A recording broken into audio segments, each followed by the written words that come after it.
Maggie and Perloff on the Infinity Sports Network. I'm not calling for it. I'm just predicting it. Nick Sirianni will be the first head coach fired, and it may happen in season. Hey, welcome to the show. Maggie Gray. Andrew Bogusch is in for Andrew Perloff. I don't mean to come out of the gate swinging, but you read and hear everything that happened in Philadelphia last year, where Jalen Hurts, the star quarterback, does not respect Nick Sirianni's X's and O's acumen, where they can't have a one-to-one relationship. There always has to be a third person to be a buffer to make sure they're actually communicating on the same page. A team source said, do I think they'll go to dinner? Hell no. I mean, Bogusch, this is not a great start to a team in a season where there's all the pressure in the world, where winning games doesn't mean that there isn't pressure. They were off to a 10-1 start last year, and everyone hated each other and was just waiting for the fall to happen. I don't think Nick Sirianni is long for this job.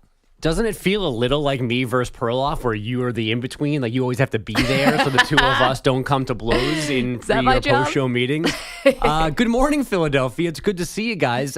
Interesting. Clearly this is about Sirianni, but I don't want to forget as well, like, there's some non-flattering things about Jalen Hurts in this piece as well. Great point. So, Nick's got his issues, but it also sounds like Jalen's got his issues as well, that he maybe got a little carried away being a young, stud, well-paid quarterback. You're absolutely right. Jalen, according to this article in ESPN, and Diana Rossini had also done some similar reporting a couple weeks ago, so I want to give credit all around to who's been keeping their finger on the pulse of all this Eagles dysfunction. But Jalen Hurts also tuned out Nick Sirianni, quote unquote. Nick Sirianni, you're right. What was his crime? Like wanting to run the same offense that got them to within an eyelash of winning a Super Bowl. It's not like he's the villain here. And I'm not saying it's all his fault. What I'm saying is I think he's going to be the first coach fired because I've seen this happen so many times, and I always see the team pick the player. And maybe this won't happen this time, but you guaranteed a boatload of money to Jalen Hurts. And I'm not saying he already has more power than Nick Sirianni, but I think that if there's more conflict and friction, I think the team will choose the quarterback. Whether that's the right move or the wrong move, I don't think Sirianni is winning the hearts and minds where Jalen Hurts maybe. Yeah, and even if Jalen Hurts is like 80% guilty of all of this and it's only 20 on Sirianni, the head coach kind of has to lose because he's the easier one to get rid of in all of this. Cheaper mistake. Yeah, and it was clear that it wasn't the dry heat affecting the Eagles last year, left over from the Super Bowl the previous February. Perloff's theory goes up in smoke. Yes, this is bad, but I want to be a little sympathetic to second-year quarterback, second-year head coach, all brand new. Like, they're allowed to make mistakes. They're allowed to not know how to work things. The thing now is, can they fix it? Like, is Kellen Moore Mother Teresa in the middle here, mending all fences? And in this story, do we believe that Nick Sirianni is going to stay as hands-off as apparently he's been with the offense to give them their space and let them do their thing? Yeah, it's a great point. And maybe this is just a hiccup and a hurdle and they all get through it and they start communicating better and all that. Here's one thing I feel like I know, or I think I know about professional athletes. Once any kind of quote-unquote adversity hits, and that doesn't necessarily mean losing. Again, this adversity was happening when they were off to a 10-1 start and everyone was hanging their head because the Super Bowl loss from the year before. You tend to revert to what got you there. I think that athletes, and rightfully so, because they're the 0.0001% of people who get to do this, feel like things are breaking right for them in a way that they almost have to trust themselves. Like, this is what got me here. And for Jalen Hurts, it's what got me here. It's what got me paid. It's what got me into the MVP conversation.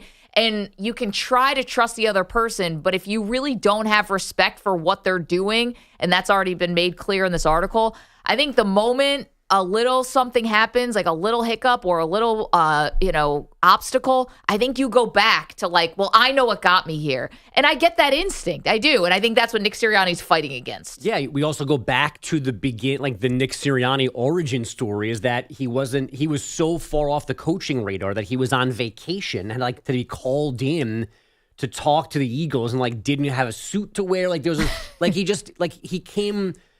he kind of began in this weird, not unprepared, but unlikely head coaching candidate, and then he gets the job.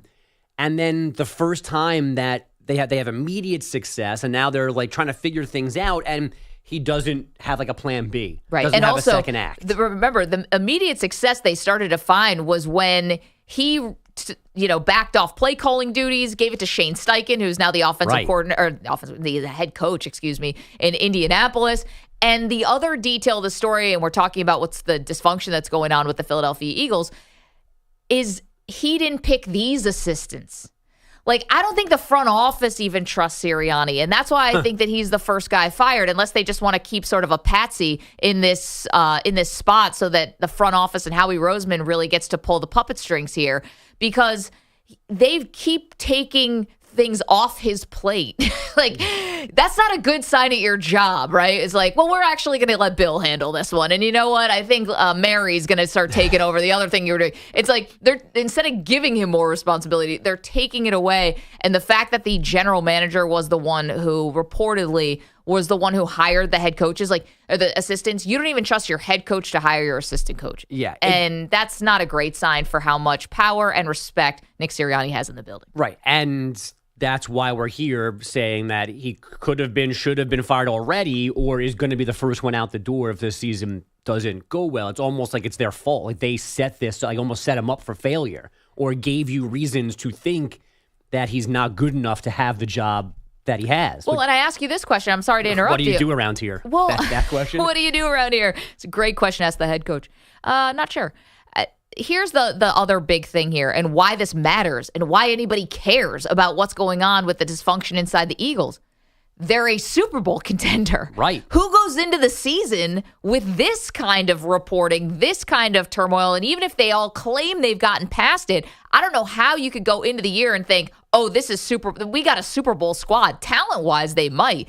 But with this type of uncertainty with the head coach, this screams to me not making the Super Bowl, disappointing year, and then you're eventually starting over with either Bill Belichick or someone else. Or are you spinning it to be like, hey, we were 10-1 despite all of this. Then the wheels fell off because it was too hard to sustain. But we were 10-1 while we were in a bad place and things were developing. So, like, maybe we are good at, like, in the spite of all of this. But it's just, it's almost a no-win for them in this situation, right? Because it's just like, how do you ever know that this is not going on still? Because they were 10-1 and it was going on for a point last year. And, again, not to keep shifting away from Sirianni, but this story kind of tells us, like, how Nick has been better. There's more anecdotes in the story about how Sirianni has adjusted, at least the way I read it, than the way Hurts has adjusted. And, like, what's going to happen if in October, in a big game, he doesn't like something that Kellen Moore called? Like, how is Jalen Hurts going to just react to that? Right. Because if Jalen Hurts is just always going to be pouty, it's not going to matter then who's around him, because if he's always going to go into some weird shell and prevent himself from being peak Jalen Hurts, then, that's not on Nick Sirianni. That's not on Kellen Moore. That's true. And that could happen with the next head coach. You're absolutely right. This is who Jalen Hurts really is, which is really funny, though, because Jalen Hurts, I think, got a lot of credit for how he handled his college career, right? And there was a maturity because he ends up getting replaced by Tua in a championship game, and then ultimately is Tua's backup the next year, then transfers to Oklahoma, and it was like, wow, look how mature and wise beyond his years Jalen Hurts is. And then you read this article, and it's like he was openly defying the head coach. He was freelancing on major plays, including a big third down on the road in Seattle, where they ended up losing the game because he went away from the play call, and it blew up in their faces. And then he pouts, and he withdraws, and he's into himself. And it's so opposite of the Jalen Hurts story we had before, which was this guy who was like, wow, I can't believe he's only 24 and he's handled all this adversity in college, and he made it to the other side. But, wins and popularity and money can change you short-term, long-term, permanently. So, again, I still think the out for the Eagles is you've got, relatively inexperienced head coach and quarterback, the two most important people basically in the building. They're allowed to have a misstep. They're allowed to, and I don't want to necessarily compliment the Eagles for not, like, overreacting and blowing Sirianni out of the water this offseason. they're clearly prepared to do that if they have to during this season. But like, these are things that can be addressed and fixed. Like, there are also just bad seasons where, for whatever things that are inexplicable and not repeatable, they just go wrong, and you can't save it, and you can't fix it. And last year ended up being unsavable.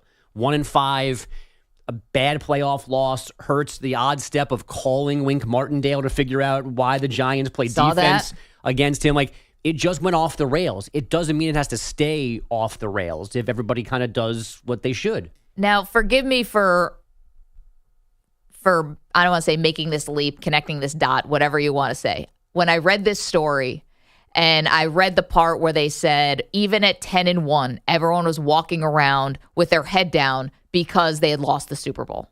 And they lost the Super Bowl against the Chiefs in a way that is heart-wrenching. It's always heart-wrenching, but maybe a little different when you lose 45-3 as opposed to last minute, last second, questionable call. Defensive pass interference. So many things with that game. It was an all-time game. I couldn't help but think about the 49ers. And I know the coach situation is free Ayuk. The coach situation could be more different than Sirianni. I mean, Kyle Shanahan has tons of power in the building, tons of responsibility. He's the play caller. He's no doubt like he has a way better reputation, all of that stuff. But just we wonder why teams have such a hard time getting back to the Super Bowl after they lose it. And I was thinking about the Philadelphia Eagles, and now I'm thinking about the 49ers. Like, well, who cares what happens with Ayuk? What they're trying to do is so hard because the last memory you had was you having a lead in overtime in the Super Bowl, and the Chiefs stole it from you. Yeah, and I mean, before that, this team has had a lot of heartbreaking losses in the last 4 or 5 years. NFC Championship games, another Super Bowl. Like, this team, I guess the other side of the coin is that they're used to this. Oh, boy. And they know how to bounce back because they keep getting near the end or to the end despite the heartbreaks. But yeah, I mean, at some point, it's just between the physical toll of the extra games and the shorter offseason, and then the emotional toll, and then the business toll of guys, because they're on the bigger stage, having attention, getting paid, wanting to get paid. It's why the Chiefs are that damn impressive, because they keep winning the thing. 855-212-4227. Deep dive here into the Philadelphia Eagles, into what's going on. You knew something was up. They lost 5 of the last 6 games and got blown out of the water by the Tampa Bay Bucks, who were not this great team last year. And it turns out it was probably a little bit worse than any of us had really thought, where the head coach and the quarterback can't have a one-to-one relationship. Like, according to this reporting, there has to be a third person, like a buffer person, in the room, like in the huddle. How far does this go? Can these two dudes get coffee together? I don't know. And are you now out on the Eagles as a Super Bowl contender because of this dysfunction? And I know we're on the West Coast, and I know we have a lot of 49ers fans listening. When you hear this and you hear what the Eagles went through, it's not apples to apples. It's not the same thing with the coach and quarterback. But man, just getting back there is so hard. It weighs on an organization. It really does. 855-212-4227. To say we have a lot to do today, understatement. We pack this show. EJ's already like, you're dicey. You're like, are we going to get all this stuff in? We're going to try. We have lots to do, including what was in the water in Seattle yesterday. We've got all the details on that next. It's Maggie and Perloff. Andrew Bogish is in for Perloff this week.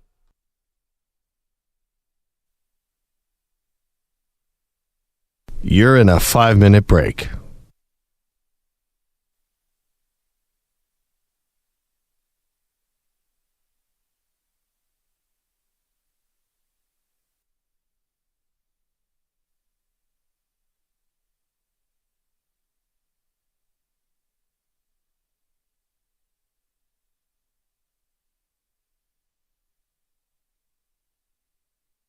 Four minutes, 30 seconds remaining.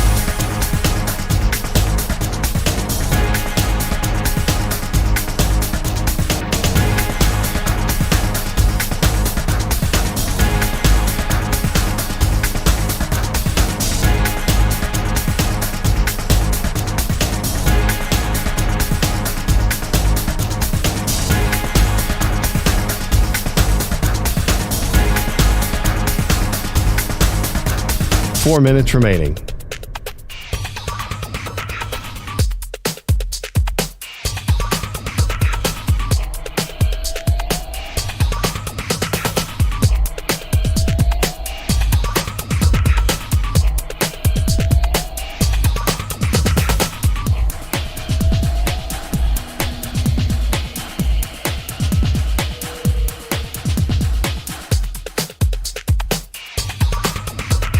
Three minutes, 30 seconds remaining.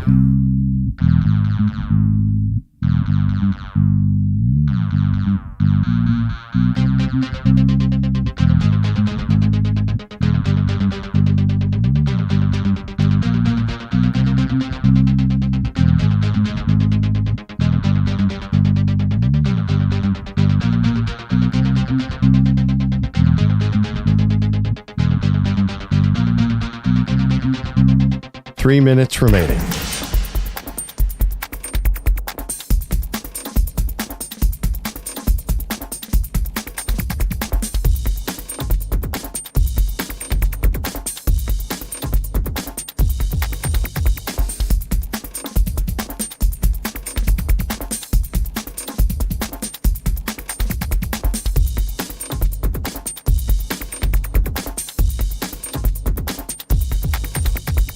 Two minutes, 30 seconds remaining.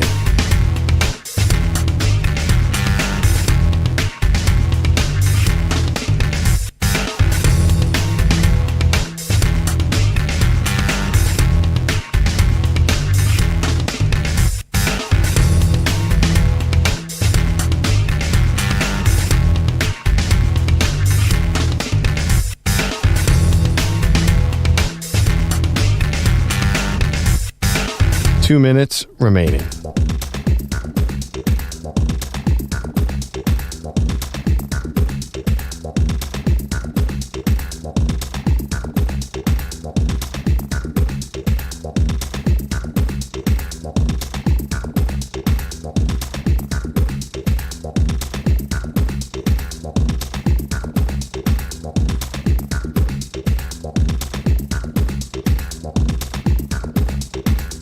One minute, 30 seconds remaining.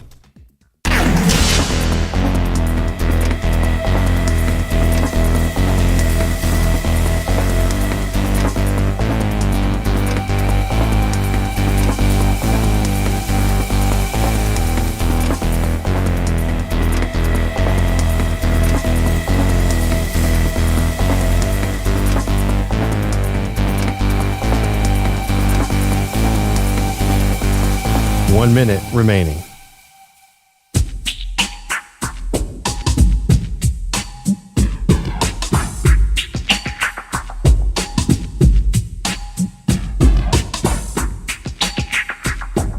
Forty-five seconds remaining.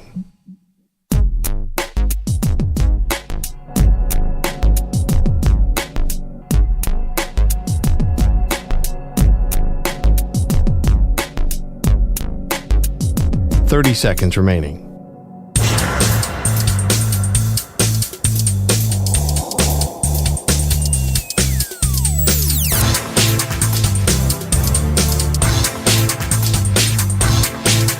Fifteen seconds.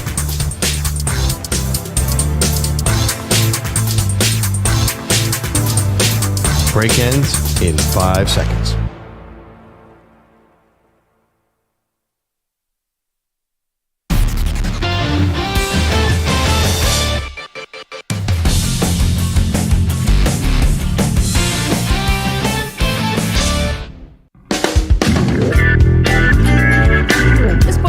Sponsored by Hyundai's bold family of EVs that bring a new kind of energy to your journey. The Ioniq 5 and 5N, Ioniq 6, and Kona Electric, the most electric EV lineup. Hey, welcome to the show. Maggie Gray, Andrew Bogish is in for Andrew Perloff. Got things started with this. Does it qualify as a bombshell? This is some in-depth reporting about the Philadelphia Eagles and just how dysfunctional it was last year between the quarterback and the head coach. Maybe it doesn't reach bombshell status, but it was revealing. I mean, sure. it's bombshell adjacent at best. I mean, it's a pretty detailed story and a significant one again because it's not like the players are still there. Yeah, they all just have to make it work. It's now. not like, oh, that's why they had to fire Sirianni. It's like, oh, He's still the head coach. Obviously, Hurts is still the quarterback. Can they now figure this out? And the fact is, Jalen Hurts, at least according to these sources, just did not respect Sirianni as an offense's X and O's person, as a coach, and obviously as a communicator. They're just really not on the same page. What say you? 855-212-4227. Does this take the Eagles out of the Super Bowl mix for you? Kevin is in San Antonio. Good morning, Kev. Hey, good morning, Maggie and the whole crew. When you told me about Jalen Hurts, I like Jalen Hurts. I know that for the fact that the Eagles are good, but something is wrong. Yep. Communication is the key of this team. They've been successful, but somebody's getting tired. Is the front office need to fire the coach so he can get a better Hurts could get a better atmosphere of winning? It's something wrong. Somebody is tired. And it's going to be the Eagles fans who are tired of this if they don't win, Kevin. Thank you so much for the call. And when Perloff gets back, you guys can coordinate your San Antonio breakfast taco tour. Wow. Whether or not I'm in the car, we're close to that, huh? Like, that's got to happen soon? You know what? Time is so weird because this, is going to be happening in the fall. Right. It felt like it was so far away. Yeah. And now the college football / punishment road trip is almost here. Spurs preseason is when this whole thing's going down. So Unbelievable. Perloff drives to San Antonio to apologize to Victor Wembanyama. But yes, I think you're right. I think Kevin hit it. Somebody's tired here. And when I think these kind of like power struggles, not to make this sound like an episode of Melrose Place, but when you have what a good show. A choice between a head coach and a quarterback, the quarterback who just got $250 million and the one whose jersey everybody's wearing is generally the guy who ends up winning out on these things. Yeah. So and that's why Jalen Hurts thinks he can behave the way he apparently behaved at times last year. And he might have been mostly right, but it still sounds at times like he overreacted or let things linger for too long, didn't handle them well. And that, so like those issues to me go like all the way to the top. And we bring back what you said in the first segment when the GM hires the staff, not the head coach. Like you're when you skew the lines of authority and like the organizational flow chart, things get messed up. Yep. Like you have to know who your boss is. You have to know who's in charge of this. To me, like maybe kind of the most damning Sirianni anecdote in the story is him butting in on play calls and overruling Brian Johnson last season at critical times. And then the play not working, which only kind of like cements maybe his shortcomings. But just like it's got to be, that's your job. We can talk about it. But once you put the call in, like that's it. Like, right. I'm out. Because even here in New York, we've been dealing since the end of last season with who's in charge of the Giant offense. And it's a little unnerving that I don't care who it is. It's got to be somebody. Right. And someone's got to be the point person. And they've got to have the last word, and then that's it. And that's not what was going on in Philadelphia. And no one felt right to stand up or say something. They weren't adults about it. They were pouting babies at times. And there was no one to take charge of that and say, guys, we're professionals. This is not, like the cool kid clique in high school. Like, we got to figure this out. Yeah, you're right. It's a great point. I mean, to come in and override, I guess that's a coach's right to be able to do that, but not if it's going to confuse the players. I mean, you got to understand what's actually best for the offense. And according to this article, Sirianni was butting in, overriding play calls to make it more conservative. So then you're taking the ball out of the quarterback's hands and you're calling for run plays when they want to be doing pass plays. That's what leads to them going rogue. And, Jalen Hurts and A.J. Brown just basically trying to play this backyard football and it ended up not working. There was another indictment I thought on the coaching staff in this article, which is other head coaches around the league, and it sounds like they talked to several of them, got a feeling that the Eagles were just rolling the balls out. Like, they never adjusted to the defenses adjusting to them. And Perloff used to complain about this constantly. A lot on the air, believe me, a lot off the air. I had to hear about this for months. No pre-snap movement, no trying to be, no deception, no using speed. Jalen didn't run. Either he didn't want to run or they weren't calling design runs. Was he hurt still? We were wondering. Was he hurt? That actually didn't make it into the piece. Did you notice that? Yes. He definitely was hurt, and nobody talked about that in this particular article. Yeah. That's kind of interesting. I mean, it certainly feels when you read it, didn't you feel like it was mostly coming from the Hurts people, or the Hurts side of it? I think both people were trying to get their side out. Like, hey, Nick Sirianni stood up in front of the team, took full accountability. Everyone appreciated that. I think both sides got their There was a lot of message talking. out. Yeah, because there are staff members like telling stories. Like, because there's even one story about like the wide receiver room, and it was like the young wide receivers now like sit up and look up straight because Sirianni will just stick his head in and say something, and they're not used to it. And like, okay, so there's like 5 people that could have told the story. Yeah. The wide receivers and the wide receiver coach. So somebody at that small group wants to tell stories now too. So maybe that's a whole other thing in Philadelphia. There's a lot of loose lips. It's not a tight ship over there. No, it's not. Speaking of Perloff driving to San Antonio, our very own Andrew Kaplan weighing in our chat. If you'd like to watch the show, here's 3 ways you can do it. YouTube.com/InfinitySportsNet, Twitch.tv/InfinitySportsNetwork, and at Maggie Gray on X. The reason why it's not at Maggie and Perloff on X is because we've been paying for that subscription, yet for some reason we cannot get the ability to stream off of it. So thank you, Elon Musk, for nothing. Well, be careful. I know. Lightning's going to strike me. Oh, God. That was an awful day. Kappa says, is this actually happening? Perloff driving to San Antonio. This is going to cost Perloff thousands of dollars and so many wasted hours. Brutal beat. So, yes, it is happening.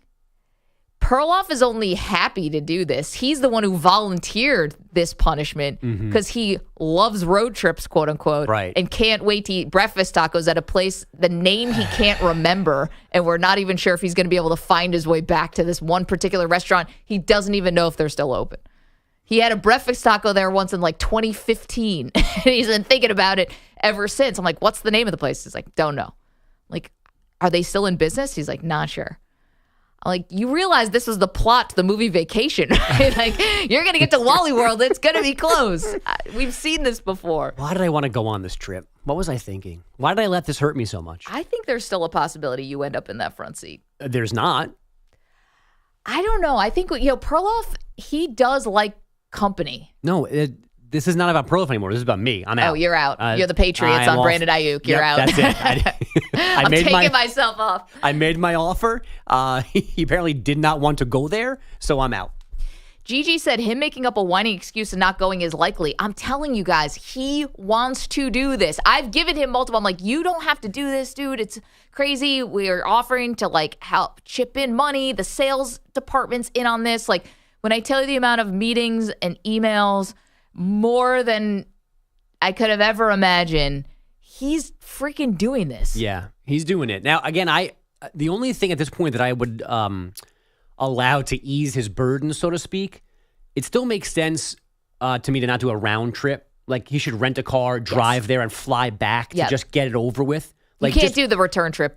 I mean, we got a show to do. Exactly, right. And that'll maybe, I mean, I don't know if we would end up not saving money paying for a one-way ticket back from San Antonio as opposed to just driving and making 7-Eleven stops along the way. It might end up being the same thing, but at least time-wise, he gets there, embarrassing apology, breakfast taco or 2, and then he's home in 6 hours. Yeah, I mean, he's got a family.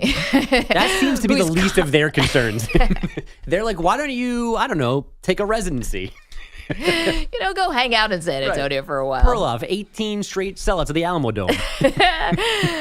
Okay, you're welcome to weigh in on the Philadelphia Eagles. And if you're a San Francisco 49er fan, are you looking at this and thinking, oh my gosh, they had trouble getting over the Super Bowl loss. Are we going to have the same type of trouble? Dexter Henry is in with us again today. Good morning, sir. Good morning, guys. We're talking about practice again. Sound like Allen Iverson. Another day, another fight at an NFL team's practice, the latest coming in the Pacific Northwest, where reportedly at least 5 fights broke out at Seattle Seahawks practice on Wednesday. One of those fights saw star wide receiver DK Metcalf get into it with cornerback Trey Brown. Now, Metcalf grabbed Brown's helmet, swung it at him, but ended up hitting safety Kayvon Wallace. At one point during Wednesday's practice, new head coach Mike McDonald had to take a timeout and address the team, but the scuffles continued after that. Here's McDonald talking about the fights at practice. We're right on the line right now, and I think the guys realize that. Like, hey, let's take care of one another.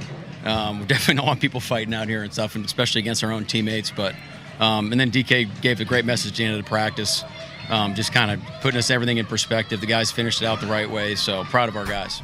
Okay. Okay. Yes. So yesterday, we saw the NFL fine the Giants and the Lions for their fights and joint practices earlier this week. $200K, right? $200K. McDonald just said his team is right on the line. Are they? Or did DK Metcalf cross the line by swinging a helmet at a teammate? I mean, he ripped the helmet off the guy and then swung the helmet. Thank God he didn't hit him in the head. He hit another guy who was actually wearing a helmet, so nobody got hurt.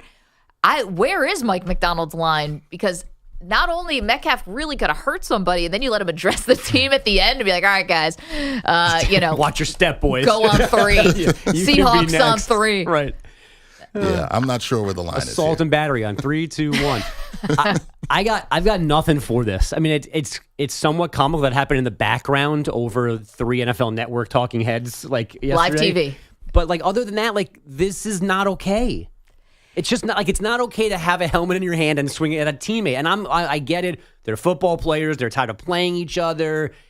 It's just this one's not okay, and there's not a punishment that's going to matter. But like the Seahawks need to do something about this because like, you can't swing a helmet at another human being. You just can't. Well, the other part too is remember like everyone made a federal case out of this when it was Aaron Donald who did it in a joint practice against the Bengals, I believe, and it became this huge story. And then the other part too about DK Metcalf, I think this is the bigger issue, not the training camp fights, although 5 is a lot. And the live TV aspect of it will now live forever. He's a guy, I think, who defenders know they can get under his skin. And I think that I don't think he doesn't really necessarily get taken out of games, but if I'm a corner or, safety, good luck if you're lined up on him. But if you're a corner, that's what I'm trying to do. I feel like I know that I can get to him and I can agitate him and try to bait him into personal foul calls. But then just be out of helmet reach. Yeah, right. Yes, EJ, you wanted to mention something here. Good morning. Well, you mentioned the Aaron Donald situation. I'm also thinking years before where you had Myles Garrett versus Mason Rudolph, and that became a national story. Myles Garrett got suspended, and there was questions about should he be arrested.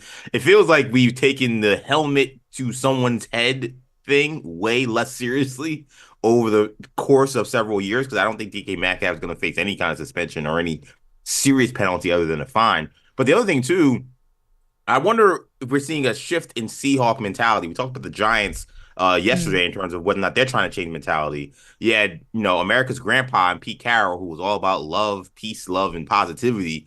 And McDonald, who's saying that we're nearing the line with 5 brawls happening in the game. I wonder if this is 6 would have been too much, designed. Guys. I think one of it's designed by McDonald to be like, hey, we're not going to be this soft team.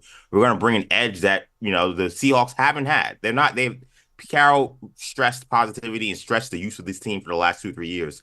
This feels like a very different shift from what we've seen recently. Yeah, I was going to say, go back to the Legion of Boom. Obviously, they were a tough team. Marshawn Lynch, even on the offensive side. These guys, no one was messing with the Seahawks. But, maybe this is trying to recapture some of that. We're doing Legion of Boom 2.0, something like that. Dexter, you're not buying it. No, I just don't like I'm with AB on this. I feel like we're normalizing this. Like, guys are swinging helmets, and we're just like, they're going after it. This is the line. And you can have a jerk teammate. Like, I don't remember which guy started all this with DK Metcalf. Like, he might have been doing something that required DK to get angry or to be angry. Right. But I can't get to a place where I accept that as okay. You can explain away a regular fight, Malik Neighbors slapping a guy across the face mask. Like, those things happen. I just don't think this should ever happen. It's dangerous. I'm curious, we're on in Seattle, how Seahawks fans are feeling about it. 855-212-4227. Keep going, Dex. All right, let's continue with some football because you've been talking about this the last couple of days. Fans are keeping an eye on the Brandon Ayuk hold-in situation with the Niners, and as of now, the wide receiver is still with San Francisco. The Steelers re-engaged in trade talks with the Niners on Tuesday, but as of Wednesday evening, there was no verbal agreement on a trade between the two teams. Now, according to the Pittsburgh Post-Gazette, any potential deal would not involve the Steelers giving up a player. Jim Wexell of Steel City Insider reported that the Niners have asked the Steelers for 2 first-round picks. Guys, is San Francisco's asking price too high here? Yes. The answer was yes when they did this to the Jags, like the Jacksonville 4 months ago. You're not getting that when you also have to pay the guy $30 million a year. Good luck. They have no leverage here at all whatsoever. I think the 49ers blew this. I do. I really do. it was always assumed that they had all this leverage because they could control the player, but now he's controlling them because he's basically deciding where he wants to go. Yeah. And he said no to New England, and who knows what the Patriots were offering. I don't think it was 2 first-rounders, but maybe it was 1, maybe. So Tyreek Hill, by the way, was 5 picks went to the Chiefs, a first round and a second round, 29 and 50. Now Tyreek's is older and better, but does the youth of Brandon Ayuk change any of that math into 2 first round picks? Is it outlandish? So. I mean, it's not happening.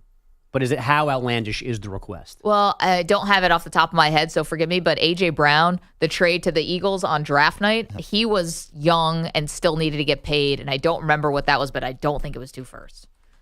I don't think it was either. But I'm doing this off the top of the dome. Yeah. 18 and 101.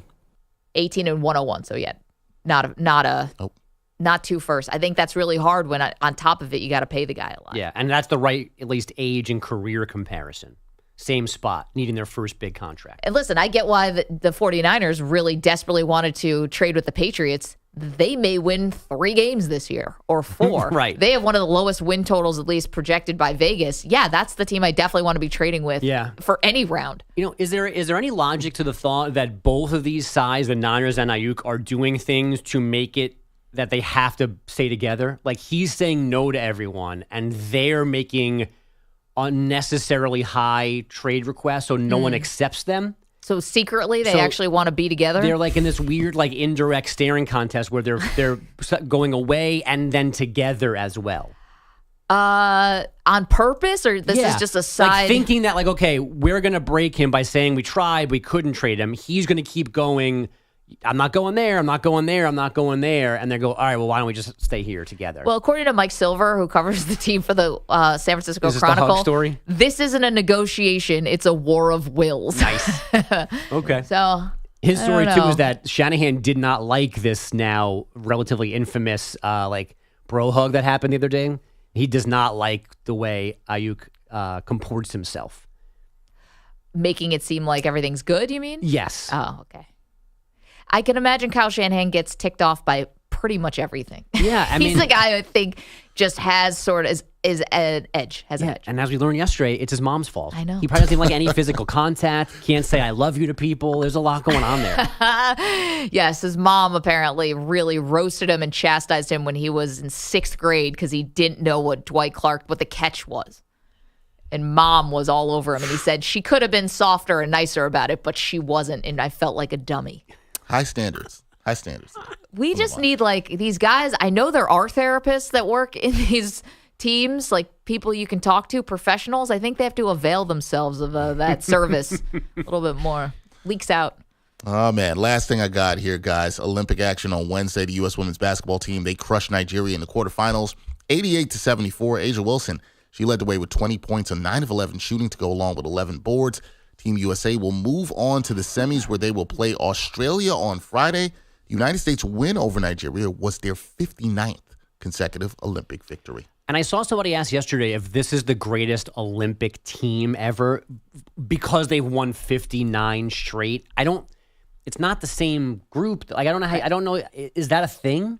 Like, doesn't it have to be a singular Olympic, or at least the same players over multiple Olympics? Like, this is too far. Like a run of dominance. Thing. It's like kind of like a dynasty, except we don't really think about it in this way. Right. But like it's gone from, it's like, like a generation and a half worth of players. Like it's not one entity, one group of women doing this. I think Dawn Staley and was started it, right? Lisa Leslie was, one of the mainstays. But I don't know what to do with this. It's just it's a run of dominance. Is it the greatest dominance by an Olympic program? Because I hear what you're saying about team, AB. So do you look at it as in terms of program? Maybe just like the word choice matters here, because it is ridiculous. No, it is, no doubt. 59, it's a lot. Pressure mounting. I'm just kidding. I don't really think they're feeling too much pressure. 855-212-4227. Meanwhile, the men's side, though, we'll talk about that a little bit later. Coming up, somebody is on a diet. Tell you who next.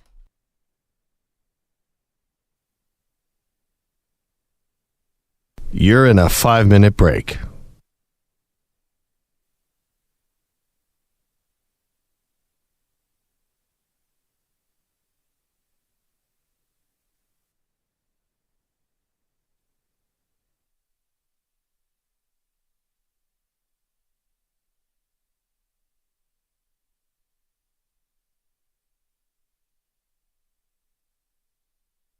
4 minutes, 30 seconds remaining.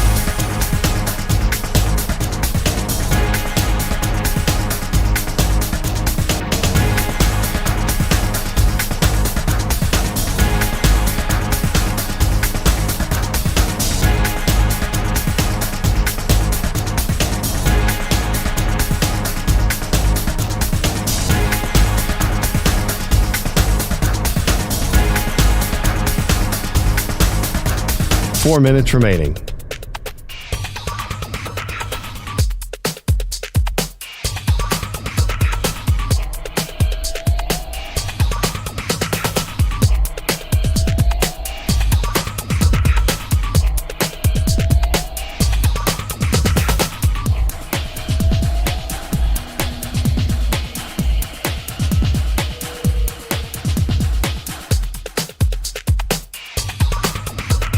Three minutes, 30 seconds remaining.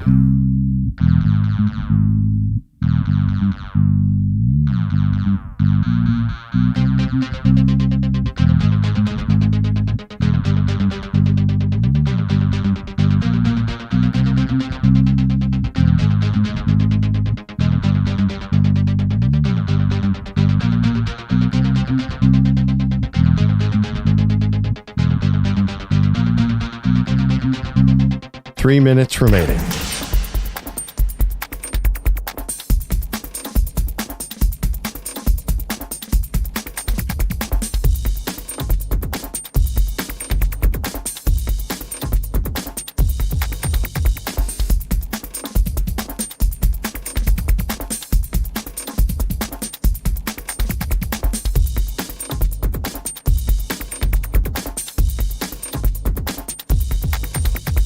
Two minutes, 30 seconds remaining.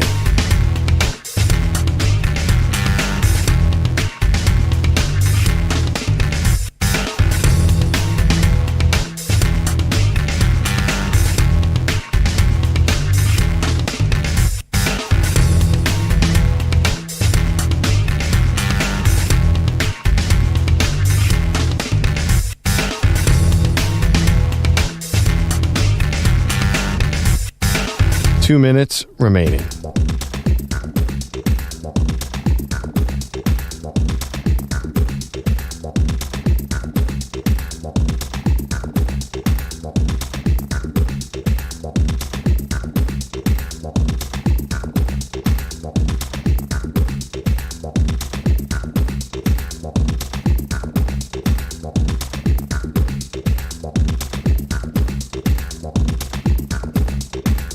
One minute, 30 seconds remaining.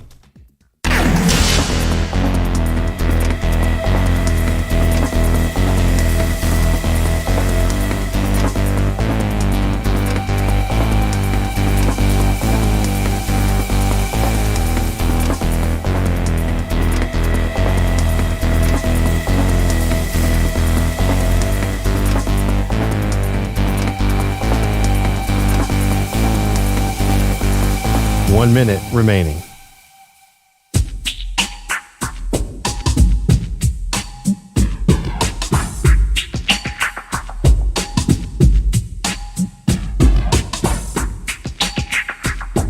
.45 seconds remaining.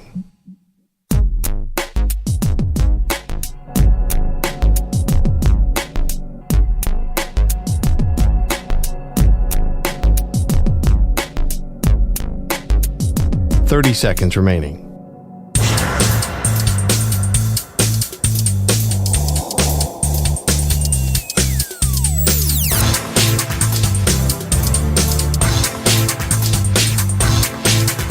.15 seconds.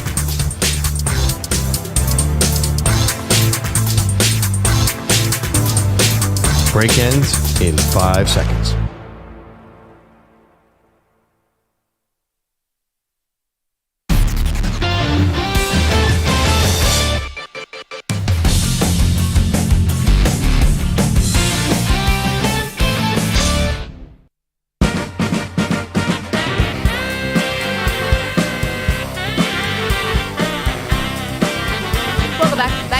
Bogish is in for Andrew Perloff this week. Pearl's on vacation on the West Coast and well-deserved. Yeah, I'm actually glad. in some ways he's not here for this Philadelphia Eagles like deep dive into how dysfunctional. He probably wouldn't be surprised. I didn't want to text him about it because I'm just sure he's having a good time. But how he would explain away this thing would be a sight. The Eagles are good. First of all, it's your lead on Monday when he's back. Second of all, wouldn't he be doing like a little bit of a victory tour here? Because didn't he have some of these thoughts? Like I told you, like that's what I was hearing in my head reading the story yesterday. He would sweep all this under the rug. None of this matters. Nobody has to like each other. It was still the dry heat. The quarterback and the head coach, they don't have to get along. Remember Sims and Parcells? No, I mean, I don't know what he would say, but I think it'd be something along that line. Meanwhile, another football story that we want to get to you. This is an interesting one. It's about Lamar Jackson, who's coming off of his second MVP. And the biggest thing about Lamar Bogish, and you know this, when he was in line to get this big contract, the one big detraction was, can he stay healthy? 2 years in a row, playing only 12 games, not being able to finish out the season. So he put on some weight, right? Put on a little weight, stopped running as much. They had a little bit more of a passing attack, but Lamar Jackson has since taken the weight back off. Now, here's what he said to Jonathan Jones, I believe, of CBS. He said he looked at himself against the Browns and thought he looked fat. To me, I was fat. To me, I felt like I was fat. I just saw a video from 2 years ago of the Browns, and I looked at like out of shape. Yeah, but I was in shape. Out of shape. Okay, then he said he thought he looked a lot slower on tape, but that with the new weight loss, he thinks he's fixed this. Oh, my eyes might be deceiving me, but I believe I looked a little slower to me, but not now. Okay, then he said he lost the weight for more mobility. Just so I can move around without getting fatigued. That's all. I don't know if I was getting fatigued last year, probably if I get a first down, but I don't like getting caught if I do this out the run, so yeah, it's part of it. Yeah, I'm not a fan of this. And the reason why I'm not a fan, listen, it's his body and he can do what he wants. Right. But this feels like in some ways you're kind of putting yourself before what's best for the team. What's best for the team is you being healthy and upright, not you being necessarily the fastest guy out there. I get that's part of your skill set, but so far him just being fast has not gotten them where they want to go. The furthest they've gotten and the closest they've gotten to the Super Bowl is when he is a little sturdier. He is able to hang in the pocket a little bit more and withstand some of those hits. So I don't love the logic here. This feels like he wants to play a certain way, but that hasn't been a winning way for the Ravens. Yeah, I don't accept the premise that Lamar Jackson was ever fat and slow. Yeah, well, He got a hand. Yeah. I just don't believe that's a thing. In his world. I don't know that there's a 40-time /weight like combo that is the best for him and for them. His weight and speed was not the problem against the Chiefs. It was that he didn't get used correctly, and they had a terrible game plan and didn't have a. He had a bad game. He had a bad game, but it wasn't because he was too fat or too skinny or too slow or too fast. Like I actually would prefer. I want him to play at the spot where he thinks he should be at. So whether that's being 5 pounds over or 5 pounds under, I want him to think he is in the right spot. So if he thinks he's in the right spot right now, fine by me. Okay, but there's a results aspect of this. I know I'm more of a process over results person because I learned it from Nick Saban, but 13-3 last year, when you throw for over 3,600 yards, which is more than you've ever thrown in your career, and the 24 touchdowns and the 7 picks, which is that's good. This is stuff that will get you the MVP. I think you really have to think about this, and he didn't rush for 1,000 yards last year. I think it's about putting the good of the team over yourself. I don't want him to feel unhealthy. Like, obviously, you want to be feeling like you're at your peak performance, but it's the same thing with Tua. Like, Tua losing the weight this year, I don't understand why you would go away from something that worked, answering the biggest question that you had, which is your durability. And I think that's still Lamar's biggest question is the durability. And if he loses the weight and then he ends up missing 5 games and it's Snoop Huntley. Snoop Huntley's not on the team. Who's their backup? I have no idea. And it's him, not Lamar Jackson in the playoffs. I think everyone's going to say, was it about you being fast and what your ego of being chased down by a couple, safeties or linebackers when you get to the second level? Come on. Yeah, I don't know. If you're going to Tua's gotten hurt because his head slammed against the turf. Yeah. And I don't know that those plays are any different at different like weight scales for him? Like, is his head not going to go back that violently because he's 230 instead of 220 or 210 instead of 220? And like, if Lamar feels quicker, maybe he is quicker. And then when he's out there running, he's getting away from the big hits that have maybe hurt him in the past. I still think that as long as you're not going too far in one direction, I'm more comfortable with them being in the place that they want to be, where they think the specific athlete in the prime position to be good. Because I don't know that you can from sit back and go, this is the reason why he did get hurt or didn't get hurt, a 10-pound differential. Yeah, I'm curious if people are higher on the Ravens this year or not. 855-212-4227. I mean, everything's set up really perfectly for them last year. You got the home field advantage. You were crushing teams, the good teams. You crushed the Lions. You crushed the San Francisco 49ers on the road. This was a super impressive season. You crushed the Houston Texans. The Texans came in and did not have an answer for the Ravens. They're going to have a good defense again. You had the Chiefs, who did not score in the second half of the AFC Championship game, and you still lost. We talk about these tough losses and how they build. You know, I actually think in some ways Lamar kind of skates on some of the expectations. I think we talk about Dak. We talk about maybe even Jalen Hurts. I think we definitely talk about Josh Allen more, about teams that Brock Purdy, teams that are facing these overwhelming expectations. And I think Lamar Jackson should be almost leading that conversation. 2-time MVP and has not played well in the playoffs generally. Well, he's right now, we're not talking about him because there hasn't been a reason to talk about him because he hasn't needed to get paid. He's not representing himself. And losing that Chiefs game seems so far ago. But, I mean, this is as broken down and dissected and criticized quarterback as we have. Whether he's, you don't think he's gotten past a lot of that? I mean, some people think he has. Other people do not. I mean, we've already, people are not going to give him a third MVP because of the lack of playoff success. And we just had the NFL 100 where the players vote on who the top 100 guys are, and Lamar Jackson was 2. Lists are dumb. Ahead of Patrick Mahomes. I mean, Mahomes has far exceeded anything. And you have a guy who the rest of the league respects more than any other quarterback, at least by this particular metric and list. And the fact that we're not listing him as the number one guy who should have the expectations weight of the world to win a Super Bowl. And I don't think we do that with Lamar. Like, lose the weight, gain the weight, do you. It's like, this guy should be under way more pressure, I think, than even Josh Allen, and he's not. At least by public perception. But far meaner things have been said about Lamar Jackson than Josh Allen. I will grant you that. In the grand total, we have eviscerated Lamar Jackson. It started off from a tough place because of the Bill Polian saying that he should have been a wide receiver. And it felt racial and it felt wrong. Yeah. And it's never stopped. And part of it is him because he has picked the bad times to have bad games. In the postseason or late in regular seasons, he's not been healthy. The team has not been healthy around him.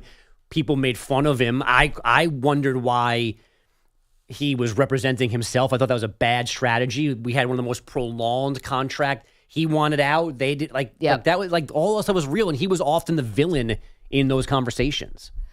People questioned it, but then it's like an all is well that ends well kind of thing, right? Because he was great again this last year. So like right at the moment, there's not like this. If they're barely a 500 team and he's not dynamic Lamar, there'll be Lamar heat in this season. I just think you got past all that. You got past the contract. You had a great season up until the very end. You answered, I think, a lot of your critics in some respects. Why are you changing something now? Because on tape you felt like you looked fat and slow.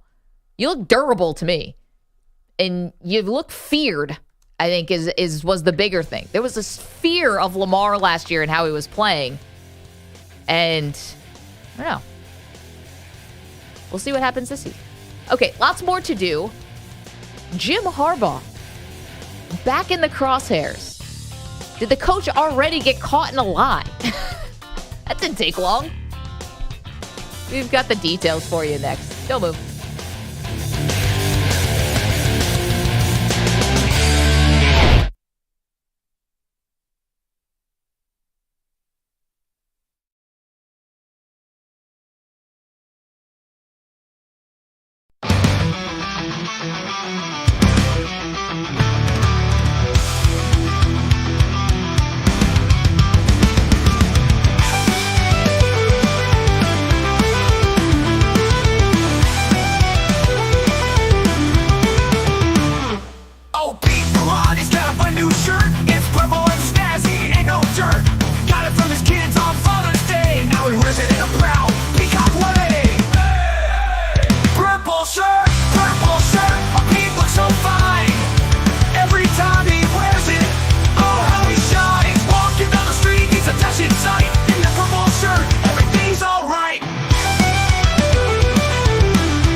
3 minutes, 30 seconds remaining.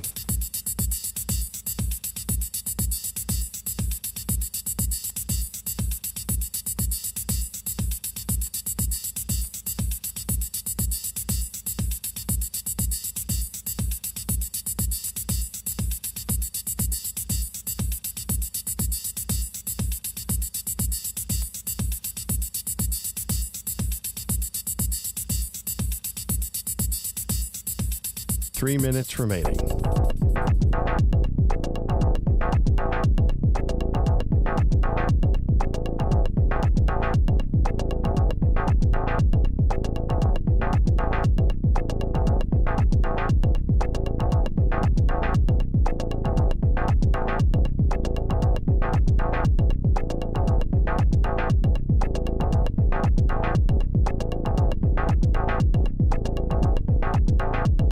Two minutes, 30 seconds remaining.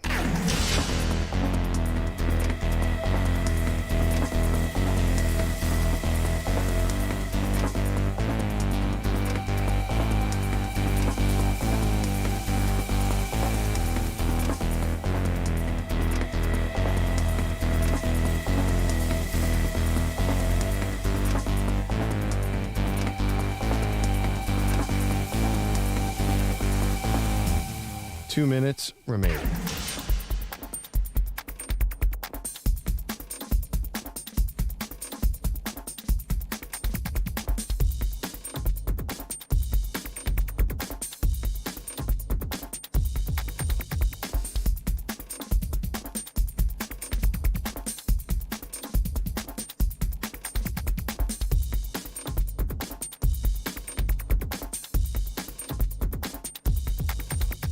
One minute, 30 seconds remaining.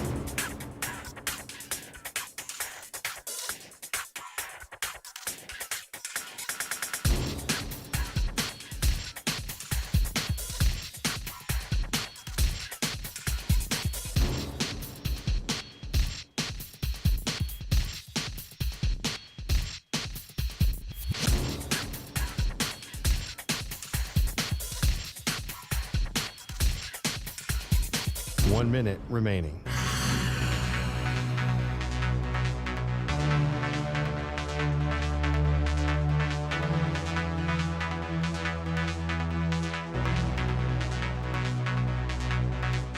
Forty-five seconds remaining.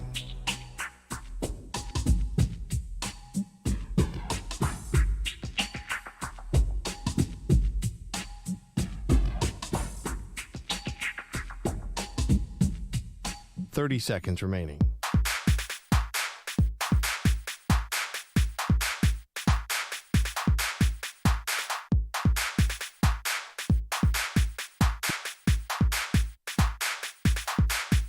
Fifteen seconds.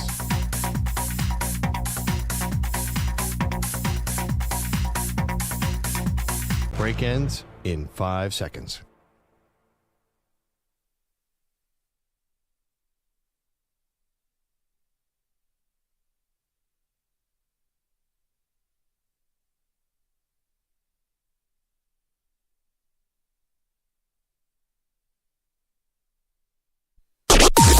Maggie and Perloff on the Infinity Sports Network.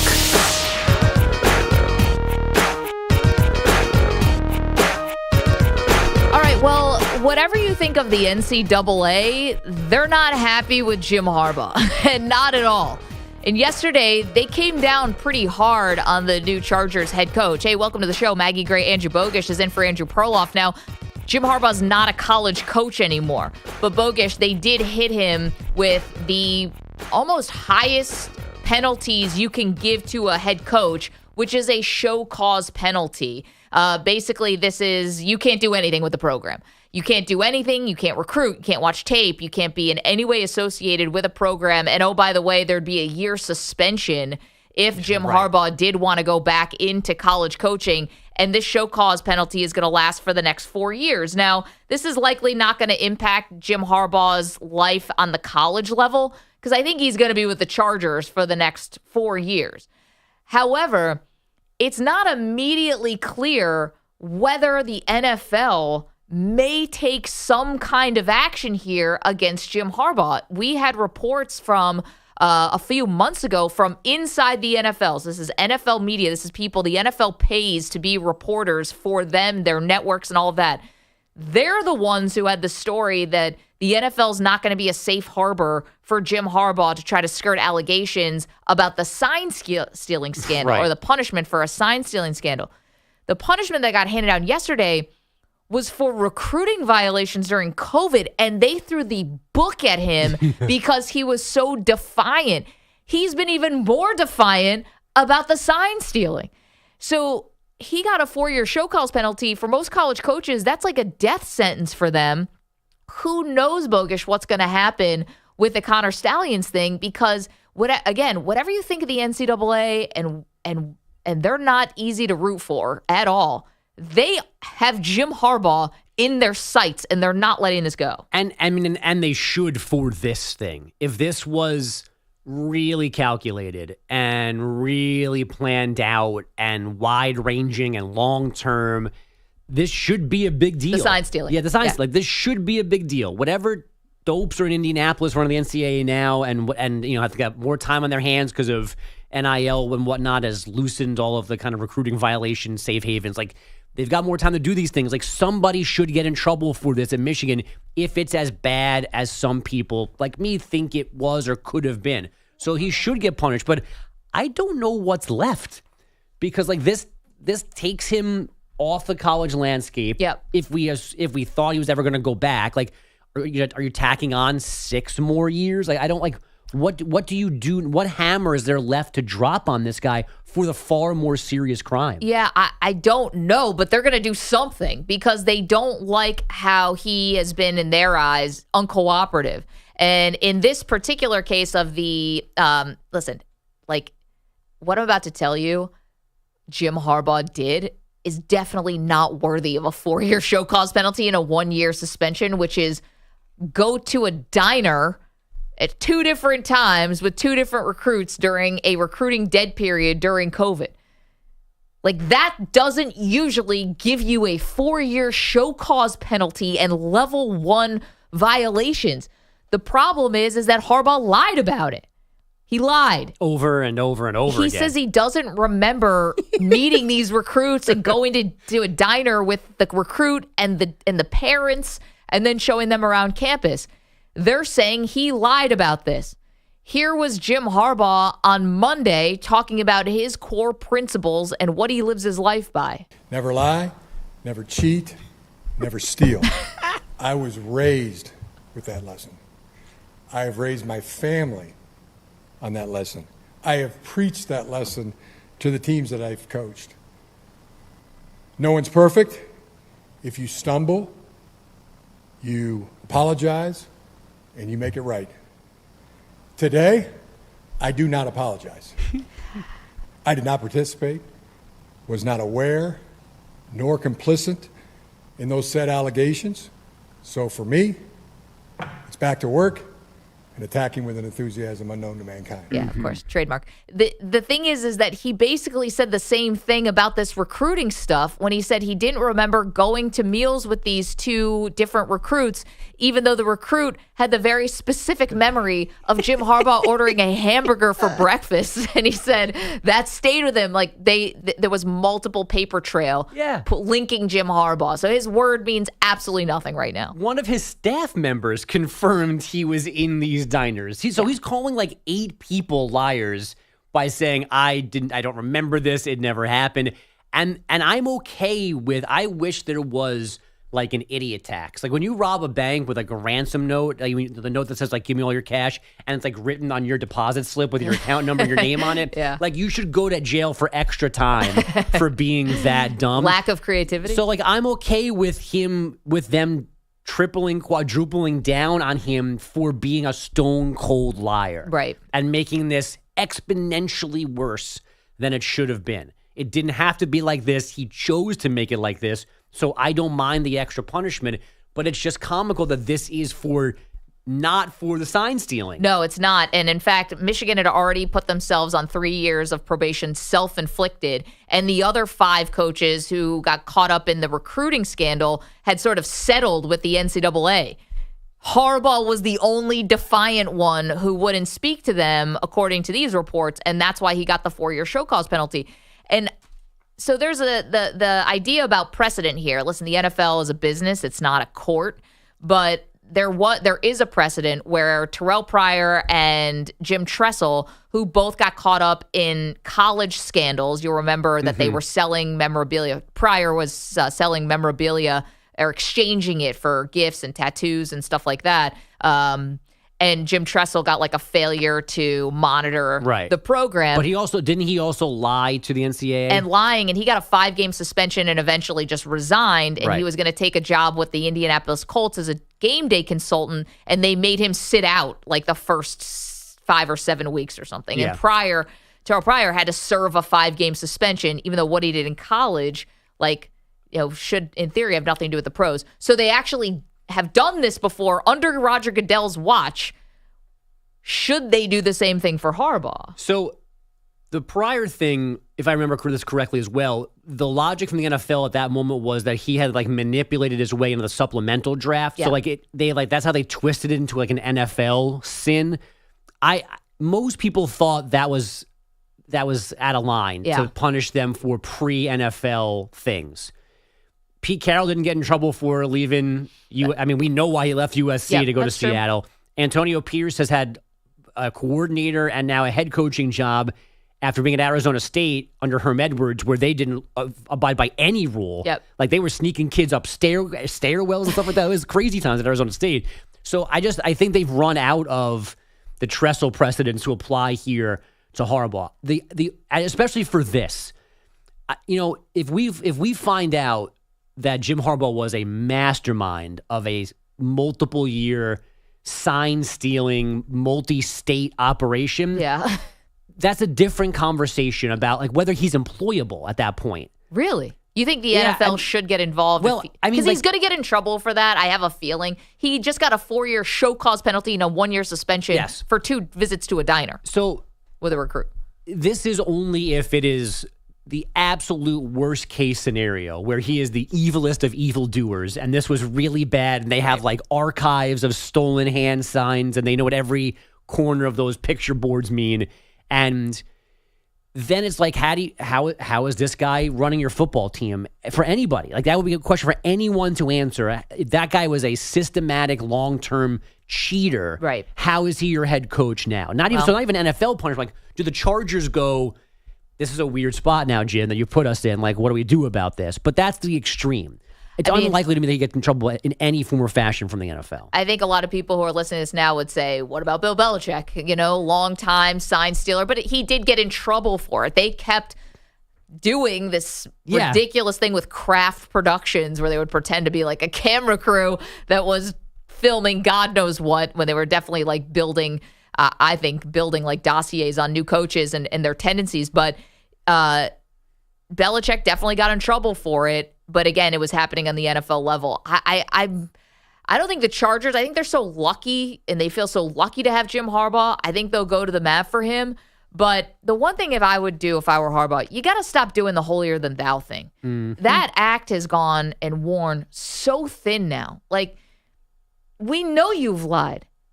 You don't stand up there. And by the way, people still love you.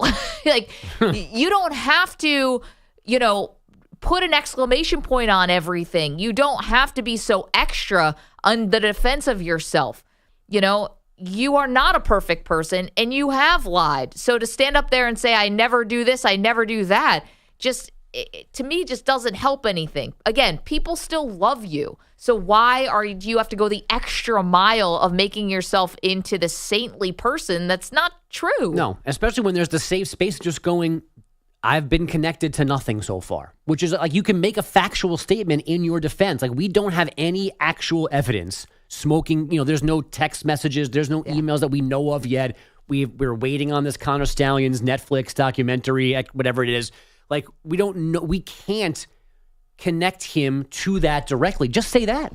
Right. Just say, right. I still guys have never been connected to this directly. I don't know why you're even you can be even pompous about it. But I've never been connected to this. Have you guys seen, do you guys have any proof of this? You don't, right? Okay, next question.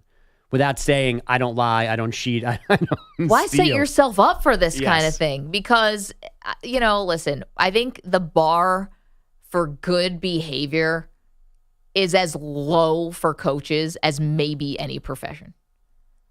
And that is sad. Because being a coach, I think, does come with an elevated place in our society, and I think there are obviously a lot of guys who are doing it the right way, but we accept, we explain away, we give so much grace to, above all else, head coaches who do bad things. Yeah. We were talking about this last night on our call. Who are the head coaches who have legitimately not been able to come back from a scandal? We were like Art Brawls, and think how bad that was at Baylor. And people Dave tried Bliss, to hire him. What's that? And people tried to hire Art And they Brawls. can't because it's people get upset. Another Dave Bliss was a college basketball coach at Baylor. I mean, he couldn't come back, right? Those scandals were so devastating. Hugh Freeze is back. Bobby Petrino is back. Back where it happened. Coaches come back from these scandals, and it's like, the school will welcome him back with open arms. The bar, again, is so low on our expectation relative to the elevated status that you get in society. And still, Jim Harbaugh is flying in the face of it because you're saying that you never lie, and you're literally caught in a lie right now. I don't know. And everyone lies. I mean, and everyone everybody lies. Everyone does. Everyone, in a non-sports way, everybody cheats at times. Everybody, it's just human nature. That's not all terrible, but everybody does it.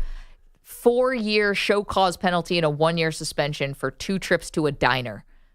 You can say that that's totally overblown, and I might agree with you, but that's how defiant Harbaugh was on the investigation. This is the statement they're making, that he didn't cooperate. And he's definitely not cooperating with the Stallions thing. That's for sure. Your thoughts on Jim Harbaugh at 855-212-4227. You're welcome to weigh in. NCAA hammering Jim Harbaugh. Do you think the NFL should follow suit? Oh, let me read the statement from his lawyer from yesterday. Should be good. And this was a legitimate statement, on company digital letterhead. It wasn't just him talking. Tom Mars is the lawyer. And the end of the quote is, if I were in Coach Harbaugh's shoes and had an $80 million contract as head coach of the Chargers, I wouldn't pay any attention to the findings of a kangaroo court which claims to represent the principles of the nation's most flagrant repeat violator of the federal antitrust laws. That's a good statement. It's a spot the lie. I don't see one. And that's the other part of this. It's Harbaugh's blatantly lying, but people hate the NCAA so much. They're like, you know what? I'm going with Harbaugh on this one because the NCAA stock couldn't be lower because of so many errors that they've made in the past. And this is just going to be another blow, I think, to their power, I guess, perceived power. 855-212-4227. But yeah, if I'm Harbaugh, just stop with the big, overwhelming statements here. Impossible.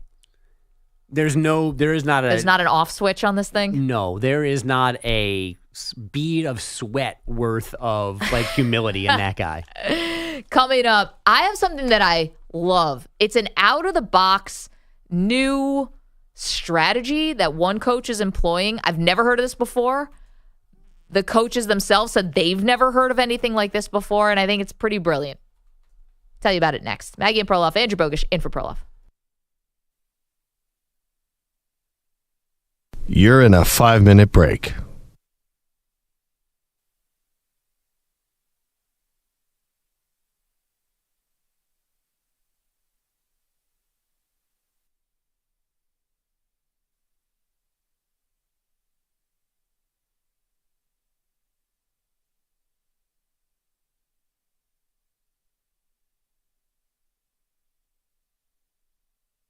Four minutes, 30 seconds remaining.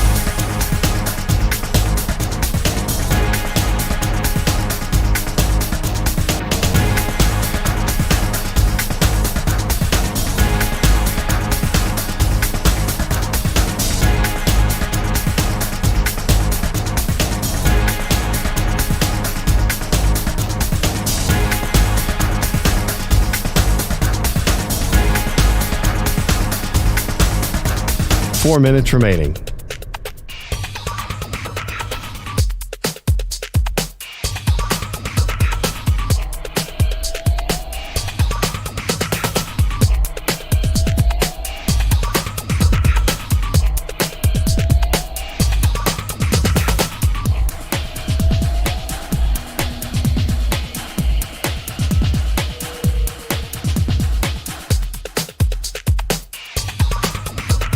Three minutes, 30 seconds remaining.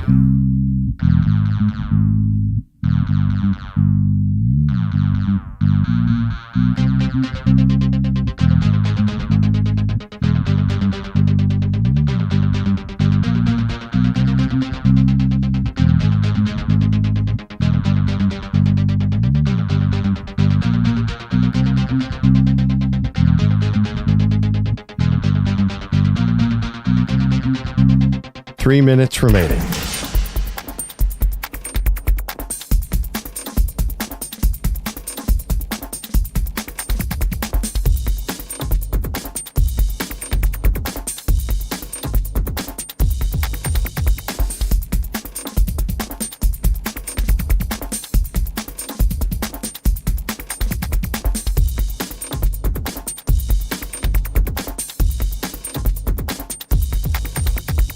Two minutes, 30 seconds remaining.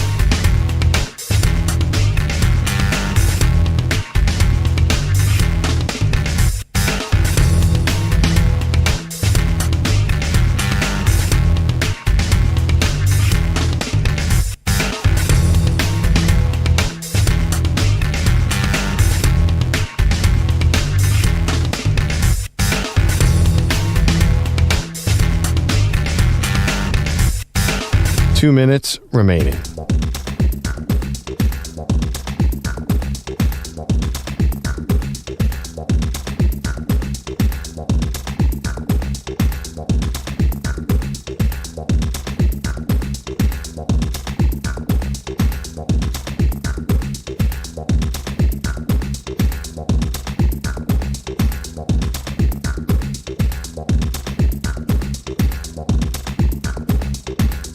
One minute, 30 seconds remaining.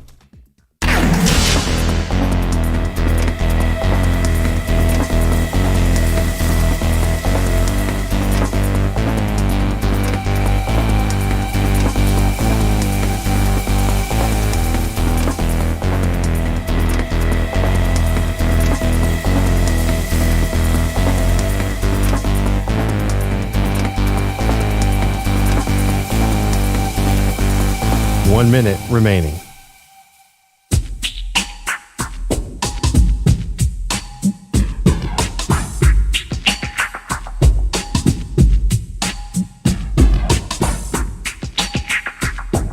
Forty-five seconds remaining.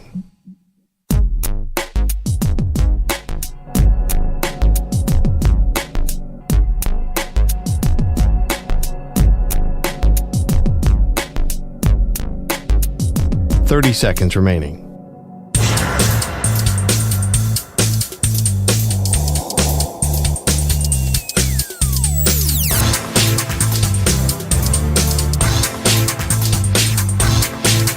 Fifteen seconds.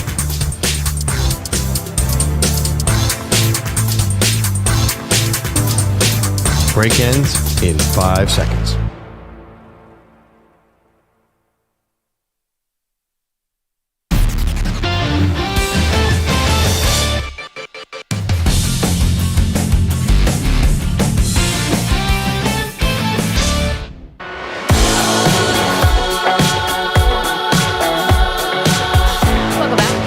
Show is brought to you by Ethos Life, the easy way to get life insurance in 10 minutes. Up to $2 million in coverage with no medical exam and just a few health questions. Get your free quote at checkethos.com. Not available in all states. Over to the show. Maggie Gray, Andrew Bogish is in for Andrew Perloff. I came across some real outside-the-box thinking, and I wanted to share it with everyone.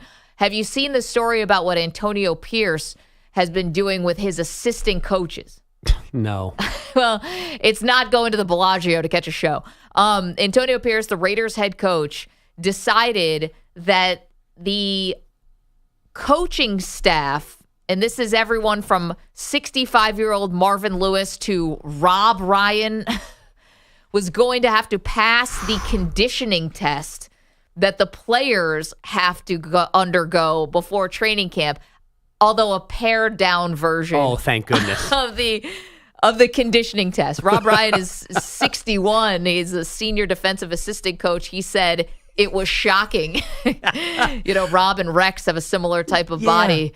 Because we can't fire him. His contract's too tough. But if we killed him off with a conditioning test. I don't know if they were doing it in the Las Vegas heat, but it was a scaled-down version of the players' conditioning test, interval runs, on-field drills, and weight room bars that they had to hit. And what Antonio Pierce was saying, his quote was, you look at the NFL, health is probably the number one concern for coaches, the stress level, being overweight, not having a chance to work out. He said, I wanted to challenge our coaches, and I also thought it'd be good for our players to see the commitment that our coaches are making. This is also a new coaching staff, so they wanted something that sort of brought them together, got their competitive juices flowing a little bit, but they were stunned. And Marvin Lewis, has 2 replacement hips and 2 replacement knees. Oh, he's the bionic man? They had to do like the bike for him. Like he's been on an exercise bike. He's not going to be Marvin, just walk across the room. That's all we need to do. Running gassers, up and down. But according to Rob Ryan, he actually lost 8 pounds over 2 months of training. So he's getting a little healthier. And it's a funny thing. Imagine here if you're like, all right, we're going to hire you. But first, if you're going to talk about athletes, we have to see how athletic you are. Yeah. We'd all be dead. Tiki Barber and Boomer would probably be the only people who would even come close to being okay with this. They'd be hosting all the shows. Oh, it's still Tiki. It's great. Tiki alone. It's Tiki and Boomer in the midday. Now it's just Boomer in the afternoon, and then Tiki and Boomer at night. And then Yankee baseball. So motivation's great because he's right. You scan that NFL sideline or football sidelines, and there's a lot of guys who could bear to lose some weight. And the stress. I do think the stress is tough too, because guys, your diet goes out the window, I'm sure, the moment the season starts. And I'm a firm believer in you can absolutely do too much prep. Like all the coaches I talk about, like making guys go home, make sure you go see recitals. Like that stuff actually is important. I think that helps guys. You need to get a break. You need to get away. You need to not feel bad that you're missing things. Like all those things are positives long term. So I'm glad that more and more staffs are going kind of down that road. But the best news is that they had a heads up. I thought he sprung this on these guys. I'm glad they had a chance to train and be ready for this. And it had to go over really well with the players to watch their coaches sweat and fail and huff and puff and fall down and pass out. Yeah, this was one of the tackles, a guy named Thayer Munford Jr. He said, I was pure entertainment. I was dying seeing these old people run. Other old people on the bikes thinking they're running, but they're not. Big Rob Ryan was the funniest, but apparently they all passed with flying colors. Nice. And they said the strength and conditioning coaches were always keeping a close eye in case someone had a heart attack. Right. But it was all good. Much like here when we have a hot dog eating contest, EMTs on hand. You got to make sure everyone's Please sign safe. all waivers. So there you go. Antonio Pierce doing things a little bit differently, even with the coaching staff, making him pass a strength and conditioning test before the season. Well, we learned yesterday, Pat Boyle and myself, that he and I have a lot of work to do because Maggie smoked us in a race walking competition outside the studio yesterday. Our biggest miss there was we didn't do a bronze medal third place between you and Bogish. You get gold and silver. Between you and Pat, I mean. We needed a race-off between you two. So Pat's here tomorrow. Maybe we can do that. Okay. I got a day to train. I got a treadmill at home. I'll power walk for hours later this afternoon. I was kind of surprised how easily I beat you guys. Well, okay, so the story has changed. I hope you didn't let me win, right? Well, see, that's what the immediate was, humble Maggie. You guys let me win, right? No, you won because you called it. You did the 3-2-1, so you knew when we were starting. So there was a moment of hesitation by both me and Pat. And the judges looked at the first film. You held Pat back. You can't do that. Well, you can't put out an arm to hold your competitor back. Put my arm out. I didn't realize we were going, Olympic rules on this thing in the office. But first of all, wait, I did the countdown. I did 3, 2, 1, go. What numbers did you think I was going to? You think I was going to do like a 2.5? No, but the cadence is different, like a quarterback. 3, 2, 1, go, or 3, 2, 1, go. Like you knew when it was coming. Did you need me to do like a Dak Prescott? Like, here we go. I wasn't going to do that. No. And I didn't get a running start like Tyreek Hill before the snap. It was a little cheat motion. We do need an independent third party to do the next countdown. That's the only fair way to do it. EJ, yes, you'd like to weigh in on this. I agree with this protest on another level. I watched this video, and I feel like Maggie also had premier lane preference because the lane outside you guys lane? were running on, there was clearly at least 1, maybe 2 garbage cans you had to avoid. Yeah. And because Maggie, again, knew the lane correctly, knew the space correctly, knew how to like edge you guys closer to that garbage can to then get past you guys. So I think there needs to be a new race where you guys are on opposite sides. There's no space to shoot this from a more wide angle. There's 2 long lanes. I'll do it from the inside lane. Nobody chose. We just stood. I'll do it from the inside lane. No excuses. I'll be the inside lane. Okay. Lane 1. or we got to. I mean, I think you'd still be at this event. I think we got to move those garbage cans out the way. Like that. I watched both videos. I'm like, okay, well, Bogus just almost ran into a garbage can, so that's not going to help him win this at all. I mean, to be honest, I think you need to keep the garbage cans. I think this has to be handicapped a little bit because I smoked you guys it's so like hard. the steeplechase. I think you need to make it actually a little harder for me to make this race a little bit closer. Were you telling us how competitive your husband and his family are? Yeah, I mean, Monopoly. You were extraordinarily pumped to win yesterday. I was out of breath. You were jumping jacks, skipping, take that, eat this, get out of here. I mean, you were, and even now you're like, I smoked you guys, didn't I? Listen, the competitive juices start coming out when the race walking gets on the table. If it was kickball, I could really care less. Sorry, EJ. All those other games, I could really care less. But if it's 1v1 in a race walking match outside the studio, watch out, suckers. To be fair, though, Pat was talking a lot. Like that, to me, that Pat was only more, has one gear.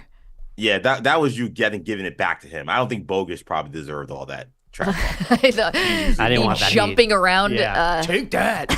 Go back to updates. I'll do the show by myself tomorrow. Take some bigger glasses. Couldn't see the garbage can in your way. Nice job, 4 eyes. 4 eyes, yeah. All of a sudden, I turn into an 80s comedy bully. Put you in a locker. No, that's BT. Biff. Biff. McFly. Dexter's here. He's got updates. Hello. Hello, guys. All right, the last hour we kicked off headlines talking about practice, and now we're going to talk about Guardian caps. So for those who are unaware, NFL has mandated that Guardian caps be worn by players in all preseason, regular season, and postseason contact practices. Now, Guardian caps, they have padded soft shell layers that are in place over an NFL helmet. It is designed to reduce impact. The NFL has found evidence that this new kind of protective gear has reduced concussion numbers over the last 2 seasons. Starting this season, Guardian caps could be worn during games for the first time. Eagles cornerback Darius Slay, he's not going to be one of those players sporting a Guardian cap. Oh, I can't stand them. So you don't like, do they impact your game at all? It impact my swag. So, like, my game is part of my swag. So if I ain't looking a par, I don't feel a par. So it has me looking very ugly out there with that big old thing on my head. I don't like it. Know anybody's going to wear it during the game yet? I don't know. I hope not, because they go show swag will be ugly. Well, it's for their safety, so if they think that's safety for them, that's cool, but I'm sure going to clown them. All right, guys. Wow. Speaking of bullies. He's going to clown them. So for you guys, swag or safety? If you were an NFL player, would you be rocking the Guardian cap this season? During the games? Yes, during the games. I'd like to think so, but probably not. But I wouldn't be making fun of other people who want to do it. Like, wow, hey, mushroom head. Like, you're protecting your brain. Are we sure you wouldn't make fun of us? I'm not sure about that. Yeah. You came up with that pretty quick, Maggie. Mushroom head. I had it ready to go. But this is what I always wonder, because we're not athletes at the highest level. The whole if you look good, you play good thing, like, is that real, or is that just something guys tell themselves? Like, there's a big Dion thing. If you look good, you feel good. If you feel good, you play good. I don't know. Like, I don't know if I was ever in my own little world. Was I actually better at tennis if I felt like I liked what I was wearing that day, or But I do don't you feel think that so. way about just regular stuff in life, like coming on to the show? If you look good, you present well, do you feel like you perform well? Well, there's a reason why I get to sit with Allie for 10 minutes and get makeup before the show. There you go. That just helps me because the lights are particularly bright in here. But as far as I don't know if it athletically, if it ever helped me. I think it's one of those things that's like, because I tried to look good, but I wasn't good. So it didn't matter that I had cool baseball socks or Right. like my batting gloves match my high school baseball uniform. I still stunk at baseball. Right. Like Dion can say it, but I think Dion would have been good like in a burlap sack and flip flops. He would have been good anyway. So I think we like to say it, but I don't. And like mentality matters, but I don't think it actually does anything for you. I don't know. It's like all mind over matter, right? Yeah, I'm inclined to agree with that. AB, are you going with swag or safety here? Would you be wearing the Guardian cap? I would probably wear it in every scenario other than the game. Why would you not wear it in the game? I would probably, at that point, I might defer to looking normal, quote unquote. Just have my helmet. Like the rest of the team. Like the rest of the team. If I was on special teams, I think I'd probably do it because I don't think this new kickoff rule and stuff, I don't think this is any safer. I know the NFL is saying it's safer. That first Hall of Fame game, I felt like I was watching people get hit pretty hard. Maybe I'd do it if I was on special teams. Special teams, okay. Yeah. Okay. It reminds me of like when David Wright was having concussion issues for the Mets and he had that huge helmet. Yeah. When he put it on, you're like, you know what, just roll those dice. Go back to the regular helmet.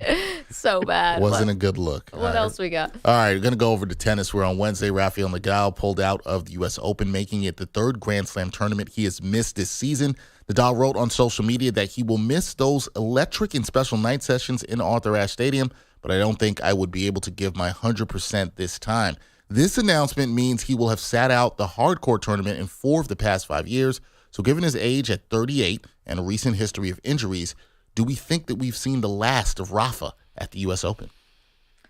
I mean, this is a father time comes for everybody thing, right? Yeah. And the one thing about saying goodbye to some of these tennis legends, and we had Federer and Djokovic's going to happen at some point, and Rafael Nadal, I think with Carlos Alcaraz, I think the future is, at least in the immediate, is kind of set up pretty well. I think if you're into tennis, I think you're into Alcaraz. So I think it's not going to be like perfect, but at this point, I'd rather watch the young guys than watch Rafa, to be fair.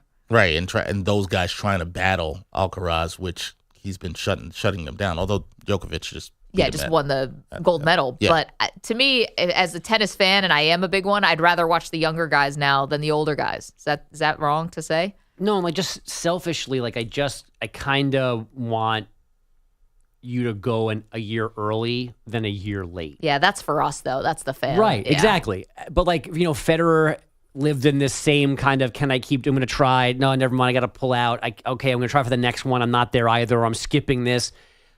I just like for our sake, I'd like the line to be drawn and then it's over. But we can't ask him to do that. And it just feels like we're heading towards, he's just delaying decisions here, like the decision. Here's a question. Do you feel that way about Tiger though? Because not to change topics here and change sports, but like we're watching Tiger. I know Perloff and I have had this debate a million times. Like, Tiger is not going to win. I mean, I can't definitively say that, just like we can't definitively say that Rafael Nadal would never win again, but I'm definitely not watching the best version, and it feels like it's almost doing a disservice to his legacy that he's fallen so far from it. So the difference is in the way they can play. Like Tiger can play events because he has exceptions, exemptions as winners, whatever. So like, go play. We need to stop talking about it as if it's a thing. We need to stop wondering what his score is. Can he get through 4 rounds? Like, that's just off the table. The tennis guys, like you get in based on your ranking. There are wild cards and stuff like that, but you're just not in the French Open in perpetuity because you won it 18 times like Nadal did. So like you have to compete to keep playing. Right. And therefore like you then have to lose if you can't compete anymore, which is the sucky part. Yeah. Which is one I don't want to watch. Yeah, it's interesting. Maybe golf should get rid of their exemptions. Yeah, but I don't think they want to do that. Nah, I think they want Tiger more than anything, and they want Phil, and they want all these guys. Yeah, I don't see it happening. Yeah, I don't see it happening. Okay, last thing, going to show some love to track and field. This will be fun for you, Maggie. According to ESPN, history will be made at the Olympics on Friday in the sport as American teenager Quincy Wilson. He's going to get his chance to shine. Wilson impressed track fans at this year's U.S. track and field trials in June. He's going to look to do the same in Paris. The 16-year-old will be part of the men's 4x400-meter relay team that morning when it takes part in the opening heat of the Olympic relay. When he takes the track inside the Stade de France, Wilson will become the youngest American male to have ever participated in an Olympic track and field event. How good is Wilson, people may ask? Well, he twice broke the under-18 world record in the 400-meter race while at the U.S. trials, running in as little time as 44.59 seconds. Then he went even lower just 3 weeks ago at a tune-up race in Florida where he ran 44.20 seconds. So this kid is really, really fast. I would think if he wins gold, he's going to be bragging to all his friends back in high school. All right, yes, brag, fine. Let's see what the margin is. No, I'm just kidding. Obviously, I got in a little bit of hot water for saying Noah Lyles can't claim to be the fastest man on earth because he won the race by 0.5 one-thousandths of a second. And can you really be bragging about that when the margin was so slim? People didn't like that opinion that I had. They've continued to not like it to the tune of 2.5 million people viewed that, and a lot have commented to tell me to take a hike. This is amazing. I mean, 17 years old. Wasn't Michael Phelps like 17? 16, sorry. He was 16 when he was winning his gold medal when he started competing. This is great, right? The future's bright. I saw the race yesterday where the American, I'm blanking on his name right now, won the 400? Quincy Hall. That was unreal how he chased down the pack. That was a great comeback. Fantastic comeback. Track and field has been wild for the Americans. You had the other day, the 1,500 meter, and the guy came out of nowhere. We've lost in heartbreaking ways, where the relay race where we lost to the Netherlands because that one woman chased down our team. We were in the lead. It's been super dramatic. It has. I'm all in. And I believe I'm just checking something. I think Jamaica is out of the 4x400 men's relay. So the U.S., that was probably going to be their stiffest competition, but I believe they are out of that. They failed to qualify for the 4x400 relay team. Crazy. So crazy stuff. And Dexter. Noah goes for the double today, right? The one that Maggie will also dismiss. Yes. I'm staying off of social media. We're gonna talk about that in the next hour. We'll talk about that. I thought it was very, very funny to whoever the person was who asked X to fact check me on the opinion. Yes, I understand that he You got a community notes recommendation? I did. I know he did win the race. I never said he didn't win. So the person who fact checked me on a community notes, clearly, like hats off to you, sir or madam. That was very funny. Not exactly the same thing, but when I tried to post the video of the race walking thing, and I wrote just loser about myself in the thing, and I got a note back like, do you want to edit that comment? We're not sure if that fits the community guidelines. I'm like, oh, okay. What? Yeah. I just wrote loser because it was about me. Wow. Now we're doing decency on social media? Yeah. Offensive to losers. It's not good with sarcasm. The Instagram filter, whatever it is, the system does not understand sarcasm because I've written things to people about I'm a big you're welcome ? Yeah, right. And I get a thing just make sure everyone's being nice. I'm like, this is nice. Wait, on X or on Instagram? On Instagram. That's funny because I've had people call me a horse face on Instagram, and I'm wondering if that also was something that made the naughty or nice list. It's just Are you sure? It's a suggestion you can X out. It's not binding. The people say the meanest stuff on Instagram. They just tell me bleep you on Twitter. I've had situations on X where I posted stuff, and because it doesn't understand the references, it delays actually posting it. Which I was like, I couldn't figure out why. I had a tweet months ago. It was a wrestling tweet, and there's a term called gorilla, which means being in the backstage. Yeah. And I made a joke about someone being in gorilla, and it wouldn't post. And I was like, that's weird. Why is this not posting? And I would delete it, and I'd try again, and it looked like it was up. Then it would be down. And then I realized the words I was using in combination with gorilla, I think X was trying to say, hey, maybe you're saying something inflammatory, and we have to actually check before we allow you to post this, which was insane. Because again, I've seen some of the worst things I've ever seen on X every day, but this post that was a joke about wrestling, I couldn't put on. What about the racial totally slurs we've seen Right, and exactly. homophobia and anti-Semitism? I mean, oh my gosh, it's like, are they really picking and choosing here on what they decide is decent or indecent? Sure because feels like it. check my mentions. Whoa. Yeah. Yep. It's a lot of harsh I will language. say this though, Maggie. I will say this. Thinking of which half of the show was going to get community noted, I did not think it would be you. I definitely thought maybe our Perloff, our friend, would have been the first person. I did not think it would be Maggie, but shout outs to you for that. Yeah, thanks. Yeah, I didn't think it'd be me either, but I had a nice chuckle about it. Okay, coming up, the revealing moment about Caleb Williams that we saw on Hard Knocks. We'll get to that next. You're in a 5-minute break.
And the Bogush had a plan on a sunny afternoon. Grabbed a bat and took the field under the summer moon. He said, Jack, let's show 'em how the Bogush boys can play. But little did they know he had whiskey in his sway. Oh, Andrew Bogush swaying side to side with a bottle in his hand. He gave it a good try, swinging at the pitches, stumbling on his feet, drunk on the diamond in the summer heat.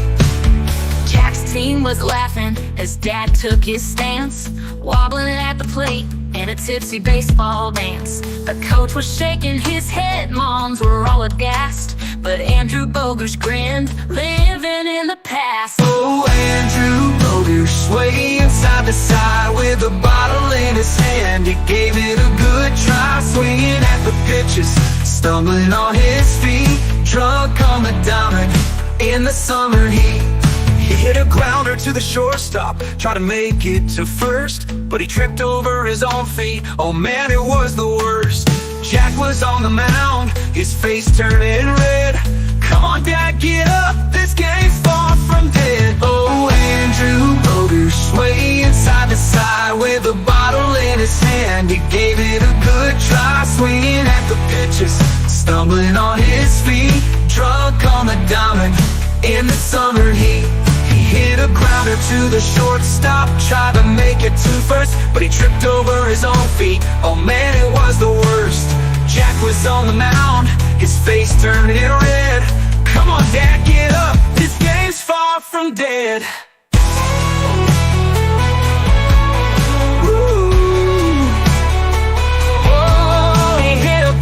To the shortstop, tried to make it to first, but he tripped over his own feet. Oh man, it was the worst.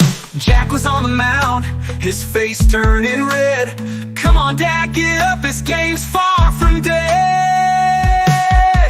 Oh, Andrew Bogush swaying side to side with a bottle in his hand. He gave it a good try, swinging at the pitches, stumbling on his feet, drunk on the diamond in the summer heat. So if you see a little league and laughter fills the air, look for Andrew Bogush, you might find him there. With a grin and a wink, he'll raise a drink on high, playing ball with Jack's team under the summer sky. And the Bogush had a plan on a sunny afternoon. Grabbed a bat and took the field under the summer moon. He said, Jack, let's show 'em how the Bogush boys can play. But little did they know he had whiskey in his sway. Oh, Andrew Bogush swaying side to side with a bottle in his hand. He gave it a good try, swinging at the pitches, stumbling on his feet, drunk on the diamond in the sun. 30 seconds remaining.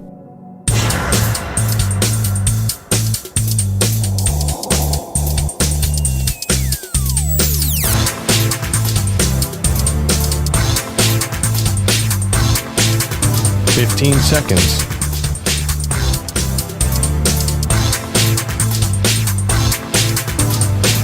Break ends in 5 seconds.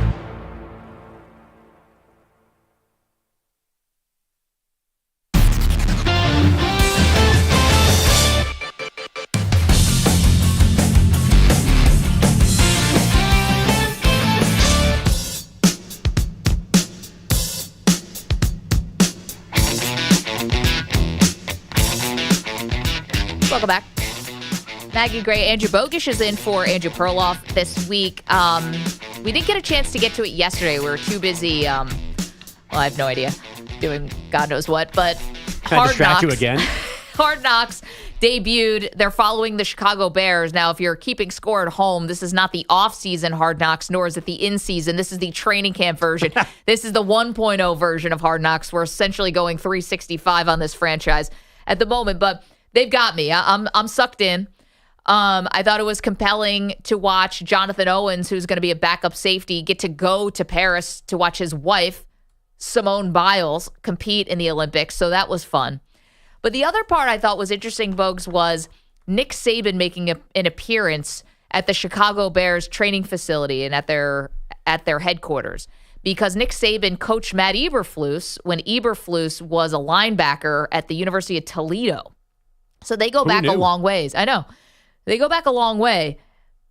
Saban speaking candidly about why he believes quarterbacks fail at the NFL level and trying to give a little advice and maybe a warning to Coach Eberflus. Here's my theory on why NFL quarterbacks fail at such a dramatic rate. To me, expectations are a killer. This kid's got so much media, so much hype, so much expectation on doing well. And he has to develop so quickly to meet the expectations that everybody has for him. It's almost impossible. The expectations are a killer. But yet, to use your word, development is the key for him. Okay, he's right. Nick Saban sounds very sage, and this is great.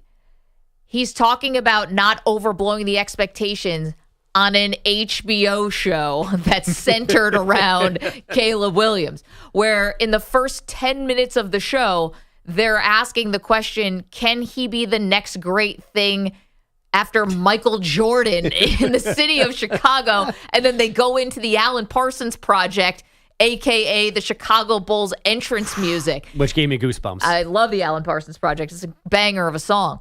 But you realize the irony here. Saban is trying to warn you about what kills and hinders and can hurt quarterbacks is overhype, overexposure, crazy expectations. And they're saying it on a television show. I don't see the connection. This thing is doomed. No, I don't know if it's doomed, but it was hard not to see that and say, well, what is he supposed to do about it? You know, what's Matt Eberflus and how is this head coach going to possibly mitigate this? And Nick Saban didn't really give a lot of, at least they didn't show, like, how do you stop this train from leaving the station? Because, Bogush, we are far down the tracks here. Oh, yeah. I mean, the bigger thing to me, though, is the whole conversation. I don't care what they talked about, but Eberflus was sitting there like he was a schoolboy, like with his notepad out, taking notes. Like, there were things that Nick Saban said, too, about like just being a coach that, like, I feel like you would have told a grad assistant. He's telling it to the head coach of the Chicago Bears, and it looked, obviously, there's a disparity in their football careers between the two guys. They're not on the same level, but it seemed like Saban was so professorial. Yep. Eberflus was so like third grade. It does not play well. At least in my eyes, if you were afraid of Matt Eberflus not being a good head coach, the dynamic across that table was not soothing in any way. Well, I mean, I want to be a little generous that Saban was really giving him like some good stuff here. And maybe everyone, no matter how old or how much experience, I think everyone could learn something from Saban. You know, I mean, when he talks, you listen. And I think it's probably smarter that Eberflus was doing less talking there and sort of let Saban just kind of give him his wisdom. I'll agree with you that at least the feel was like, if you ask me, so which one of these guys is one of the greatest coaches of all time and which one is on the hot seat, it would have been very easy for me to pick out who was who out of that conversation. And there's no glow up in the world that may save Matt Eberflus this year. He changed his hair. He's got a beard now. He's like the guy who had studied abroad and came like back me. saying Barcelona. He's got different sweaters and, they gave him a contract extension and now he's wearing fun loafers. Good for you. You can change the outside. But the other thing I noticed with Eberflus, I think he might be that kind of coach where he's probably really good one-to-one and one-on-one or maybe in small groups. And then when he starts to do the rah-rah stuff, it sounds really canned, no emotion. I'm not getting like Dan Campbell vibes where, I just don't think that's his strong suit. And maybe it doesn't have to be. Maybe you got assistant coaches for that. You've got team captains for all of that. That's the one place I felt like he fell short when he's like, all right, guys, 1 foot at a time. Like, these guys have been listening to coach speak their whole life. You really got to come with something a little bit better. EJ, you wanted to mention something. Yeah, I mean, sometimes when I watch sports content, I like to watch it with my fiance who is not a sports fan at all because I want to get an outside perspective. I have an opinion about Eberflus. I've seen and listened to dozens of his press conferences at this point. So I was like, I want to see what Andrea thinks about this team and this guy. And first speech he gives, immediately I turn to my fiance and she's like, is this guy really the head coach of the team? That's the best he can do for a speech to get these guys ready. And then the Saban thing did not go over well in terms of how Eberflus looked. She's just like, I feel like that guy should be the head coach of the Bears. Why? You think? Why does that guy Saban. look like? And she has no idea who Nick Saban is. They like, throw Eberflus in the Chicago River if they could get Saban. But like the fact that like a novice who doesn't know anything about these people watched this documentary and thought 20 minutes in, that other guy looks overmatched in terms of what his job is supposed to be. Yeah. That's a bad look for the Bears because I know how overmatched Eberflus has looked. The fact that she picked it up so quickly, not a great look. Yeah, I'm sucked in though. Caleb Williams seems like, I'm excited for his journey. And despite the warning from Saban about expectations, just like destroying young quarterbacks, I hope he gets a real chance here because it looks fun. This could be a Bears offense that's really good. When's the last time we said anything like that? The other big thing that stood out to me, I know we only have a couple seconds left here. We've been talking about wide receiver contracts, holdouts, hold-ins, CeeDee Lamb, Brandon Ayuk. And it's like they surprised DJ Moore with $100 million. Like, you've never heard a word. All of a sudden, they're like, hey, come on up to the office. We got to tell you something. Here's a contract for $100 million. And he's like, hey, I just signed a contract. Everyone's like, high five. Good for you. No drama, no nothing. It's the easiest thing, at least it looked like the easiest contract that's ever been done. All right, coming up. One team feel like they're better off without their star receiver. Get to that next.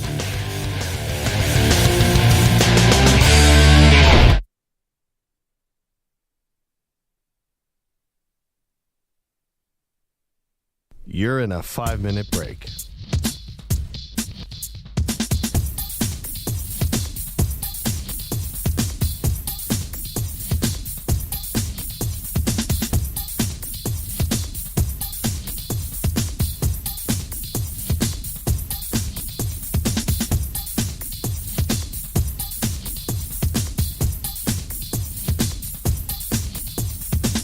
Four minutes, 30 seconds remaining.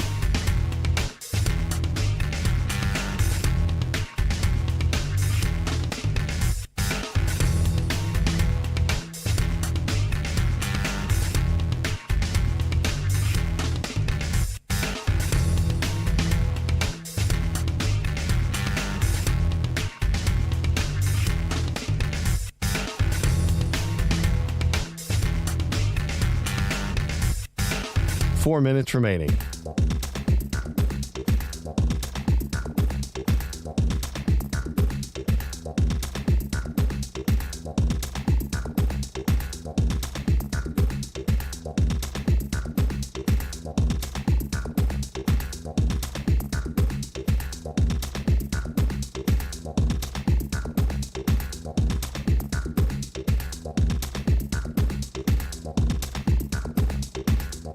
Three minutes, 30 seconds remaining.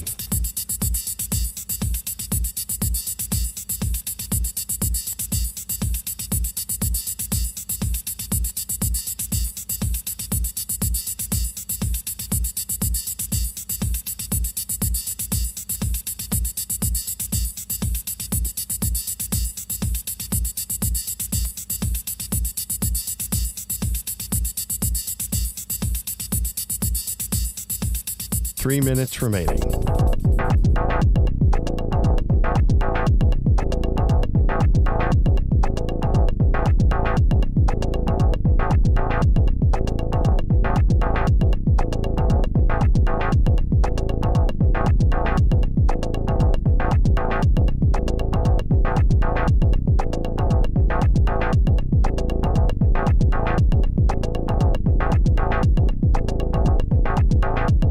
Two minutes, 30 seconds remaining.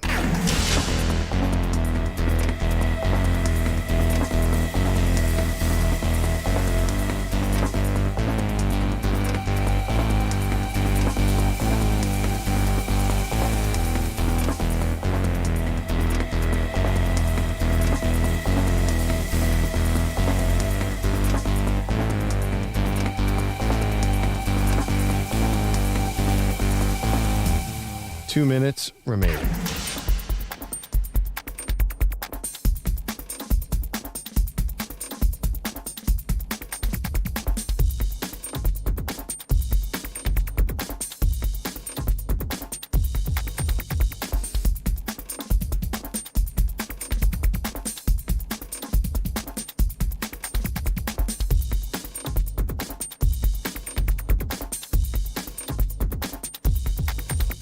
One minute, 30 seconds remaining.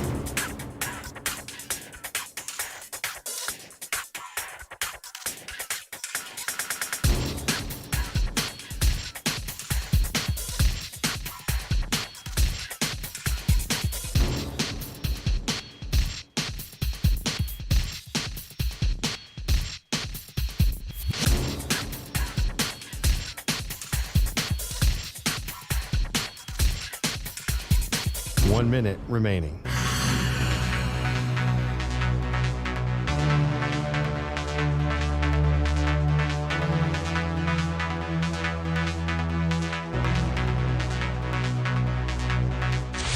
Five seconds remaining.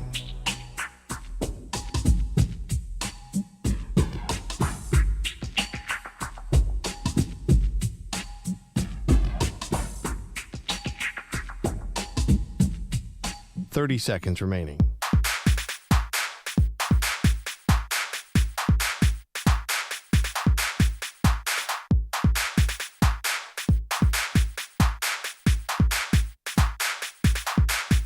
Fifteen seconds.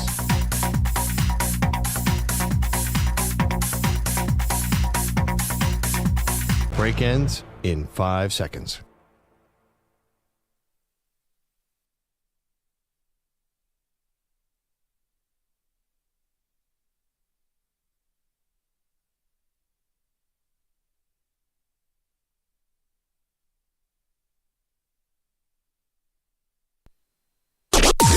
Maggie and Perloff on the Infinity Sports Network.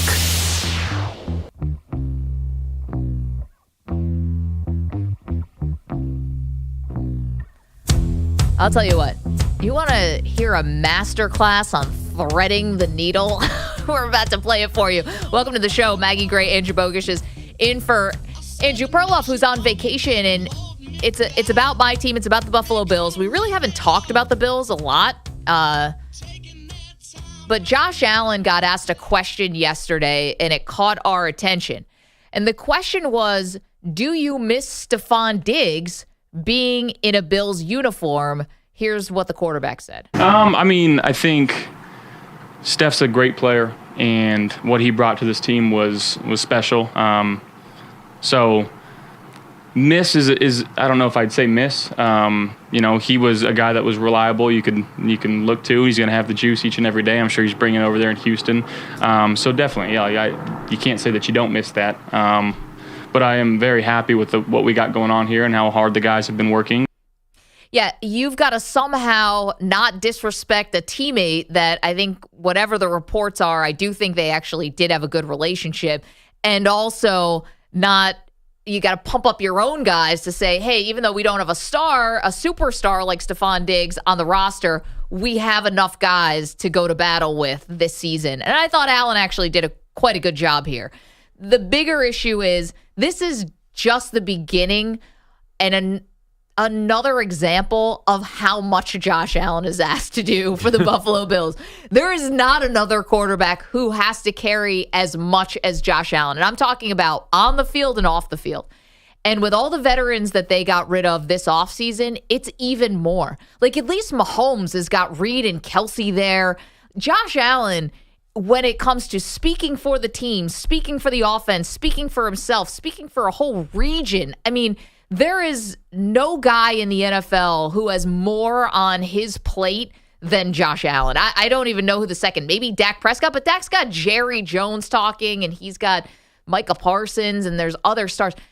The Bills are Josh Allen right now. Yeah, as an upstater, I'll let you have him number one. I don't know. The bottom line is it's a lot, and he's on his own. There's no help. There's no safe space. There's no... The head coach is embattled as well, so he doesn't even have that guy to lean on. It's not, Mahomes has Reed at the very least on top of other players. There's no one else that you go to take the temperature of this team other than Josh Allen. And he keeps having to talk about things like Stephon Diggs. He's not going to, not yet or ever really discuss Sean McDermott, but there's just so many questions floating around. Important ones, your favorite wing spot always comes up as well. Like it's nonstop, and he's the only person there that you want to talk to. Yeah, and it's just, I think it's kind of dangerous.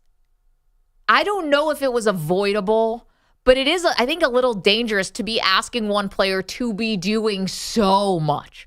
Joe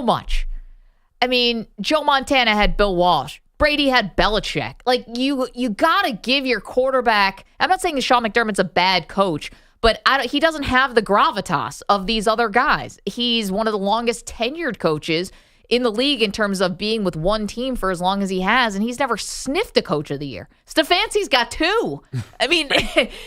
Which never seems right. You said it yesterday or the day before, and I was like, huh? Oh, yeah. And I think this is, again, is it a little dangerous when everything is on one guy? And that's what they're asking him to do. And listen, he gets paid a lot, but a lot of quarterbacks get paid a lot, and they're not being asked to shoulder this kind of a load. And I think that there's just two sets of people, if you're thinking about the Buffalo Bills at all going into the season, and whether it's for fan purposes, fantasy purposes, whether you're rooting against them, if the Bills cross your mind at all, I think that there are two camps. People who think they're going to be okay and they're still going to be a playoff team doing the sort of receiver by committee thing, or they're going to take a gigantic step back this year and that this signals some kind of a rebuild. I'm in the camp of I think they're going to be okay.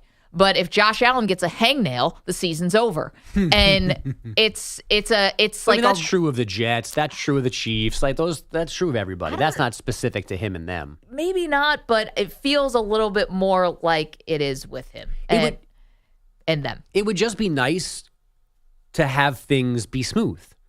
And maybe maybe they're about to get there, right? Because maybe now they don't have to continually talk about Stephon Diggs. Sure. Into the season. Now, that being said, if they're averaging 13 points a game and no one's catching passes, Stephon Diggs' conversation comes back. But let's go with your thought that they're going to be okay, that Keon Coleman's a stud, that Khalil Shakir steps up even further and does a bigger job for them, and they're okay. The reason why, the missing Stephon Diggs is not a major theme of their season.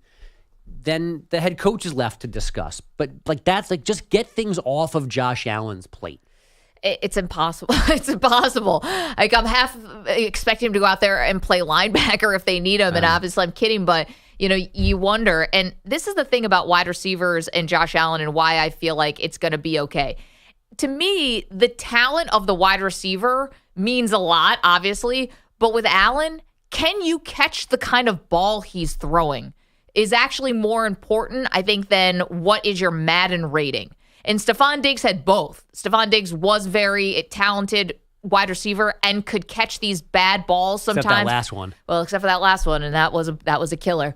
But he had a way of like making up for some of Josh Allen's like he can throw just like a laser and guys can't catch it, or it's coming in 1,000,000 miles an hour, or it's coming in low, or it's coming in high.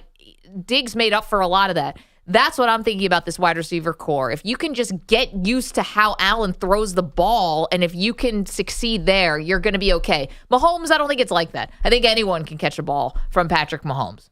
He threw him behind his back the other day. I saw that. What a jerk. He's going to do that in a game, isn't he? Yes. It's coming. And we're going to faint. And it's going to be to Xavier Worthy, and he's going to run 80 yards at a 4-2, and it's going to break your heart.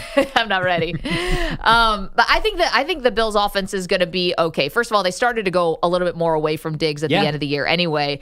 And it's not just about the wide receivers. This is also about the tight ends. Yeah. The tight ends are going to have to be a huge part of this offense, and I like what I saw from Dalton Kincaid at the end of the year. And then, James Cook just has to talk to Tiki Barber about getting off the fumbling problem, and he seemed to be getting off of that. But Tiki changed his career when he fixed that problem, so I think it is fixable. This is still a good football team, capable of winning the AFC East. I don't think they're going to, but they're still a good football team. Who do you think's winning the AFC East? The Jets. Got it. But I don't know that the Bills can do much more than that this year, because it is a reset based on trading Diggs, other defensive guys kind of aging out, being like this is a different mix of players, and again, then they're teetering on the idea that they need a coaching change. I mean, Sean, if Nick Sirianni is not the first head coach fired this year, is it Sean McDermott? So there's an interesting thing about McDermott, about him on the perceived hot seat. He is in the unique situation where he was hired before the GM, and they worked together in Carolina, but it was McDermott there first and then Brandon Beane. Yeah. And then there's another part of this where there's been some health issues with the Bills' owner, Kim Pegula, who's actually much more hands-on than her husband, Terry. And she's gone through some health issues. There were reports she was back at camp, so that's amazing.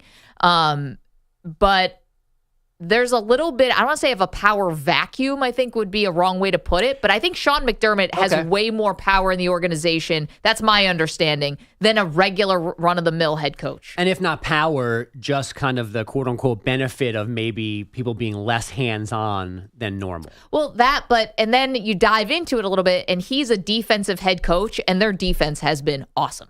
And not in the 13 seconds game, and not in, and you can, if Perloff were here, that's what he would have said. So I appreciate your restraint, but they have had like a top 5 defense at times, even when they've been down to third stringers. And that's going to be except tested. for the worst possible time. They except for that really one good moment defense. when all of a sudden they forgot that Tyreek Hill was on the field. Oh boy. 855-212-4227. Curious what you guys think about the Bills this year. And again, 2 camps. They're going to be fine. I'm seeing it in the chat right now. I'm seeing this from, who just said it? Pine Needles just said, Maggie, don't worry. Everything's going to be okay, versus people who say this is the team that could fall out of the playoff race. If everything goes right for the Jets, if things go well for the Dolphins, do the Bills find themselves on the outside? If all 4 teams in the AFC North are good, the Titans might have a say in this, sneaking as a second team out of the AFC South. The Herbert injury puts the Chargers in flux. But yeah, I mean, that is a possibility. It is, to me, not the most likely possibility, but the Bills could find themselves in a place where they're too close to 500 and somebody beats them out for a wild card spot. I also wonder, is this a season where a 10-win team doesn't make the playoffs? Probably not, because of that third wild card, but still, are you going to have some really good teams who are going to fall short? 855-212-4227. Kaplan, our very own Andrew Kaplan in the chat, says, the Jets bogus is nuts. What? That the Jets will win the AFC East. I don't think that's crazy. I think the vibe's good around the Jets right now. We'll see what happens with the left tackle. We'll see what happens with the center if he can stop snapping the ball over Rodgers' head. Yeah, and their head coach might be a doofus too. Right, Pete? Might be. Yeah. Is. I like to see the quarterback play a full game, a full quarter. I was just talking to Willie Colon, the former Jets offensive lineman and Pittsburgh Steelers offensive lineman, is doing WFAN this morning. And I asked him about the offensive line. I was like, I was at training camp and I saw the guy still snapping the ball over Rodgers' head, and Rodgers has to turn his back to the play, turn his back to everybody to chase down these footballs. Not ideal. And Willie said this is why Rodgers should play the preseason. Let him play in the first 2 games, a drive or two. Not the first quarter, not the first half, a drive or two, because he's trying to work this stuff out with this center. I still say no. I still would, if Rodgers thought it was that important, I might give in to him for a drive.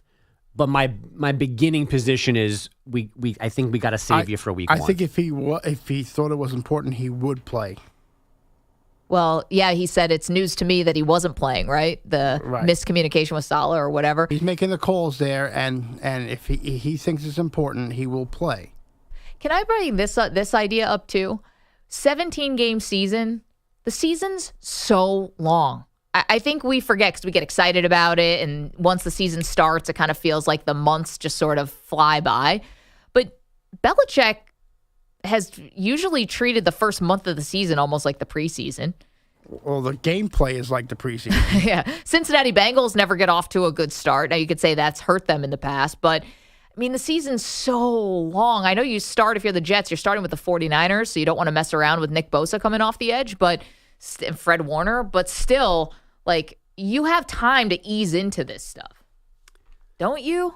I mean, but like, what does that mean though? Like, he's going to be out there for every play and every snap. You're calling fewer plays. You're simplifying the offense. I'm just saying there's time to work out the kinks even in the regular season. Does everything have to get ironed out in the preseason?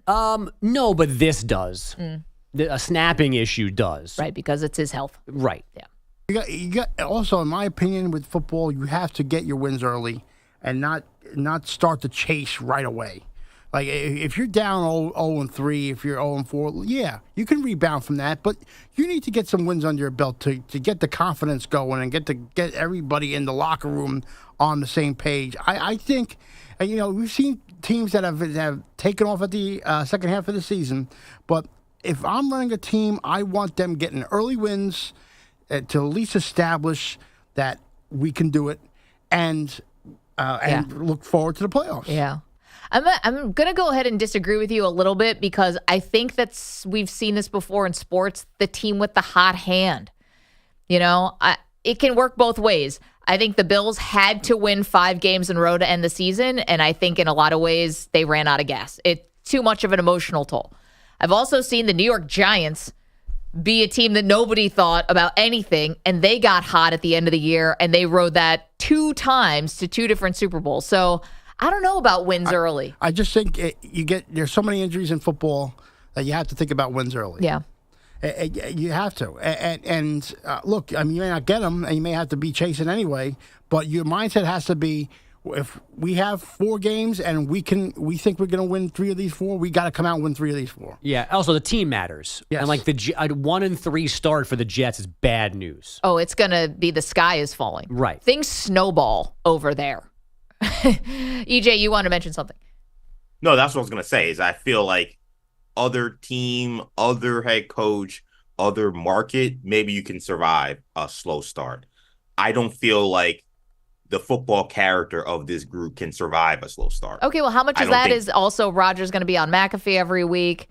And, right, and that's not changing. It's kind of self-inflicted, right? Like a lot of, the Jets, it's not exactly a tight ship over there. A lot of leaks. The insiders love the Jets because everyone's willing to talk. So that's part self-inflicted on this team too. For sure. 855-212-4227. All right, you're welcome to weigh in on the Bills. Step forward or step back this year after they've moved on from quite a few veterans and obviously Stephon Diggs, the largest dead cap hit for a non-quarterback in the history of the NFL to get him out to a rival. That might come back to bite you. And also about the Jets. The Jets and oh, poor Maggie. And Aaron Rodgers. So many ways to get hurt from inside and out. I know. People wonder why I'm a cynic. 855-212-4227. Coming up, someone's making a claim, and it sounds ridiculous. We'll get to it next. You're in a 5-minute break.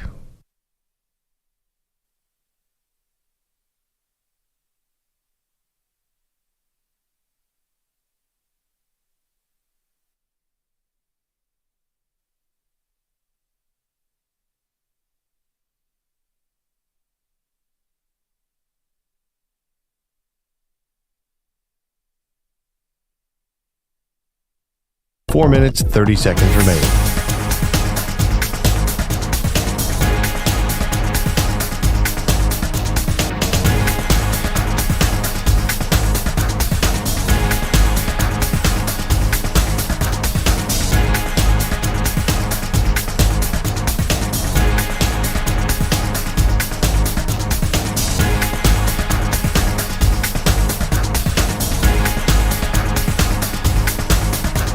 Four minutes remaining.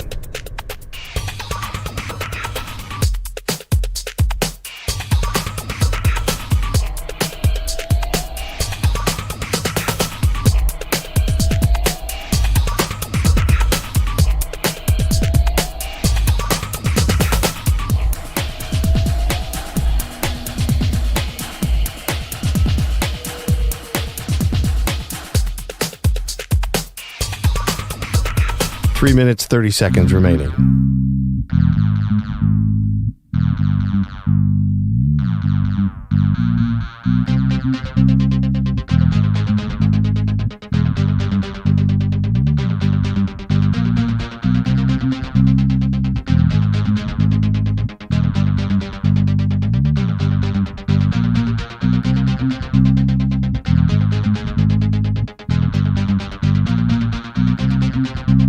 Three minutes remaining.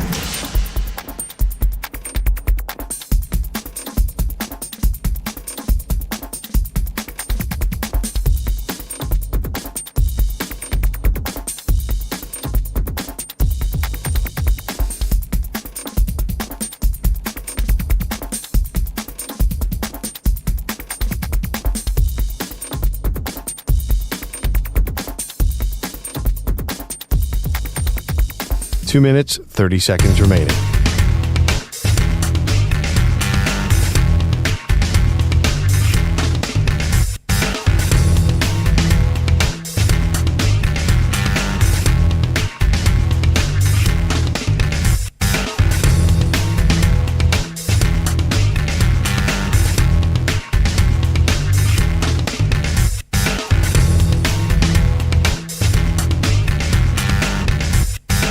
Two minutes remaining.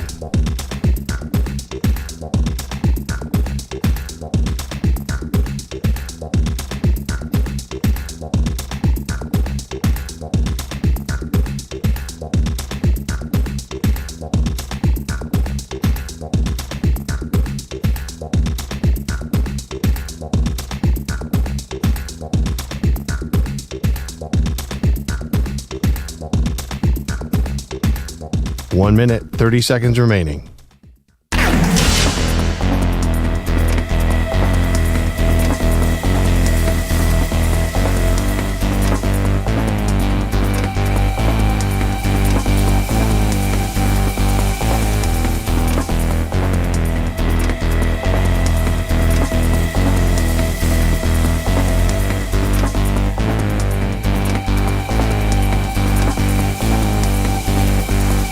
One minute remaining.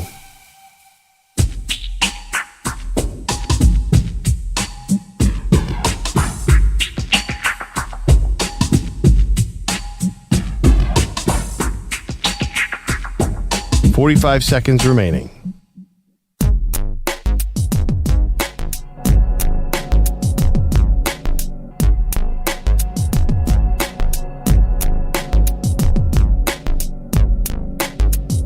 .30 seconds remaining.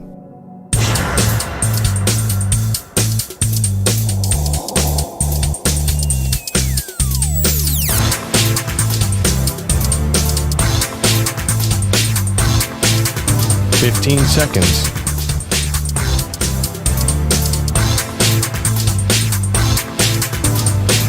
Break ends in 5 seconds.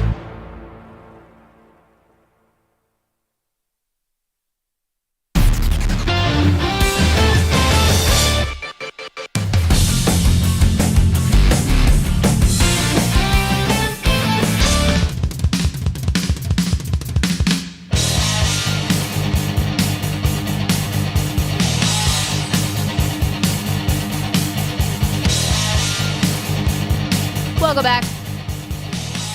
All right, I want to do this story, and I don't see it on the rundown, so forgive me if I'm talking and messing up the whole show here.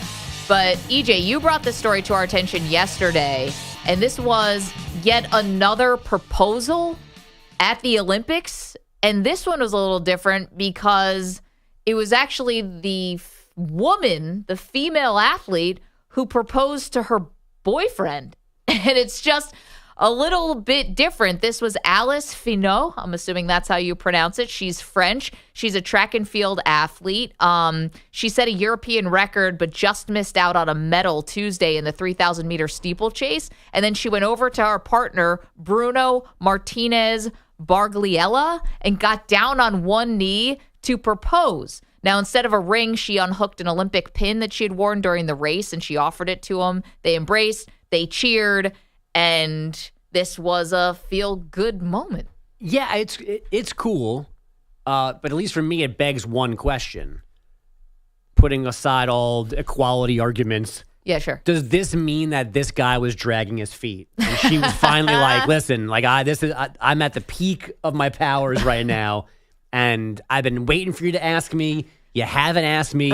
We're in the city of love. We're in Paris. You still haven't asked me. Yeah. So I'm doing this. I'm going to talk about putting the pressure on. It's like, oh, yeah. What do you say in the moment? Right. She said, I told myself that if I ran under 9 minutes, knowing that 9 is my lucky number, and we've been together for 9 years. 9 years, dude. Then I would propose. And she said, I don't like doing things like everyone else. Since he hadn't done it yet, I told myself maybe it was up to me. Yes. See, I was right. It's his fault. It's an interesting story. All right, this is romantic. She's got all these reasons for why she's doing it. Sure. Maybe feels a little for the camera.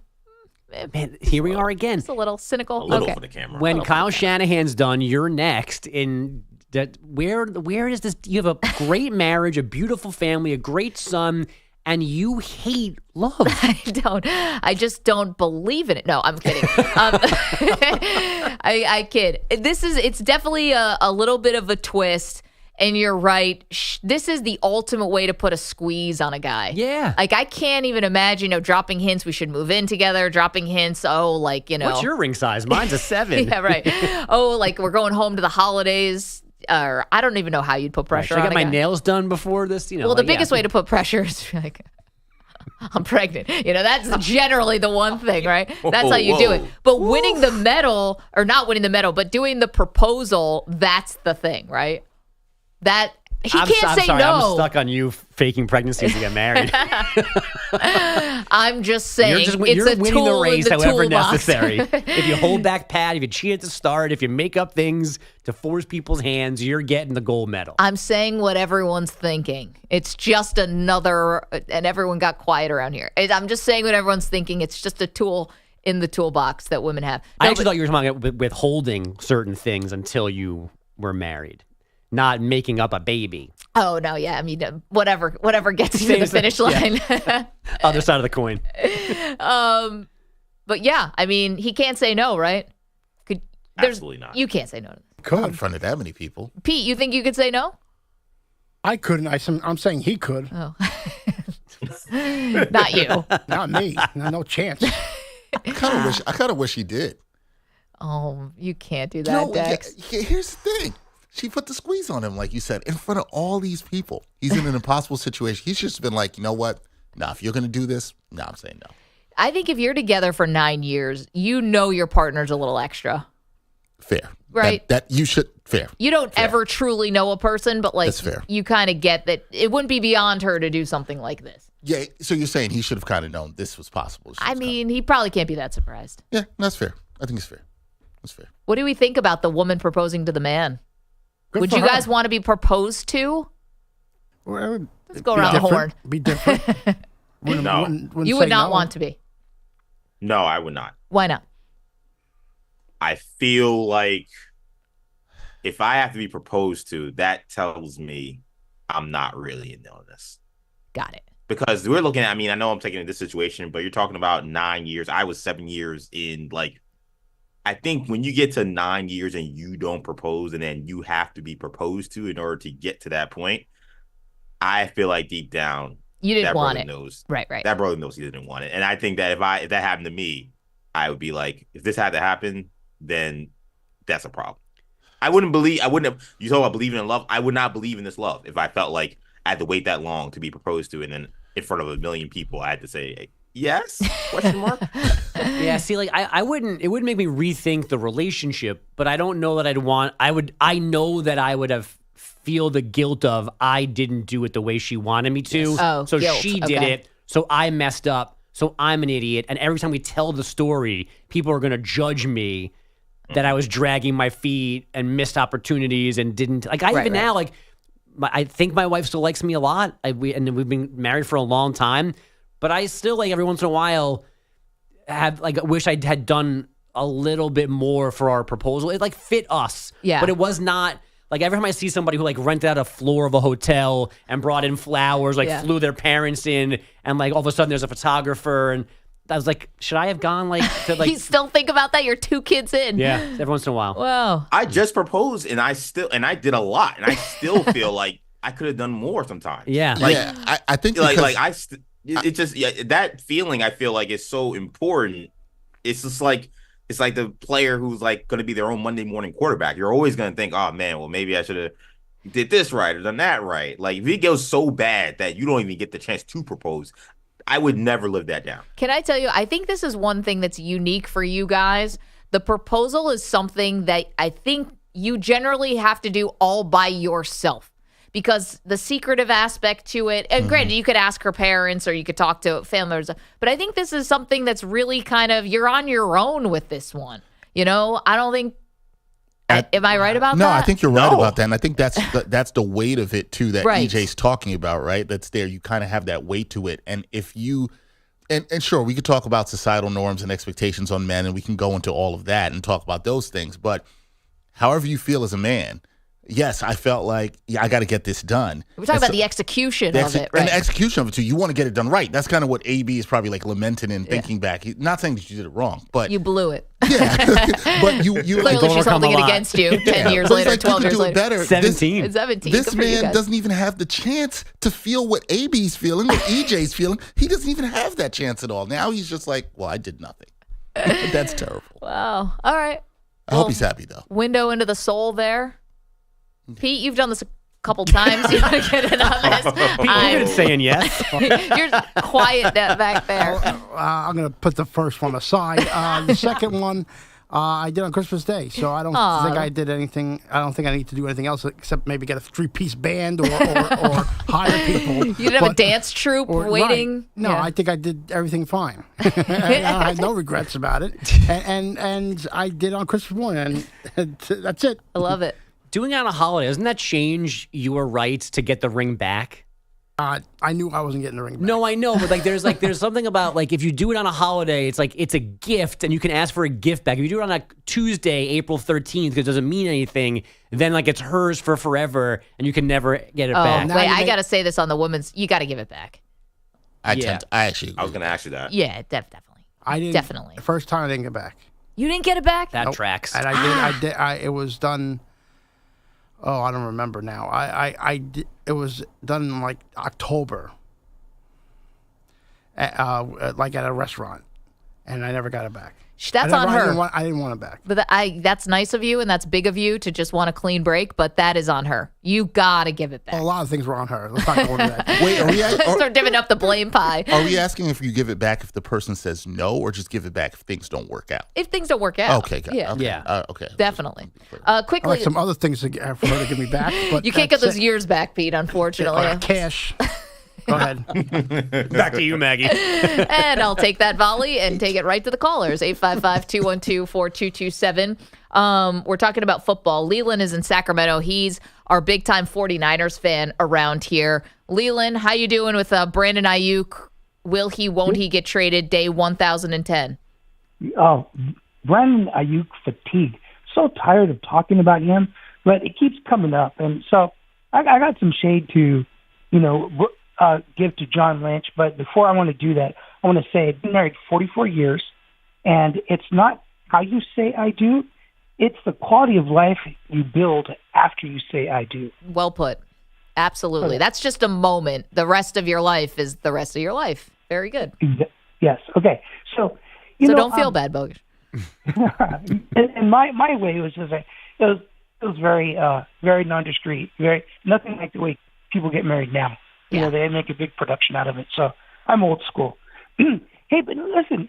I want to say, why didn't John Lynch get this thing done before Justin Jefferson, A.J. Brown, and Amon-Ra St. Brown, got their deals done?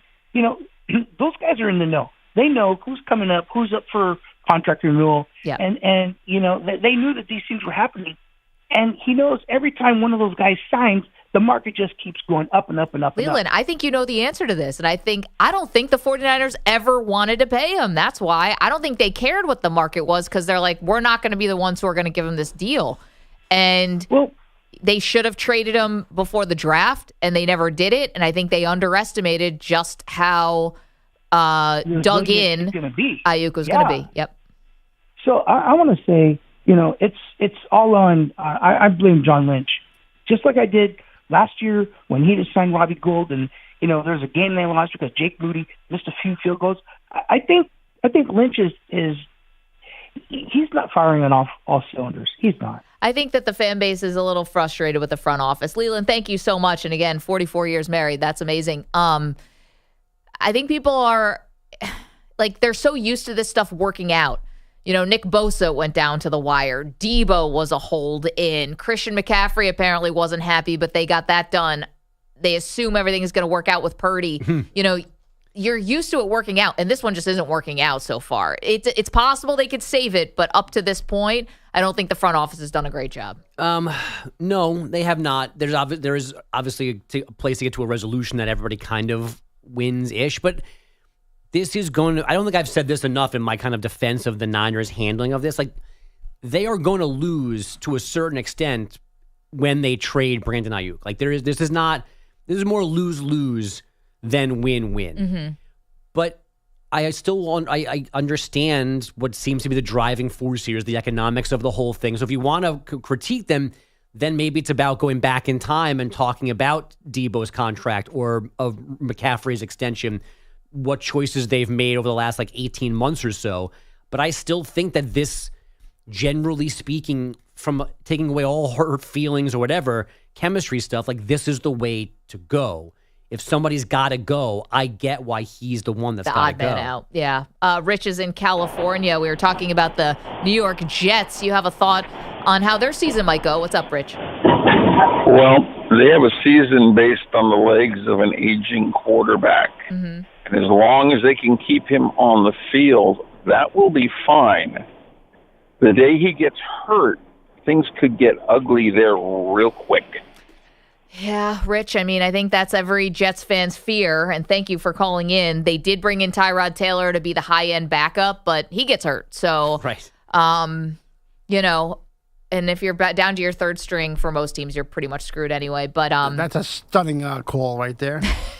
Yes, it comes down to him being healthy. We've known that for about 2 years now. Sorry, we got Pete worked up. Pete's mad. No, put Pete back in the box. I am one to say that Aaron Rodgers needs to get on the field and needs to play full games.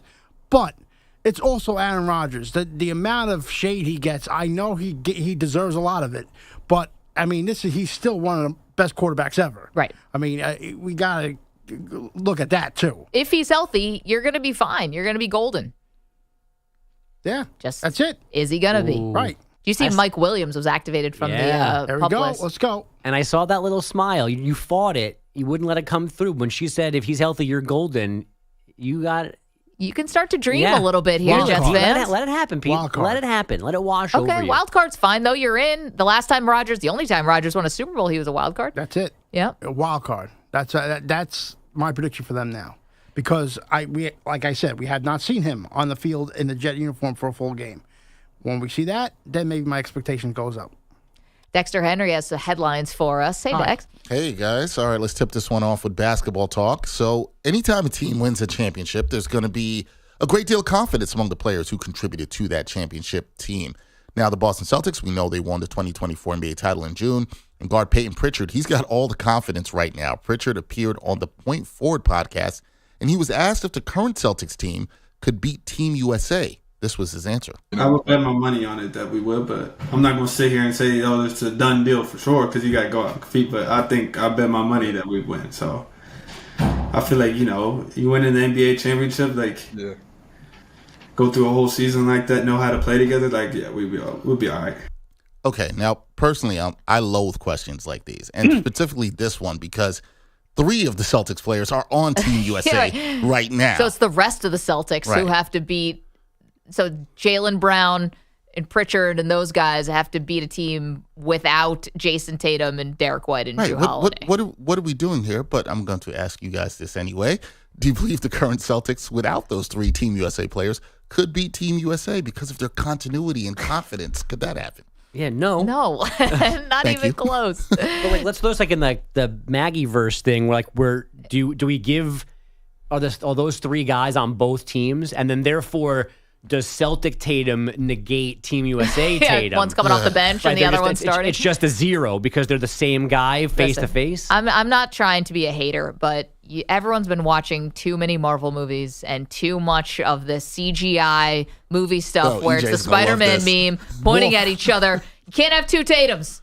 This is silly. It's a silly exercise, and everyone has to stick a little bit more in reality on this one. I agree. Sorry, EJ. Well, now we'll go back to Madden.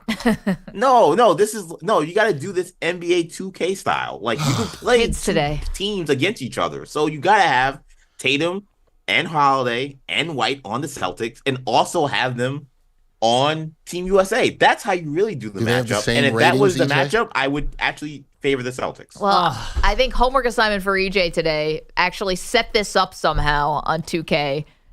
Play a couple games and get back to us on who won.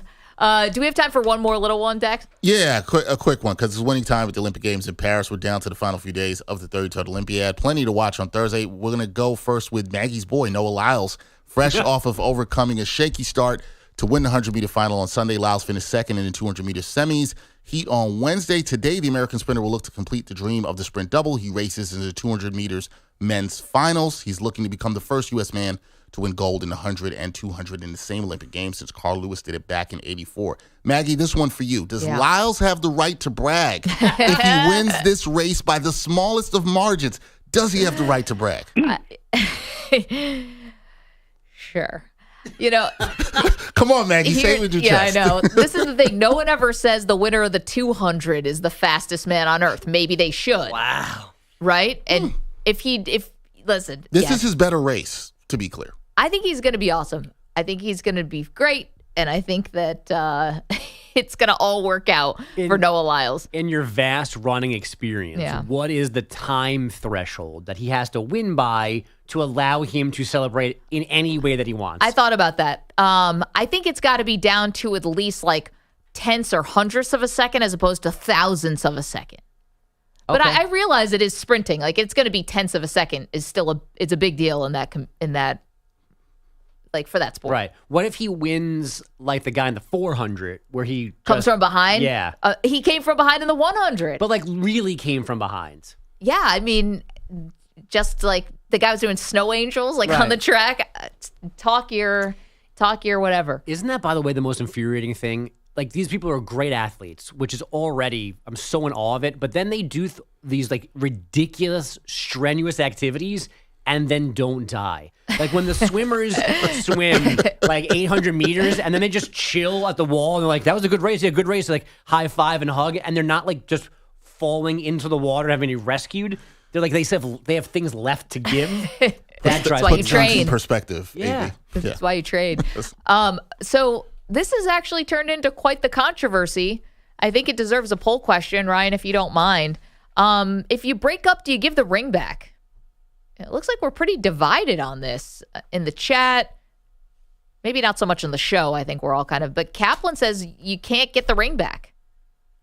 I think you give it back from the woman's perspective, but I think this is worth a poll question. Well, the woman's perspective, she should give it back out of, I don't know, courtesy maybe. If it's her decision to be out of the wedding, she should give you the ring. Right. If you mess up, you can't ask for it. Yeah. Fair. I agree with that. The circumstances, the fine print matters here. So how do we balance it between not being biased on one side or another on this question? I'm going to leave that up to you. 855-212-4227. That's why you're here. 4227. We'll figure it out in the break. You can watch the show at Maggie Gray on Twitter. You can vote on this poll. We'll be up momentarily at Maggie and Pearl. You can watch the show. YouTube.com/Infinity Sportsnet, Twitch.tv/Infinity Sports Network. You can listen to us on these incredible Infinity Sportsnet affiliates and Sirius XM channel 158.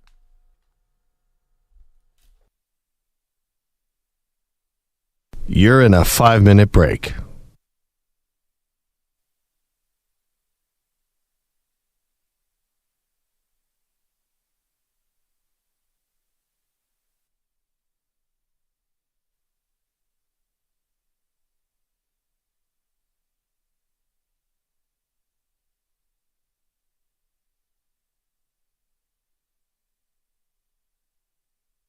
Four minutes, 30 seconds remaining.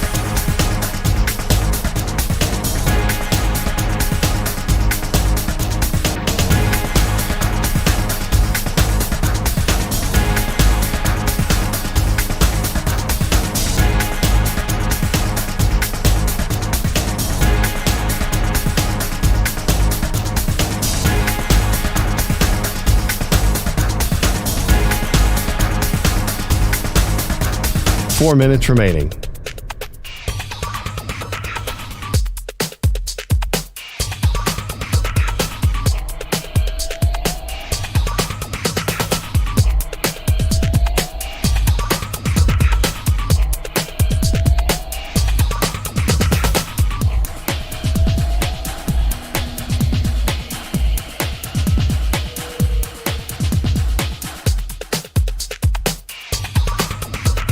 Three minutes, 30 seconds remaining.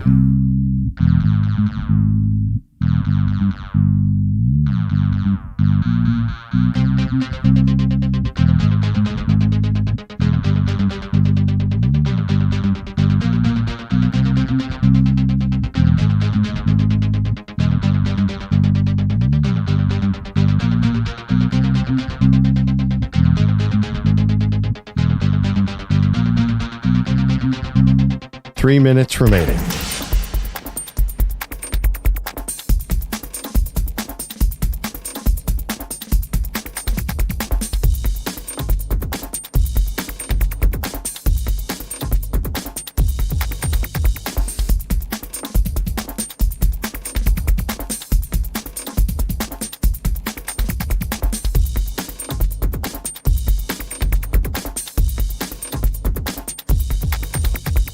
Two minutes, 30 seconds remaining.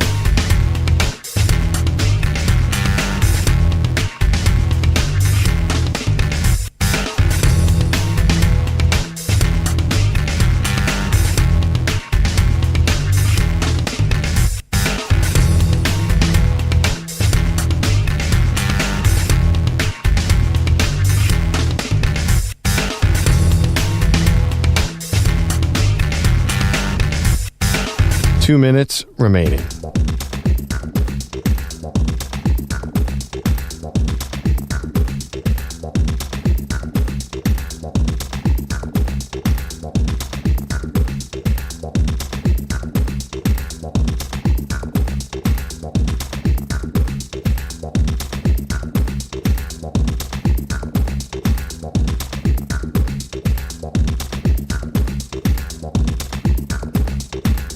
One minute, 30 seconds remaining.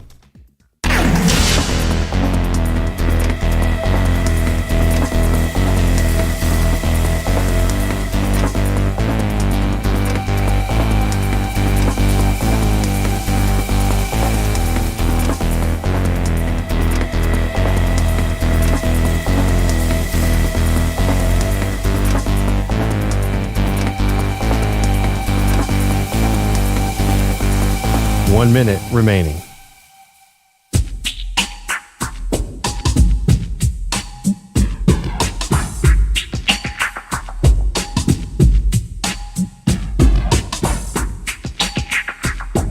45 seconds remaining.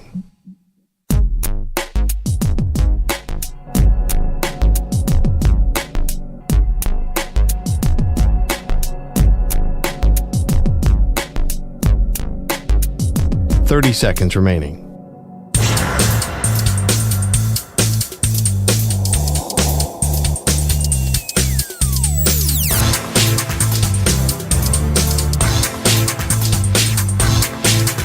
15 seconds.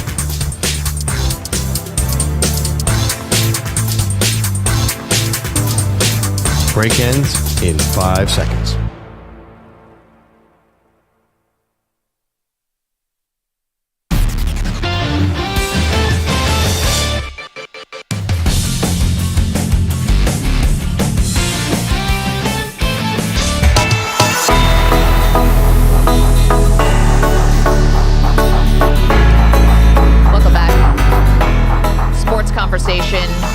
Turned a little bit to relationships. So we're now asking, if you break up, do you have to give the ring back? Ryan, how did you decide to word the poll? Are you still working on it? I worded it, if a couple goes through a breakup, should the engagement ring be returned? Well put. Perfectly. You nailed it. Nailed the dismount. Simone Biles style. Not balance beam. Fair. Mark is in Knoxville. Mark, you have some expertise in this matter? Yeah, well, I don't know if it's expertise, but I watched the Judge Judy episode, or maybe it was People's Court or something like that, and it was about an engagement ring. And I think the way the judge said it, the way the law sees it, is that the engagement ring is like a promise. It's like a contract. It's a promise. I'm giving you this because it's a promise to marry me. And if you don't get married, then the contract is broken and the ring goes back to the giver. Very interesting, Mark. Thank you. And so that's what the judge decreed on one of the TV shows. Yeah, that's what the judge did on the TV show. It said the contract was broken, so the ring goes back to the giver. It's not a gift. If you give somebody a gift, you can't get a gift back. Right, but an engagement ring doesn't count as a gift. It counts as a contract. Yeah, it's a promise of marriage, and when you don't do it, then you get your ring back. Very good. Mark, thank you so much. Great contribution to the argument, or to the conversation, rather, and appreciate that. This is the legal thing that I mentioned, is that some courts in some states believe or rule that if you give the ring on a gift-giving holiday, like Christmas or a birthday, then it's strictly a gift for that day and cannot be recovered by the buyer. So Pete, really, did you read that before you? Right, like you're not going to. You don't propose on it. Christmas. Like you don't need it back, but if you wanted it back, apparently, depending on where you did this, which state you're in, you can't get it back. No, look, I look at it like this: the first time, it was lost money. Yeah, sunk costs. Yeah, already allocated. You came to grips with it. Whatever you can recoup back is what I was looking at. Yeah. And look, I'm not thinking about that here. Yeah. No, of course not.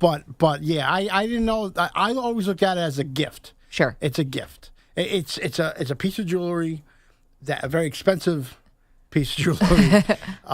That's a gift as part of the next part of your life. And I feel like that logic makes sense, but apparently the law may not see it the same way, that it's more of a promise and a contract. It's funny because if you give an engagement ring on a holiday, like that's not a normal gift to get, you know? I think you'd argue that. It's bathrobe, yeah. It's a pair of slippers. Look in the pocket. And a diamond.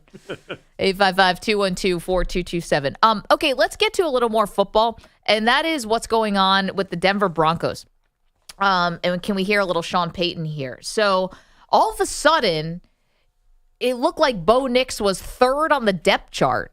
And it was like, wait a minute, what's going on here? I thought that he's been performing well in training camp, and why all of a sudden is he third? Sean Payton explained that he put all the rookies last on the depth chart for some reason. Rookies are at the back of the line. Any indication? Like you said, you're going to be playing time. No, none yet.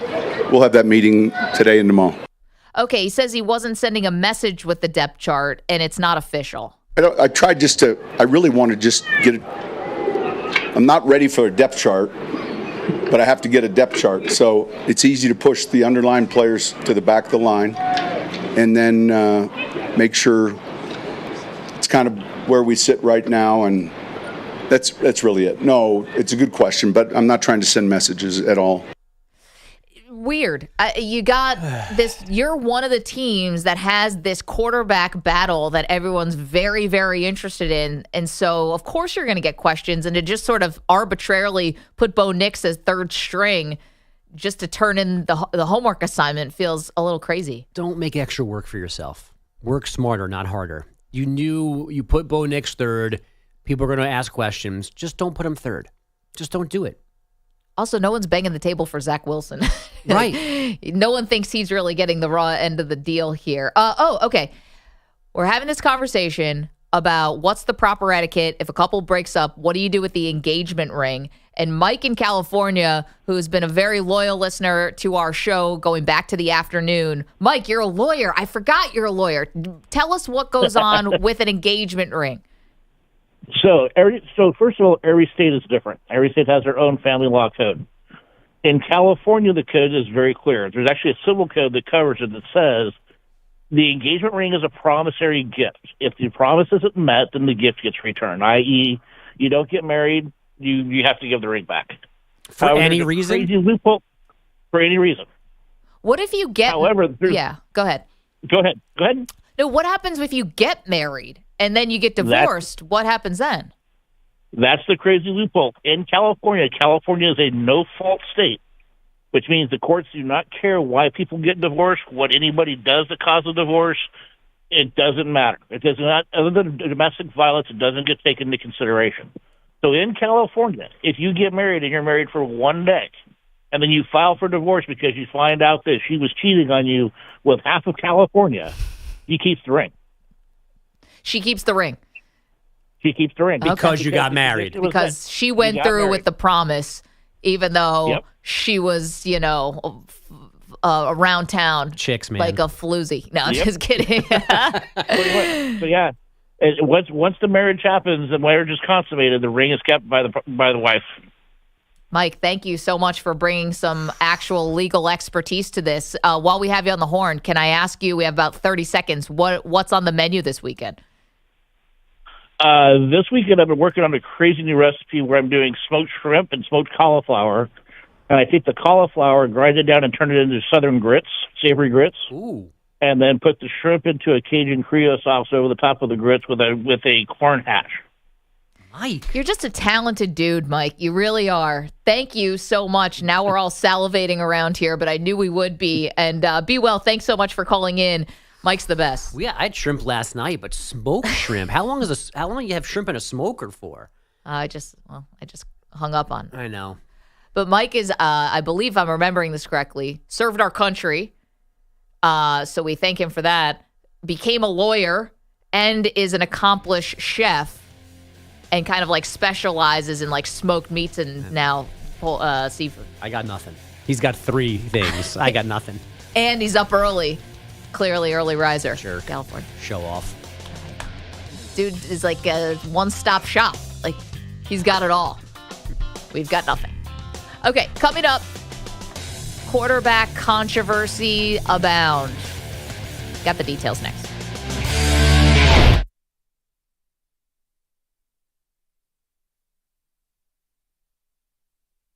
You're in a 5-minute break.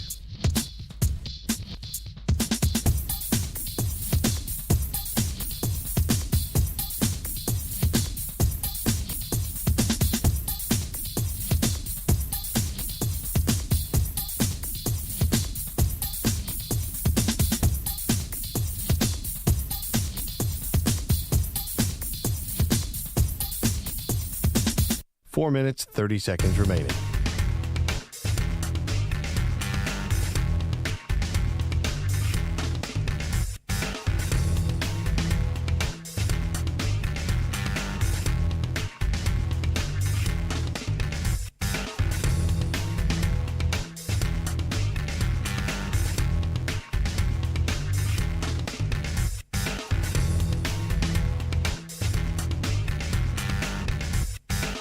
Four minutes remaining.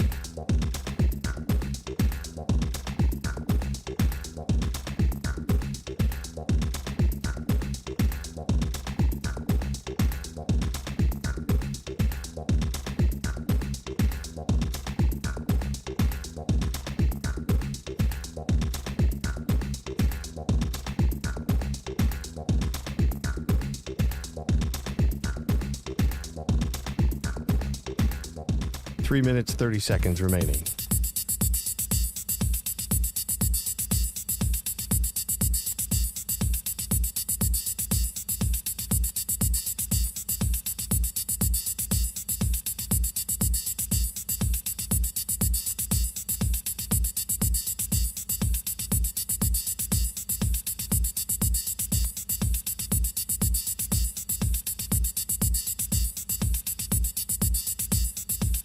Three minutes remaining.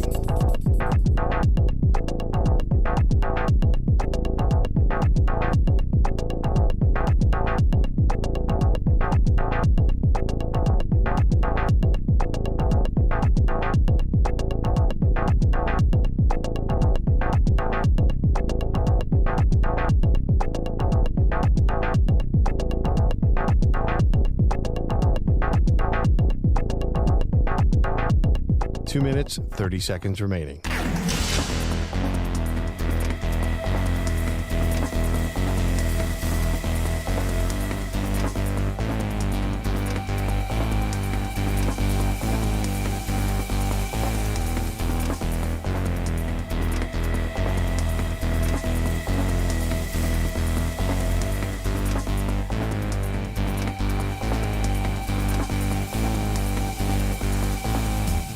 Two minutes remaining.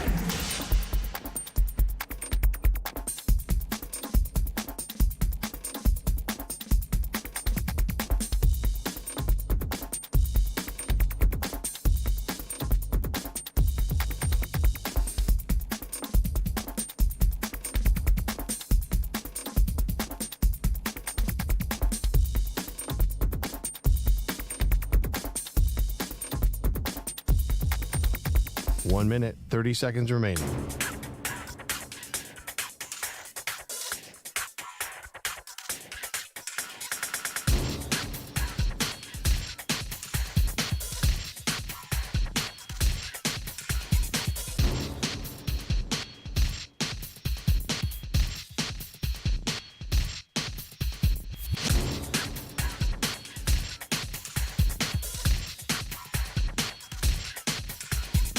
One minute remaining.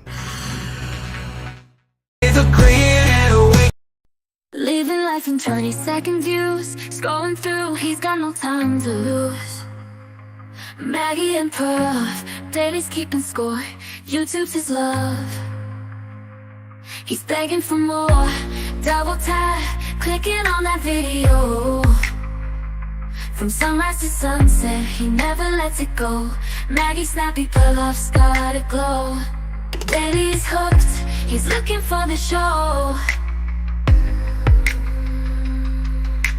Chasing trends, Daly's on a quest.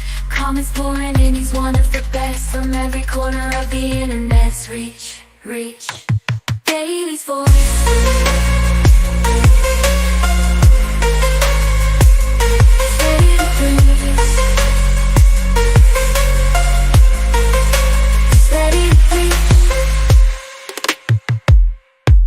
To preach.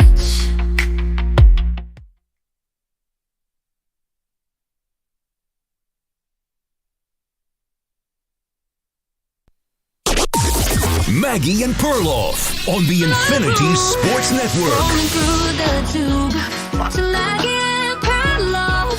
Get a lot of mixed signals coming from the Steelers about this quarterback situation. Welcome to the show, Maggie Gray. Andrew Bogish is in for Andrew Perloff. You know, let alone whether or not the Steelers are going to end up landing Brandon Ayuk when all this is said and done. The quarterback situation to me, Bogish, is like, it's a little bit of whiplash because I feel like the team is telling me one thing and then kind of leaving the door open for another. Like, I feel like I've been told as a fan, it's going to be Russ. He's number one. He's number one on the depth chart, all of this stuff. Yet Mike Tomlin keeps talking about it is a competition.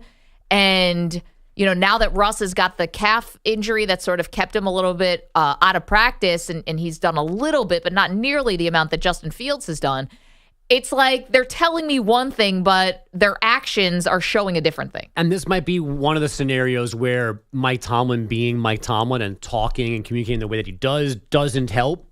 Because every answer he gives is expansive and metaphorical and has big words and ends up having big meaning. Like what matters in the stadium, what happens in the stadium matters more than like he keeps saying things because he can't help he either got to go no comment or walk away again from the podium. But when he answers a question, he just can't help himself and he gives stuff away. So here is Tomlin, and he's talking about things that are going to define this quarterback competition. Would you still categorize this as a quarterback competition? If it is, how do you weight what happens on the practice field here versus what happens in a stadium? Very much is a competition. What happens in stadium is weighted heavier than what happens in a practice setting because it's more game-like. Okay, so this is someone who just a few weeks ago was telling you it's Russ and it's QB1, and I've already answered this question and checked my depth chart, and now very open about it being a competition, and Russ isn't going to play in the preseason. Right. And he probably shouldn't. Now, he's going to push to play, but we know in the first game it's going to be Fields, because why would you put Russ out there when he's a 35-year-old quarterback who's now dealing with a calf? It doesn't make sense. So, whereas before I thought this competition was weighted heavily for Russell Wilson, now I'm wondering with this new criteria of the games matter more than practice, is this actually starting to turn towards Fields? Right, so maybe he's not accidentally letting things out. Those are planned words that he wanted to say to show us the path that gets Justin Fields to starting. Is that if Fields is the only guy doing things in the stadium in August, and I got to weigh that more than practice stuff, that's how I get to Justin starting week 1, even though I told you from the beginning that Russ was in the pole position for that job. If I'm Russ, I don't know how I feel about this. But again, nothing, I don't know if anything's really promised. It's still professional sports. The other part is, should it be this way? What you see in the preseason when we have no idea what the other team's defense is trying to work on. The preseason is more about what you do. It's not a team that's game planning specifically for you. So it can always be a little bit of a red herring or false flags because guys can look great, but the defense wasn't tailor making their game plan to try to stop your biggest weapon. And I also want to say too, it's about showing that you can, in this instance, handle the offense, make adjustments, make this throw, but a lot of those things are not on the table in the preseason because everything is so simplified and you're not going to show your hand and things are vanilla and you're not facing, prime defense. You might not have your best wide receiver for whatever. So then it's also the good stuff that happens.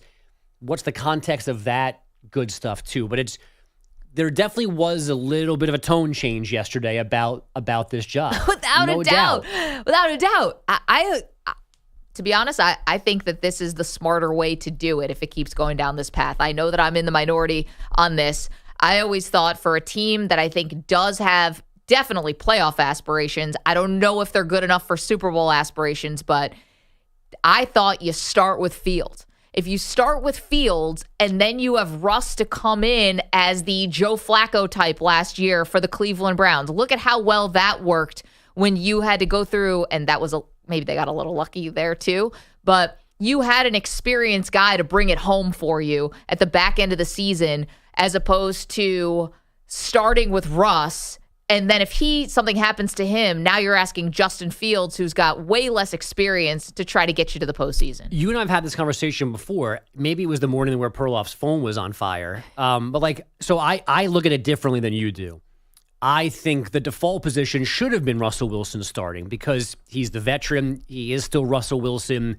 I don't know exactly what promises were made to him when he signed on. But the way I look at it, there's less danger in benching Russell Wilson than there is in Justin Fields. Because if I have to bench Russ and I move on from Russ and that confirms I'm the second or the third team that has cut bait on Russ, then Russ is done. Right. But Fields is still young and talented, and maybe I just paid almost nothing to get him in here, and all of a sudden he plays like a number 1 pick, and he's my quarterback for the next 8 years, which Russ is not. Right, he doesn't have a timeline. Russ is not a long-term answer. I wouldn't want to start Fields, have him struggle, bench him, and have all these old Bears hard feelings resurface again, and in any way lose him. I almost want to protect him and have him be the savior in the middle of the season as opposed to Russ doing it. Right, but I'm just talking about talent, and what a team needs, which is Russ not turning the ball over and being the safer pick as the games get more and more important, and kind of keeping him healthy to have him to bring you home. The other part, too, it's an interesting point you bring up about Fields. Like, are you worried about ruining the guy and ruining the young man if you have to bench him? I think that's where you have to lean on Mike Tomlin and the coaches and try to let him know that this isn't a forever thing, and we still may keep you and you can still grow and learn, but I can't also be placating your ego. We weren't the ones who took you in the first round. We weren't the ones who promised you that you would be the franchise quarterback. We're giving you an opportunity here, and we get to use you however we want to use you. Yeah, it feels almost like he's a rookie again to me. Like, and Russ was already there, and we know at some point they're going to change hands, but when do we do it? And like, again, I'm not ruining Russ. If Russ doesn't play well enough and I have to pull him out of a game and out of the job, he was ruined when he got here. We just couldn't unruin him. Yeah. I think there's a danger into like breaking Justin Fields' heart again. Because now when you get to the end of this year, you're back to square one and you have zero quarterbacks. Well, they might be anyway. I mean, maybe. And that's the risk that you take when you do this type of move. This is the ultimate 2 quarterbacks, I don't have one potential that exists here. And yeah, I think the Steelers could end up being kind of screwed when all this is said and done, because your Pickett is gone. You couldn't develop him. He's the backup now to Jalen Hurts. And you've got middle-aged Russ, middle-aged for sports, 35 at the end, really. And you've got Fields, who has to still learn a lot. And if neither of these guys work out, well, now where do you go? Are you now trying to make a trade for Kirk Cousins? Are you back in the draft picking in the mid-20s? Do you fold as a franchise? Because none of those things sound good. Yeah, just pack it in, Steelers. Yeah. But maybe this, and people have said this before, that maybe this calf injury is the entry point they needed to change what they have said publicly and privately about Russell Wilson. That if they just go, hey, look, Russ couldn't be out there, and Justin was super good and played these 2 preseason games well. We've got to make the best decision for the team, and we think that's now Justin. Like, you can't necessarily argue with that or like say that they lied to us or misled us. The injury opens the door for Fields to win the job, Russ to lose it, and maybe that's what ends up playing out here. 855-212-4227. Curious to know what's going on in Steelers country right now. I think everyone's got to be pretty divided about what you want to see and who you want to see start the season. And I wonder if more people are coming around to my side of things, maybe because it's the circumstances, which was you go out of the gate with Fields, and Wilson is back there as the closer. That's what I would have done if I were Tomlin. And that you would have had Fields be number 1 to begin with? Well, I would have just said it's an open competition to begin with. They started this whole thing saying Russ is QB1. And we weren't sure how much of a real competition it was. And now you're seeing it is. And the door got cracked open because of Russ's injury. But I think this is the smarter way to do it. I'm sorry, Pete, did you want to say something? I wouldn't have signed Russell Wilson if he wasn't QB1. Well, they signed him first and then Fields second, right? Right. Yeah. But my intention was to get another quarterback in there, and if my intention was to do that, someone for the future, I would not have signed Russell Wilson. Right, but I don't think they knew that Fields was going to be available for nothing. Look, I mean, we were talking ad nauseum about the Bears, them trading, and them trying to figure out what they're going to do with the first pick. Right. And so they had to have known that this could have been on the radar. I remember you're right to go back to that time. I can't believe that was even a conversation that people thought they would keep Justin Fields over drafting Caleb Williams. Is silly. But we thought that maybe the Bears might get like a 2nd-round pick, maybe a 1st-round pick for Justin Fields, and it wasn't even close to that. Right. So I think if you're bringing Russell Wilson into a team, he has enough cachet that I think he's number 1 on the depth chart until he disproves that. Right. Yeah. I mean, and the league has been wrong before as a collective unit on players, but him going for a 4th-round pick with that many teams needing quarterbacks tells you what everybody else thinks about him. Yeah, because he turns the ball over, and I think that was an issue. By the way, we actually have some real stakes here in the preseason. How about that? Like us as a show? Well, is there a bet I don't know about? Yes, you've got to eat the dozen raw clams. No, I think that it's like the preseason. There's a couple things with the preseason where it feels like there's actual, some real things at stake for the players, which is if Justin Fields plays really well in the preseason, Mike Tomlin just told you what happens in the stadium is going to matter more than practice. Yeah, I don't believe it. No, I mean, I don't know what to believe, right? I do believe Mike Tomlin smirking and giggling when asked indirectly about Brandon Ayuk yesterday tells you that the Steelers are absolutely in on that. And how close they are to that, we don't know, but that they're definitely involved in all of this. What happens in stadium is weighted heavier than what happens in a practice setting because it's more game-like. Right. So, I mean, like, that's his way to switch to Fields. But like Pete said, I still think their intention has always been for Russ to play. And that Fields is the quarterback after Russ, whether that is in week 4, week 8, or next offseason. 855-212-4227. Their first preseason game tomorrow. Texans visiting the Steelers. Look, if they're going to go with Fields, cut Wilson.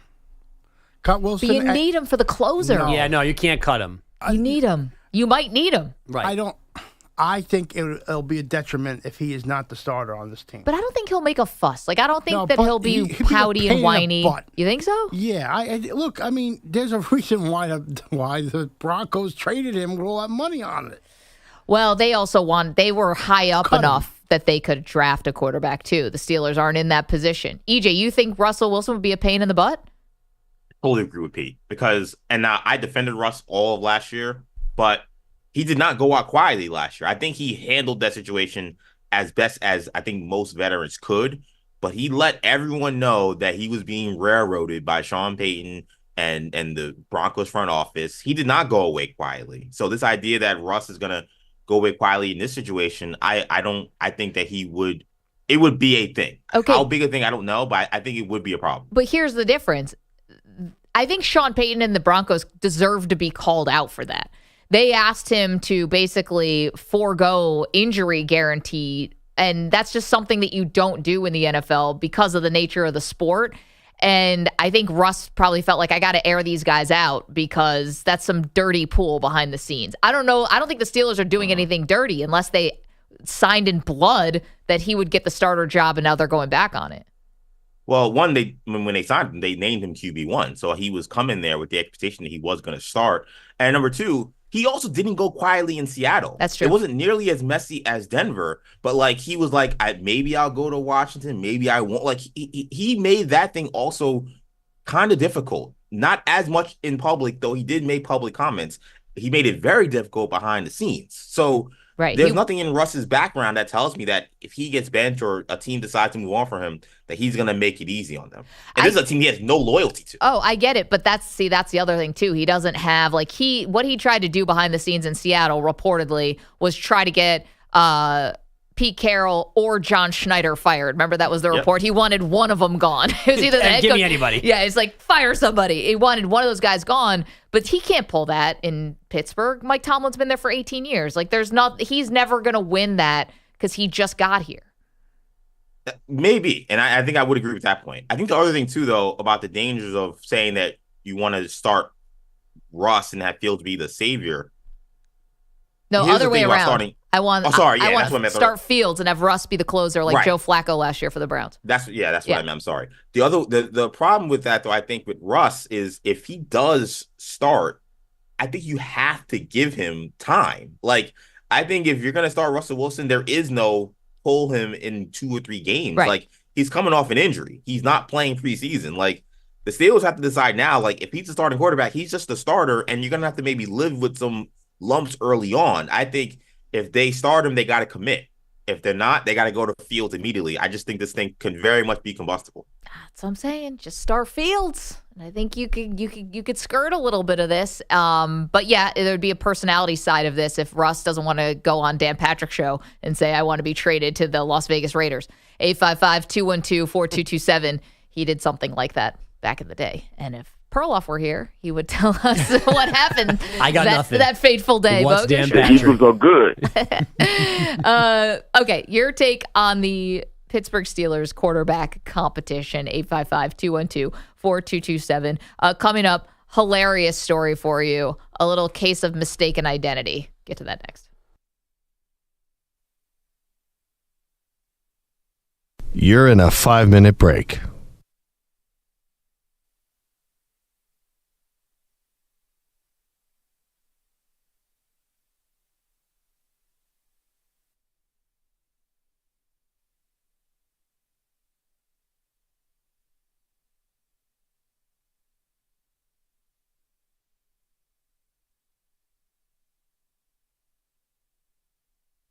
Four minutes, 30 seconds remaining.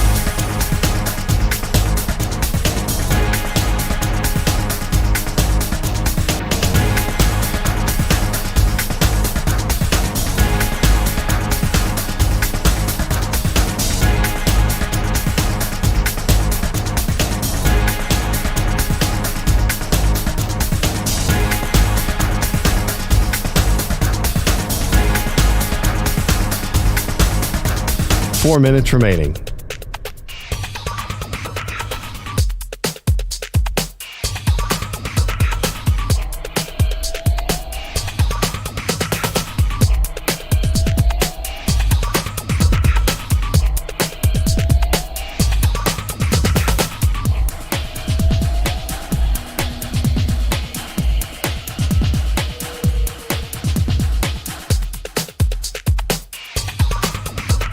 Three minutes, 30 seconds remaining.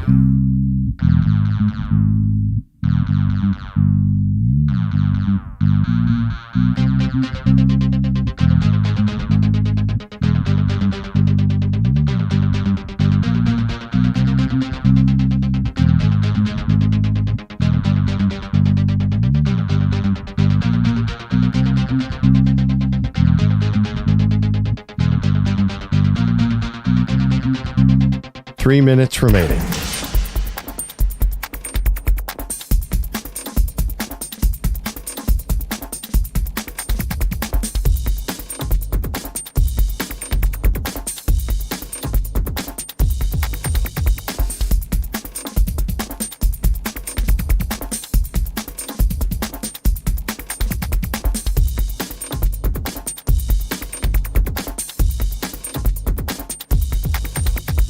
Two minutes, 30 seconds remaining.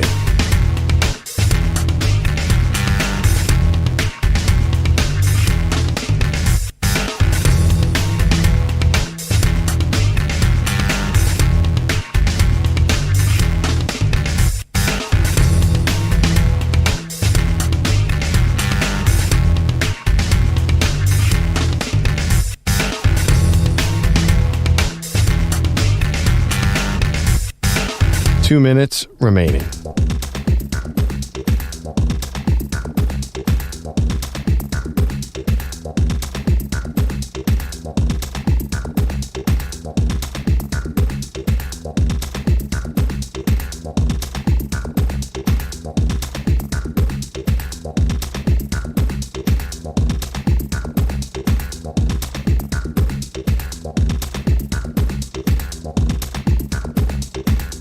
One minute, 30 seconds remaining.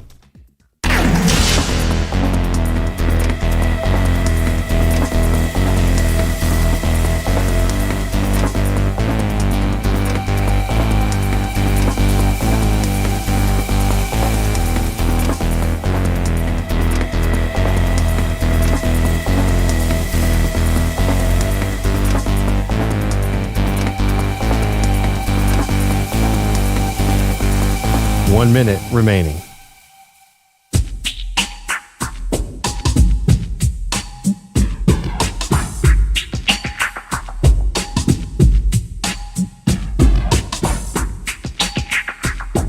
Forty-five seconds remaining.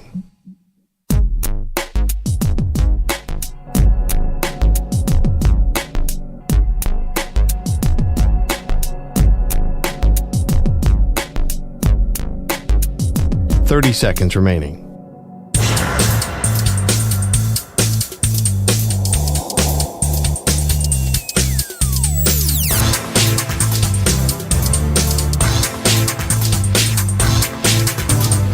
Seconds.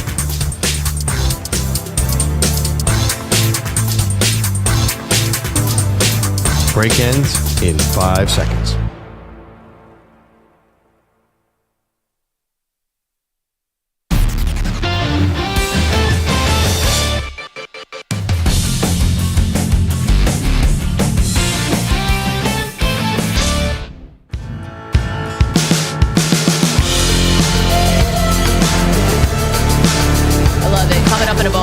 Dexter has a great story for us, a case of mistaken identity. We'll get to that in a minute. We were talking about the Steelers quarterback competition, and my theory, I think that Fields should start and Russ comes in as the closer, like we saw Joe Flacco help out the Browns last year when he came out of nowhere to win comeback player of the year. They got to the second round of the playoffs.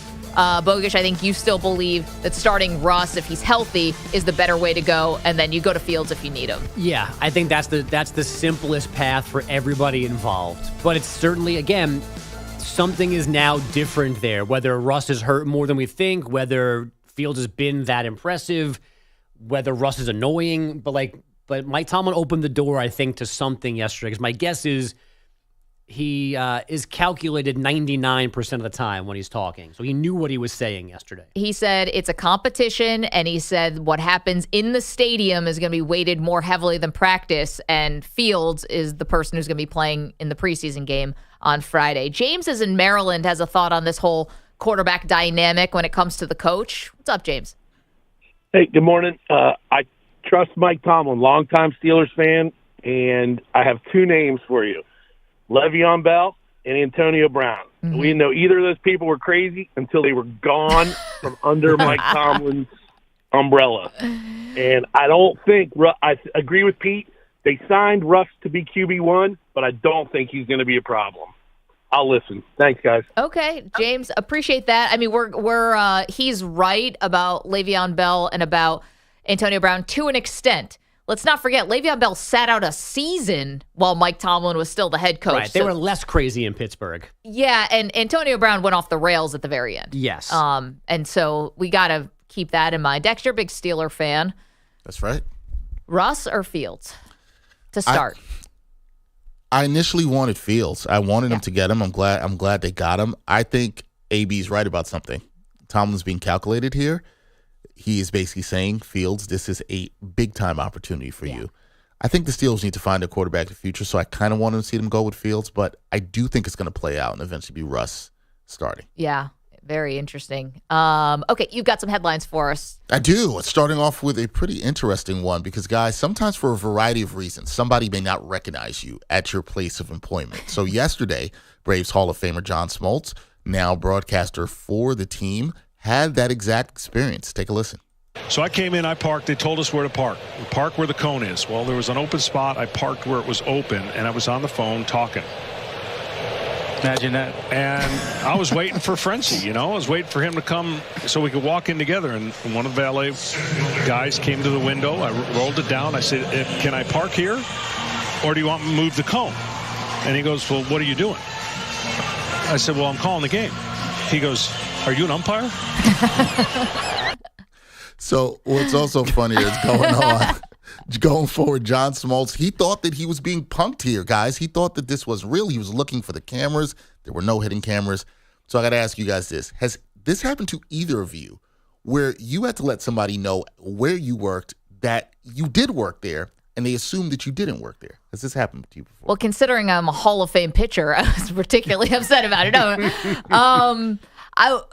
I'd have to think about that for a second, but this thing with Smoltz is he's handling this very well, and it shows that he's got a good grip on, like, hey, life moves on. People are younger. They may not know about the magic of the Braves in the 90s, but if you're working at the stadium, you have to know who John Smoltz is, do you not? Well, I think you have to know that John Smoltz is somebody. You might not know that he was the Braves' one-time starter, then reliever, and MVPs and Cy Youngs, but you should know that he's on TV now.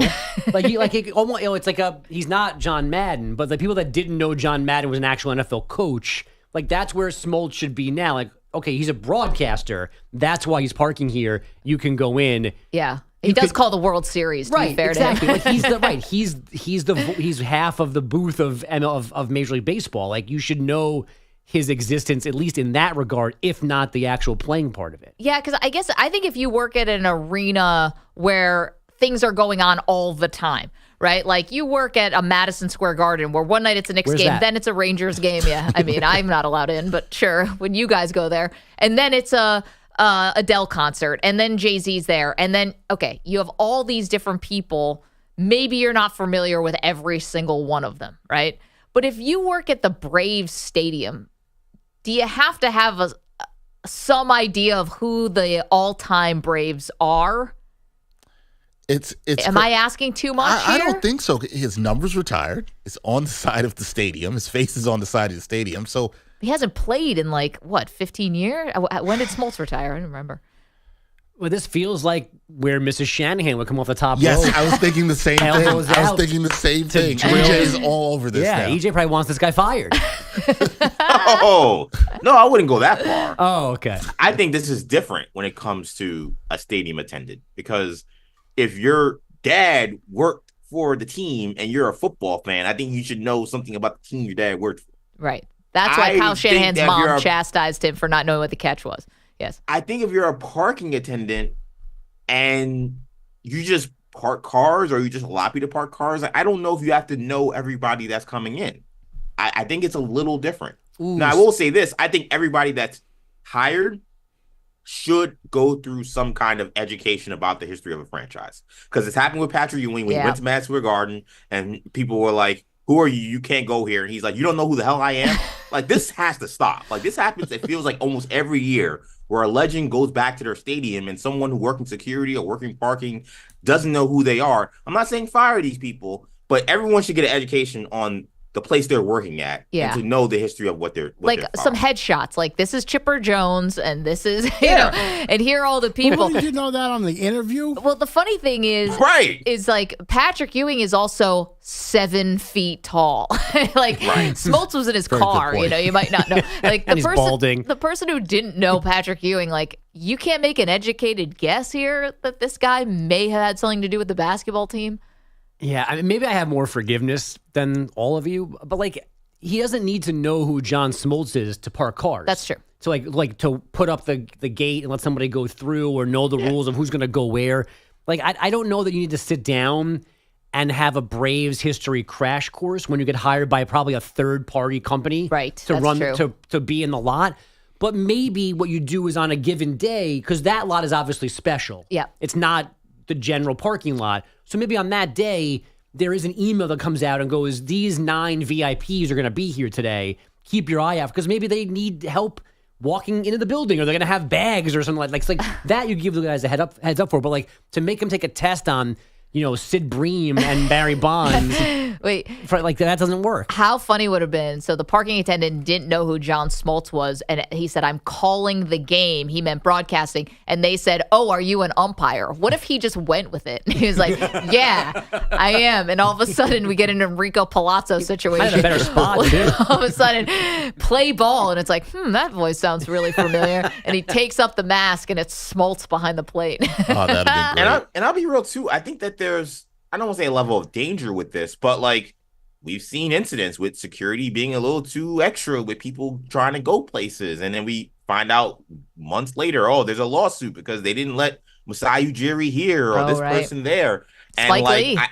You're Spike Lee, then there's a whole, put him on ESPN and tell the stories of which elevator he can get on. I do think that to protect everybody involved, the people coming into the stadium attendants, the organizations, it just makes sense to everyone be on the same page. Which is why a little headshots up in the corner, allegedly that's where mine is in Madison Square Garden. A little headshot of the back, and instead of the do not enter list, the enter list. Hey, this is who might be showing up today. Someone really high up here once thought I was Sean Maresh. Is that right? Sorry about that, Pete. Yes. Were you offended by that? Very. Guys, we love you, Maresh. I hate to break it to you. If you're standing shoulder to shoulder and not facing me, or not facing somebody who doesn't know you, good luck picking you apart. You guys, both of you think that you're like complete opposites, and you're not. We're not standing near each other. Doesn't matter. It's more like police sketch artist. If I was who robbed the bank? I'd be like, well, he was about this height. He was bald. You guys have similar maybe descriptors, but you don't look alike to me at all. Right. I was very offended. And they said this to your face? They started talking to me like I was Sean. Oh, that's the worst. Now, Did you poop your pants today, Pete? Did they ask you that? Yeah, it was something like that. He had done something on Maybe you should stop pooping in the office. Right. Wrong guy. Thank you. something like that. I just said thanks. You didn't tell him? It was very high up. Oh, got it. Yeah. And didn't somebody initials DF? I'm gonna make you even madder. Below it. Okay. Yeah, I'll make you even madder. Who congratulated you Bart. on Bart? Right on. He congratulated Robbie on your wedding. Yes. Okay. So Bart wanted an invitation to the wedding, yeah. to my real wedding, and so he didn't come. He had an engagement in Baltimore. Yeah. So then Squares. he comes back. We come back the next week, and he congratulates somebody else on the wedding. Did he also slip him the money? No, he didn't slip anything. That's the one funny. you should be heartbroken over. I was very heartbroken over that one. Especially because he asked to be invited. Yes. That's such a Bart move. Yeah. Wasting a plate. Is that a party foul to ask to be invited to something? Yes. I've done that before. You've asked? Yeah, I asked to be at a. So I had a frenemy in high school who I knew since I was 12. And they didn't invite me to like our post-high school party at his house. Yeah. But you didn't like him. Well, it's not that I didn't like him. We had like a friendly relationship, but it was almost also like, kind of like a friendly rivalry too. Okay. Like, it was kind of weird. So I did kind of feel, but I known him since I was like 11, 12. I felt like of all the people that like he would have invited to this, I would have got an invite. No, I ended up, I like DM'd him on Facebook back in the day. I was like, hey, I heard you having a party. Like, okay if I pull up? And he was cool with it. And we had a great time. But then I was at the party. I was like, damn, like all these people, like he wanted here. And I'm here. Did not want me here. He was so annoyed when you sent him that message. That man was so I know annoyed. he was. I so still feel terrible about this. You went from frenemy to just straight enemy at that point. And he was kind to your face because you're in his house. But like, yeah, no, you can't do that. I know. I'm not. I was a total foul. Like, I'm asking the question to see if there was any grace, but I sit here today and I'm like, man, that was one of the lamest things I think I've ever done. Well, now the party was great and we had a great time, and he seemed totally cool. I think he was. The joke. I think he was happy I was there. We got to reminisce about middle school and stuff. But it was like he was not. Well, He was not, EJ. A little bit different with Bart. Bart liked. Right. He knows what kind of impact. He's a very gregarious guy. He's great in a crowd, great in the room. He makes everyone feel like they're the only person there. He's very personal. He doesn't big time people at all. So I imagine he would have been a hit at your wedding. Oh yeah, I mean he was at because previous to that we were at David Mendelar's wedding. And he was there. Yeah. For a little bit. And then we didn't know where he went. Oh, he just disappeared. He disappeared drive-by. French exit. Yeah. This dude invented it. I mean, he literally came in like one corner of like the tent, just made the round, shaking hands. I was like, oh my God, is Bart coming? Oh, Bart's here. So everybody got a piece of Bart, and then he got to back, did a circle, and then he was gone. That's how you do it. Yeah, it's smart. Smart move. I respect it. He made his impact, and then he did. There you go. Well, how did we get on this? It was random. I don't know, but I did. People not knowing who you are. Yes. And I brought you up, asked, does anyone know who we are? Well, Pete has the story, so yeah. Someone here got him confused with Marash. That's right. People, when I first got hired here and worked at WFAN, a lot of people called me Kim Jones on the air for a good 6 months, which I understood. What's that? Callers would be like, hey, Kim? Yeah, because there's very few women who are on the fan, so they just assume if they heard a woman's voice that they were calling, that I was Kim. Yeah, EJ, you have one about this too. Oh, yeah. Well, when I've done shows on WFAN in New York City, people have called on the show I've been on and called me Keith McPherson. Yeah, right. One of the two other black hosts on WFAN that's not Tiki Barber. Yeah, that's happened multiple times. No one's confusing you guys with Tiki. What's so funny about it is, like, I'm a Mets fan. Everybody knows Keith McPherson knows he's like the most diehard Yankees fan. Yeah. He's a big Nets fan. I'm the hugest Knicks fan. My open is all about the Mets. And some guy calls me thinking I'm Keith McPherson. And I'm like, what show would you listen to where you think someone who's a diehard Yankees fan would do a whole 20 minutes on the Mets? What are we doing? No one's thinking about it. I do have something to share really quickly. Yeah. I was covering the PGA Championship in 2014, and I'm covering his media. I come in, and this woman is just ecstatic to see me. And I'm like, what? What's going on? She's like, oh my God, so glad you're here. So she's like, older woman. Yeah. Really ecstatic to see me. I couldn't figure it out. I go into the media center. I come back out. Walk back out, and she says to me, again, really glad to have you here. So glad to have you here. And as I'm walking away, she was like, have a good day, Stephen. And I was like, wait, what? And I came back, and she says it again to me. And then I realized, I said, ma'am, do you think I'm Stephen A. Smith? And she was like, yeah. And I was just like, ma'am, no, sorry. My hair was much lower than, I understand we kind of have a similar hairline now, but my hair was much lower than, she really thought I was Stephen A. And this was like 10 years ago. I was baffled. You have to be 20 years younger than Stephen A. Is Stephen A. 60 years old? Yeah, he's close. He's got to be approaching that. Were you just yelling things out loud? No. Wow. No. I just walked in and happened to be black at a golf event. And that was it. So, I didn't call you Tiger. Well, tell me that. So that was rad. So, EJ, I feel you on that. I've had that experience. So, I went to an interview a long time ago once, and they thought I was someone else. Who? No, some other candidate. They were talking to me like I was like, oh, you were the one that sent us that video. I'm like, yeah. Yeah. So they thought I was this other person. I'm like, all right, I didn't get you that let him job. roll with it? I just rolled with it. You don't know what that video could have been. I have no idea, but he was happy to see it.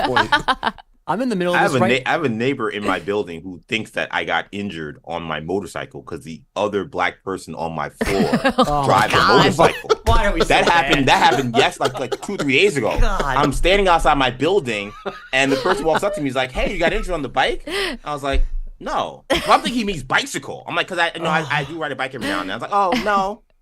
Okay, thank you. And he's like, oh, well, I guess you don't be riding the bike anymore.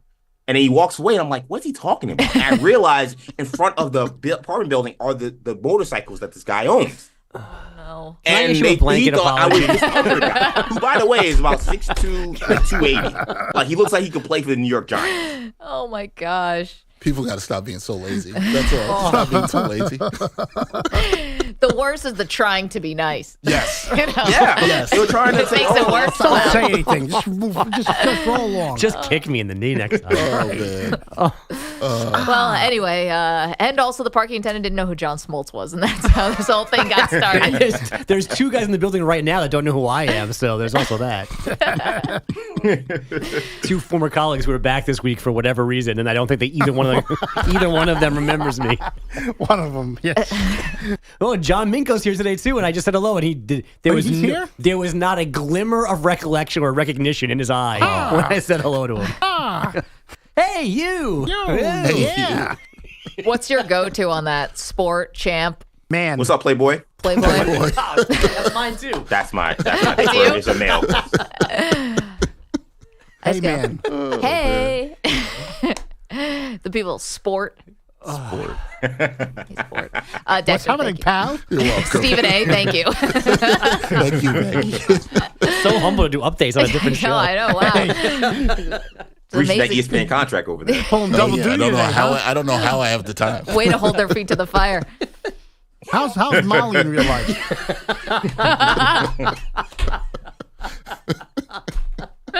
Seems like a charmer. Oh, man.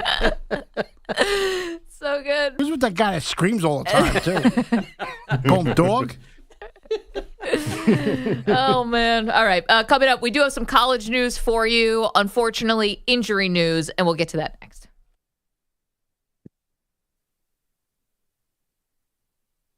You're in a 5-minute break.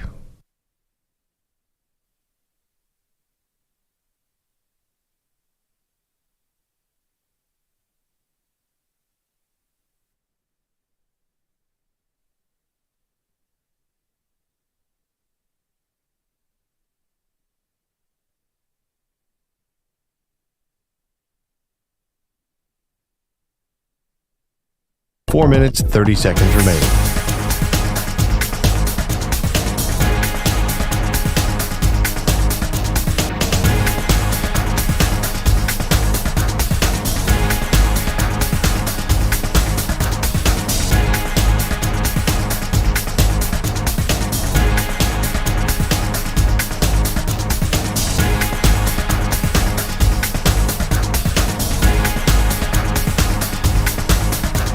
4 minutes remaining.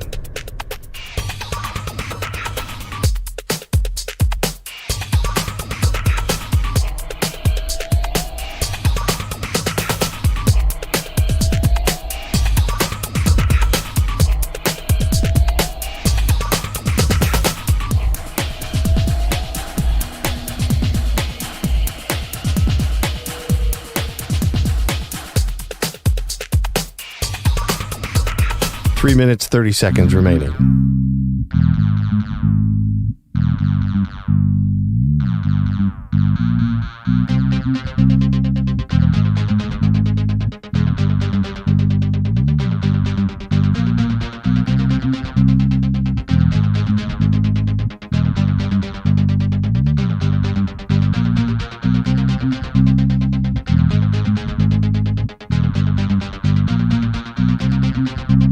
Three minutes remaining.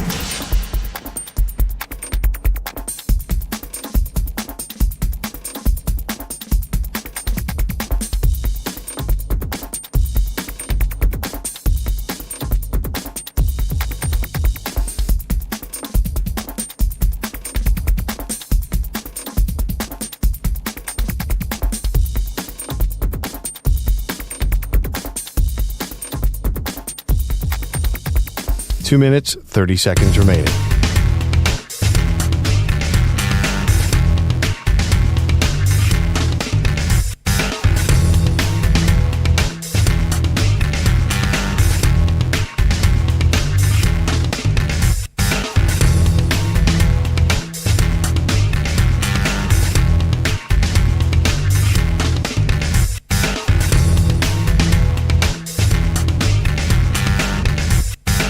Two minutes remaining.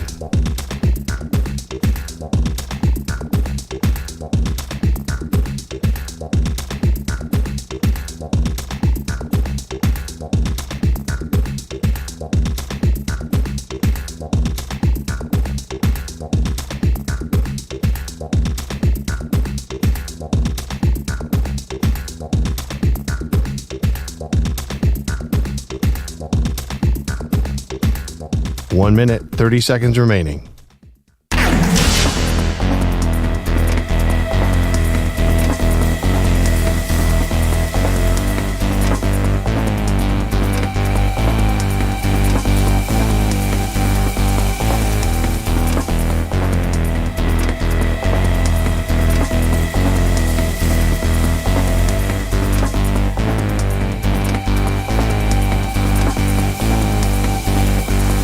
One minute remaining.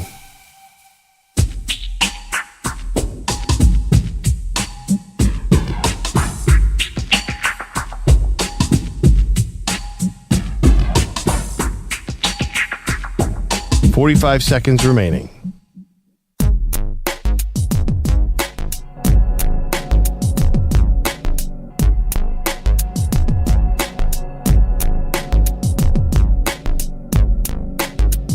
.30 seconds remaining.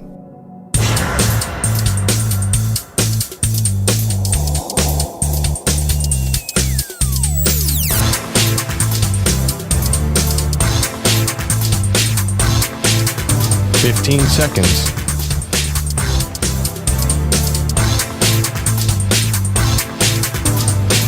Break ends in 5 seconds.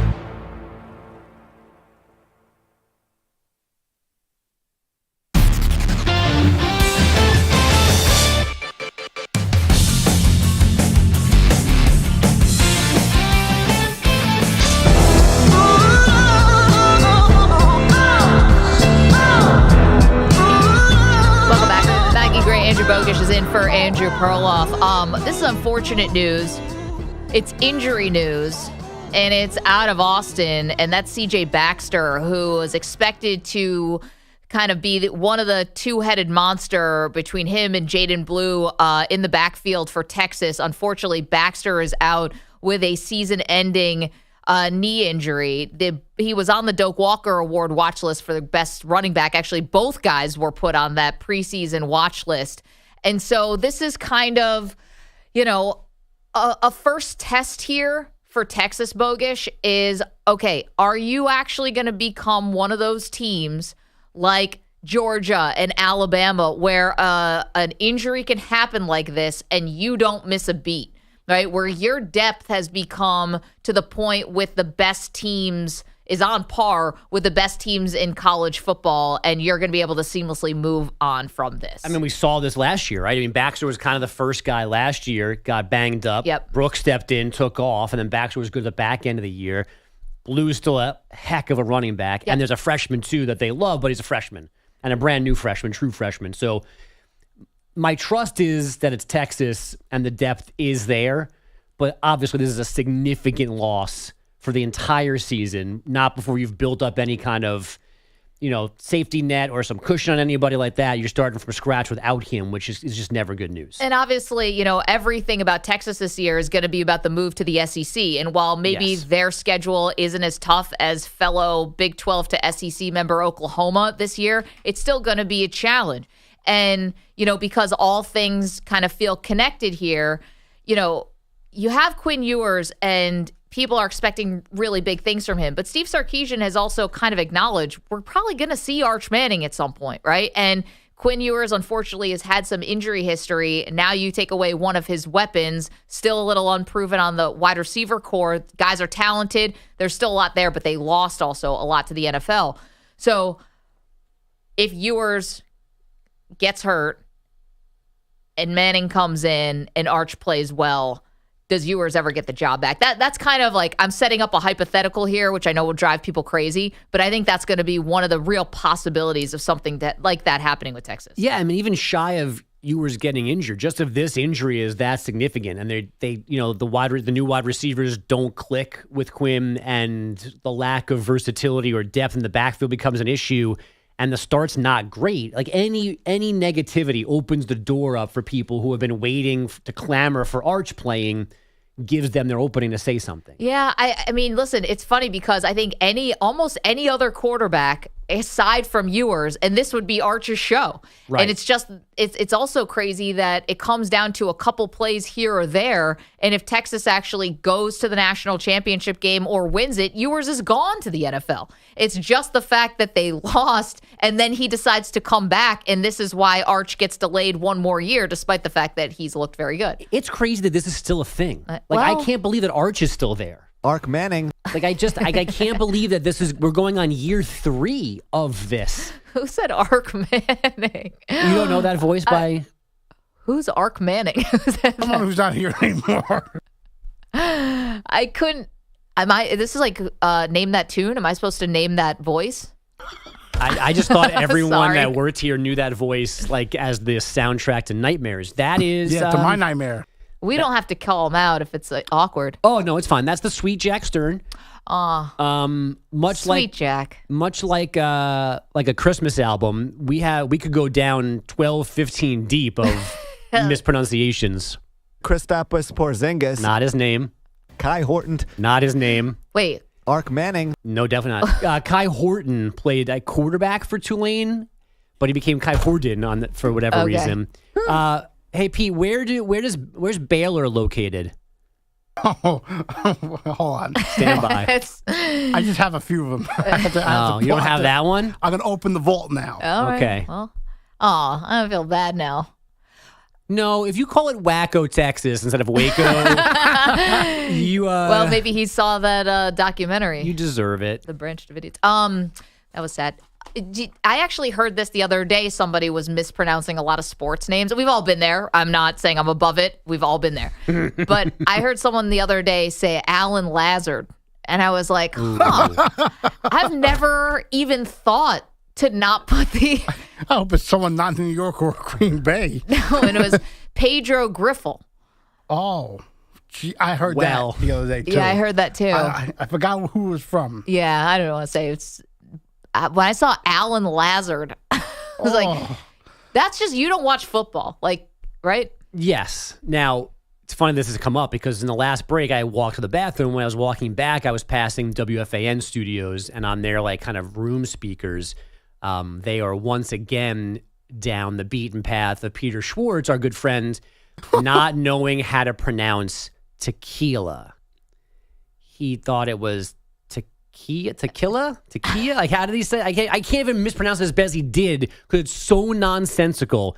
It's impossible to have got. And he did this like 3 weeks ago. So he went like 99% of his life not knowing how to say tequila. Do we have it? Tequila. Is this like when someone tries to do the dialect of the place? No, this is a guy that doesn't know dialects exist. Tequila. Maybe that's like a fancy new brand. It's not. Tequila become very bespoke. Well, he was doing a read for Casamigos. Oh, I love Casamigos. And instead of saying reposado, which is the favorite version in my house, he said resposado. He threw an extra S in there. Nothing wrong with that. But Despacito. So they called him on that, which led to the tequila. He also can't say churro correctly. Churro stick? Like a long churro stick? That's not how you say that. And I feel like he should be a churro stick expert. Aw. Don't awe me, Maggie. You're faking pregnancies to get married, okay? Don't awe me. Right. I was just saying you could do that. You can pull the old Maggie out. I'm just saying, ladies, if you don't want to be 9 years in and then you've got to propose to him after you just failed to medal in the 1500. If only you hit the time requirements. Yeah, right. That was the other part of that crazy proposal story. This was a woman who competes for France. She was in her Olympic event, didn't come anywhere close to the podium, but proposed to her boyfriend who was in attendance. Can you do the proposal after the loss? I know she said, it was like, I made it under 9 minutes and... That's my lucky number. So like the universe was telling her to do it. We've been dating for 9 years. Yeah. She's like felt like 19, the aside. But you don't, it's a little like from Boise State. Like you win the game, you get to propose. Yes. Yeah. Like I actually appreciate that it was kind of spur of the moment, but not completely and not. So like, it's fine. I don't mind it. She also took an Olympic pin and like pinned it on his vest. She didn't have a ring. No, but somebody handed it to her, right? I thought it was like one. There's another guy. No, she was wearing it in the race. Oh, I thought I saw somebody drop something to her that she then used to propose to the boyfriend. Oh, I think I read I could have seen it wrong. She had it on her, like she competed in it and then she like put it on his lapel or whatever. That's like a high school move, isn't it? It's like giving your varsity jacket to somebody. It's like, or like the corsage. Yeah. Well, good luck to those two. Not from you. You don't believe in any of this. You think it's all for show. You still don't believe in Taylor and Travis. I said I thought it was for the cameras. You're telling me that's not for the cameras? I mean, they might actually end up liking each other, but... They might end up liking each other? They like each other right now. He's crisscrossing Europe at the expense of his football career. She brought him on stage. He's getting everything he wants out of this thing. Maybe he's just a really big fan. Yeah. Maybe he just likes her, Maggie. Thank you, Ryan Botcher. Thank you, Pete Pilati. Thank you, Dexter Henry. Thank you to EJ Stewart. Thank you to Andrew Kaplan. And, of course, Andrew Bogish. We're back tomorrow. Finish out the week with a whole lot of fun. See you then. The Eagles are good.